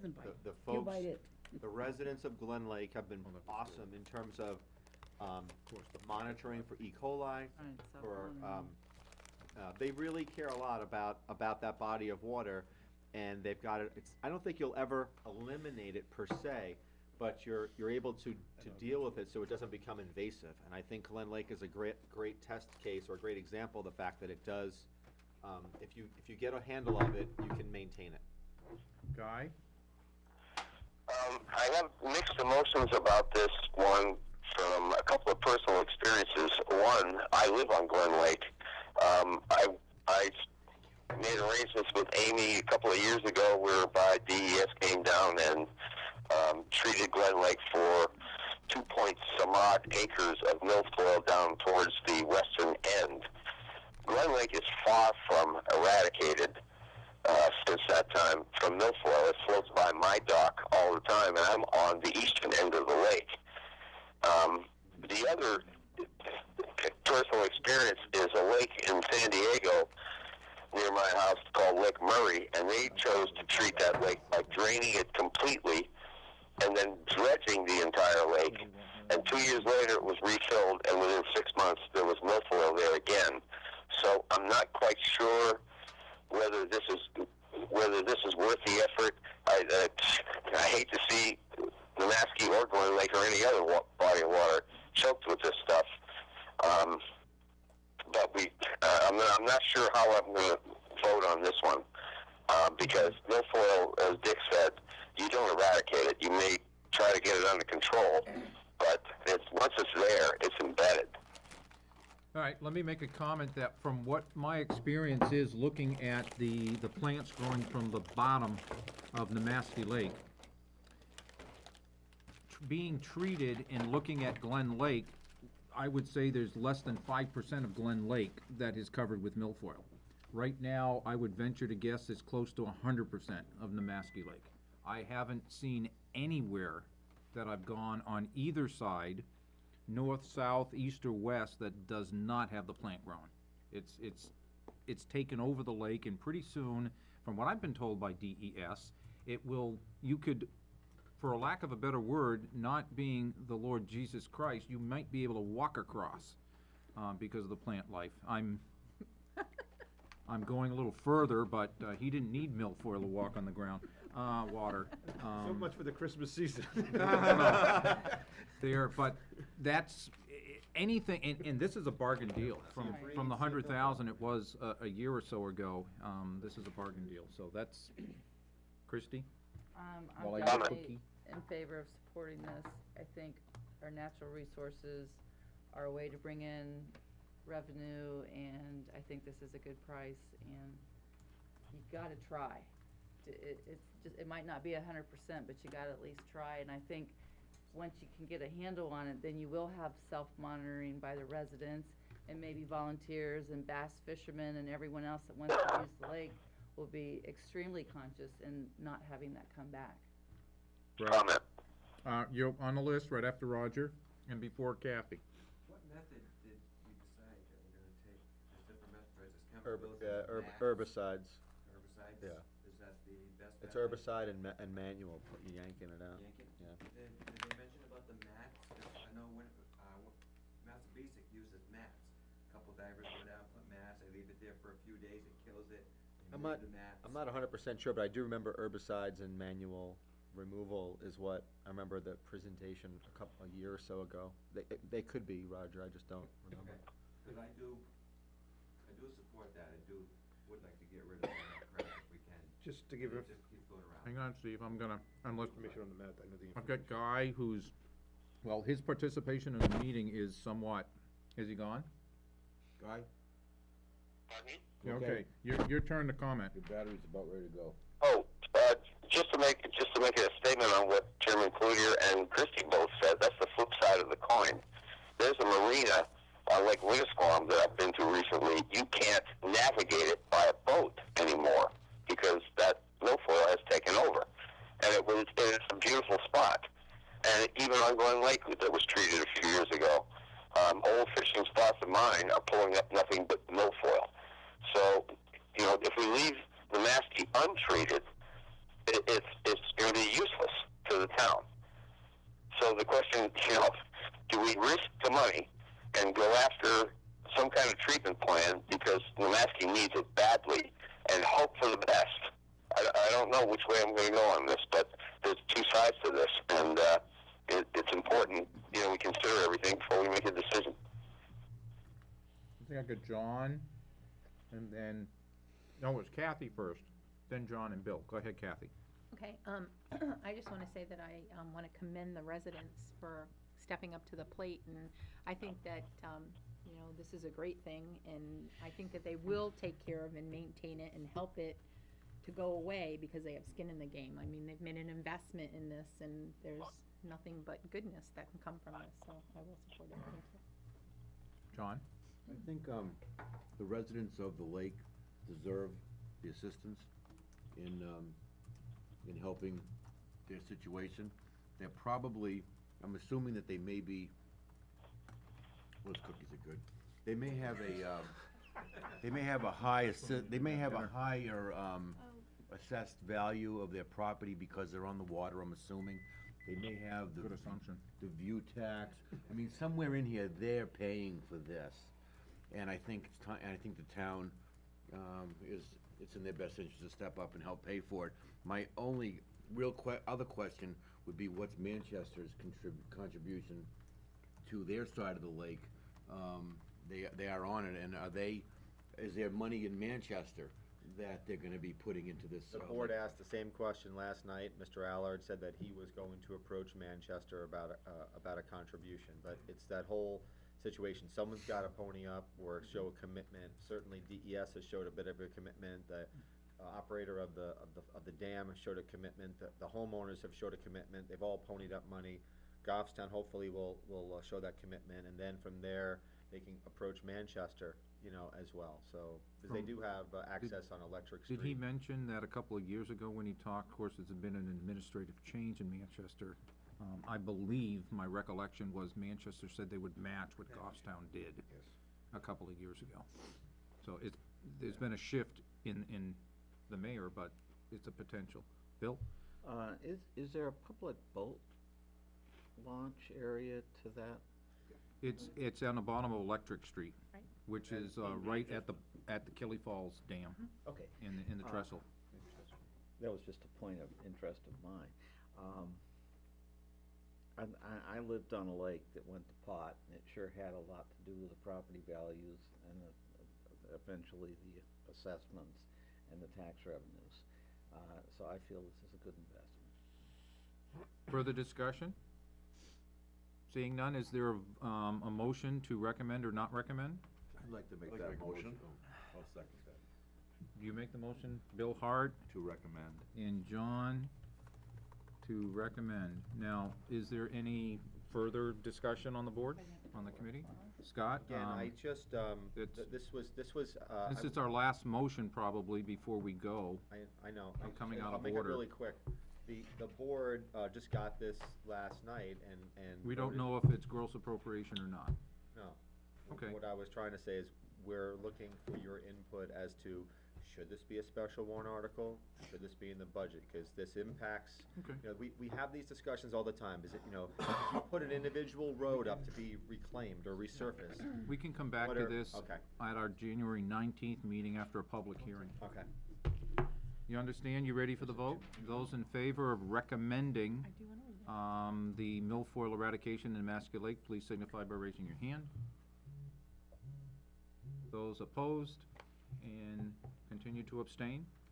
Okay, Yes, sir. so it's unan. Yes, sir. Can I would accuse myself, would you be sitting in? So are you recusing yourself from the Right, budget and so I committee? will Are you, vote you yes. are the alternate Yes, and you are voting yes? in the affirmative. That is Yell. then unanimous. Let the record show that Scott has replaced Steve on the committee Not picking up on as my the microphone. I have no selectmen's idea. representative. Conference. If you look at that concludes the special articles. I have all the numbers to, Can I do his vote? did we lose Guy? Yeah. What was his vote? Vote in the affirmative. Yeah? Okay, can you put it up to the mic? It doesn't seem, say something. Guys. You gotta put have on a speaker on. I don't know Lower how to right-hand do it. corner? On the side, there's a toggle. I have no clue. How about lower right-hand corner?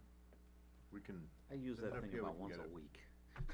No Guy? clue how to use send it up here, we get it. Can you send it to the chair? Send it to the IT I was department up trying here. to push the Oh, button. it's on now, I think. Yeah, it is. Guy, There you go. I can hear. Okay, see it works. what's your vote? I presume the motion is to recommend? Yes. What is the motion? The motion is to recommend. I would vote yes. Guy votes yes. Okay. Bye, guy. There you Good go. night. Says speakerphone, but you gotta put it up like this.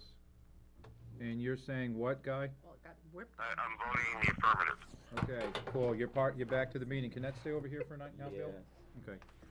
The rest of what we have, is there any old business that you guys need or care to discuss? Do we Sue? know whose terms are up this year? Yes. This coming year? I meant, yes, okay, when's the filing period, Sue? End of January. Sometime, there's about a week at the end of the January, and I Yeah. think it may be after our next meeting. Yes. Ivan, your term is coming up. Enid, your term is coming up. Doreen, David, and Roger, all your terms are coming up. And we would encourage you to continue to Darn. show. Doreen had a one-year term, and so did I Enid. wanna be on the school board. And, those are who we have. Looking at, is there any new business that you guys needed to discuss that we haven't discussed? Yes, Scott? I just wanted to say, thank you. I know how much work that you put into it, and, We want a raise. and obviously, as a member of the Board of Selectmen, there'll be a difference of opinion, and I appreciate the civility in which you've made your arguments. The board will certainly discuss with the actions that you've taken, and if we disagree, we'll do so in a civil and a professional manner, just like you did during the course of these meetings. So I know a lot of you have put in a ton of work. And it's evident in the manner in which you've gone through these budgets, the comments that you've made, and I think we have to, although we disagree with each other's opinions, doesn't mean we have to disagree or dislike people. We just have a difference of opinion, and that's.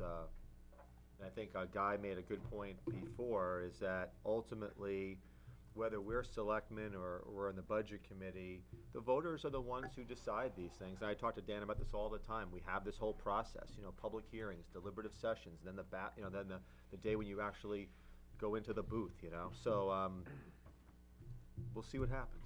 All right, just want to, again, thank you. I will provide you with. Thank you, Scott. And are you turning it back over to Steve? Yes, I am Okay. now recusing myself. Yeah, where are you going? Again, going thanks home. to the committee members for staying here. It is a late hour. Were you gonna give us numbers? I will be giving you numbers after I put it all together, and so you should be seeing something in your email in a little while. Those numbers are what you guys asked me for. They did not change. It is the 19,208,477 that we asleep. I have no sent, idea what but I you're need to go through Okay. with these articles to find out still what don't was know what you recommended said. and not recommended. He wants to talk to you after the meeting. Couple of administrative announcements. I believe you're up next on December 21st for the school, Ivan. And then on January 4th would be Doreen. On January 18th, it would be Roger. On February 1st, it would be Enid. And Christie would be February 15th. That's if those meetings hold the first and third Mondays. We have, the next time we meet together as a group will be January 6th. That'll be at the public hearing at the high school in the auditorium, okay? If we get a Question. Article 11, Are you doing two budgets then, Pete? we will do both budgets that night. We will do the town and the school public hearing on the budgets that night. At 6:30, that's when the selectmen will have their bond issue public hearing. If I get additional information on Article 11 where we were unable to make a decision, I will go ahead and call for a meeting. Would you guys like to meet during the public session of the selectmen, or would you like to meet a little earlier to see if we can't get something to the public session, either recommended or not recommended on that particular article? Because I'm presuming that if they have the meeting, that Steve would have to be represented at that Well, no. meeting, but And just from what I'm hoping at this point, one, we'll get the article rewritten to a Yeah. language that's understandable. Two, get it to you so you can forward it out, and if we can either meet before or. it's the before that, timing or of the at- meeting. I understand it, or it's, or we can do it that day at 6:30, or, I mean. That's the I time, I expect mean, most people understand what the, excuse me. what the intent is just the wording of the article, so you just have to, hopefully we can just take that vote then. Why don't we, If that works for the committee. why don't we plan on meeting at 6:30 that night as a budget committee? We'll meet at the school, maybe even in a quarter. Okay, while they're having the other meeting, I mean, Because we're not quite sure how long the bond, the bond meeting could go quick, it could go. it could go long. Long. So that's what I'm saying, but we could meet at 6:30, and if by 6:45 it doesn't, we could actually, because what it's a public meeting, so we have to put a notice out that we'd be meeting as a budget committee to have the meeting on this particular article. okay? And I will communicate this with you, Kathy? And just to confirm, so the only way that we can discuss any article or anything that we've talked about is if somebody at the meeting, comes forth as a Goffstown resident or whatever. No, we can't. That is incorrect. Okay, I just wanted to understand. The budget is still completely open. Okay. It is closed on the let me rephrase that. The budget is open until the 6th, at which time no purpose of appropriation can be discussed on the 19th of January unless that was discussed at the public hearing. Okay. It doesn't mean a subject must be discussed at the public hearing on the 6th in order to be discussed on the 19th, because I'm gonna go through the whole budget. Right. I'm gonna hit everything. Okay. Police, fire, so it's discussed. So Okay, that's just my wanna make sure. interpretation. Yes, Thank that's you my very much. interpretation. Unless I have a judge to say no, then I'm gonna go with my interpretation, because that's what makes most reasonable to me at the moment. Our regular monthly meeting on January 19th, I gotta thank you guys. That's not what I wanna see, dude. Thank you very much. XFD, I don't know what you're doing on your spreadsheet, but I don't have that a is- spreadsheet. Oh, golly gee. I have no idea what he just did to my PC. Thank you. Good thing I saved it. Yeah. Yeah. Switch mouses? So, No. Use Thanks. your gavel. yeah, just. What, John? In that answer to Kathy, is any part of the budget that's still open, it can be, open for reconsideration by the, prevailing, There's no need for reconsideration on anything at this point.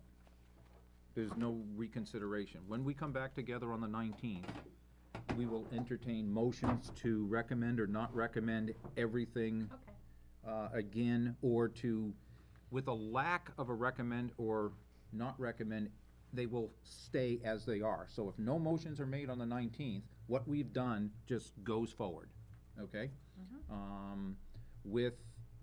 With motions on items, they don't have to first be reconsidered, because everything is like washed back on the Everything is table. fresh. Everything's fresh, Just wanna make sure. okay?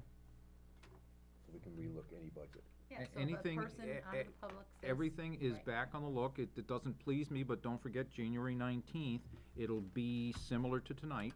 This is the first time I can remember going past the hour we've gone past in this year specifically. Last year, be prepared, maybe not on January 19th, but in February, to discuss the process. There were slight changes made this year, and I'm hoping they went better, because I think the motions went quicker. As exhibited tonight, when we had a motion on the table and we were kinda like in a discussion, motion, decision, we went 35, 40 minutes? And I think that was on that one piece of a $20,000. And it was almost unanimously in one direction or another, but we spent 40 minutes discussing it. Hopefully, the process this year, we did all the discussion ahead of time, so when we came down to motion making, my hope was we could just debate, don't discuss, because we have the information, just try to get your point across and go further. I'd still like to stream that even further. But, thank you for all staying. Is there further, Bill? I wanna thank John for bringing the cookies. Yeah, thanks, John, those are good.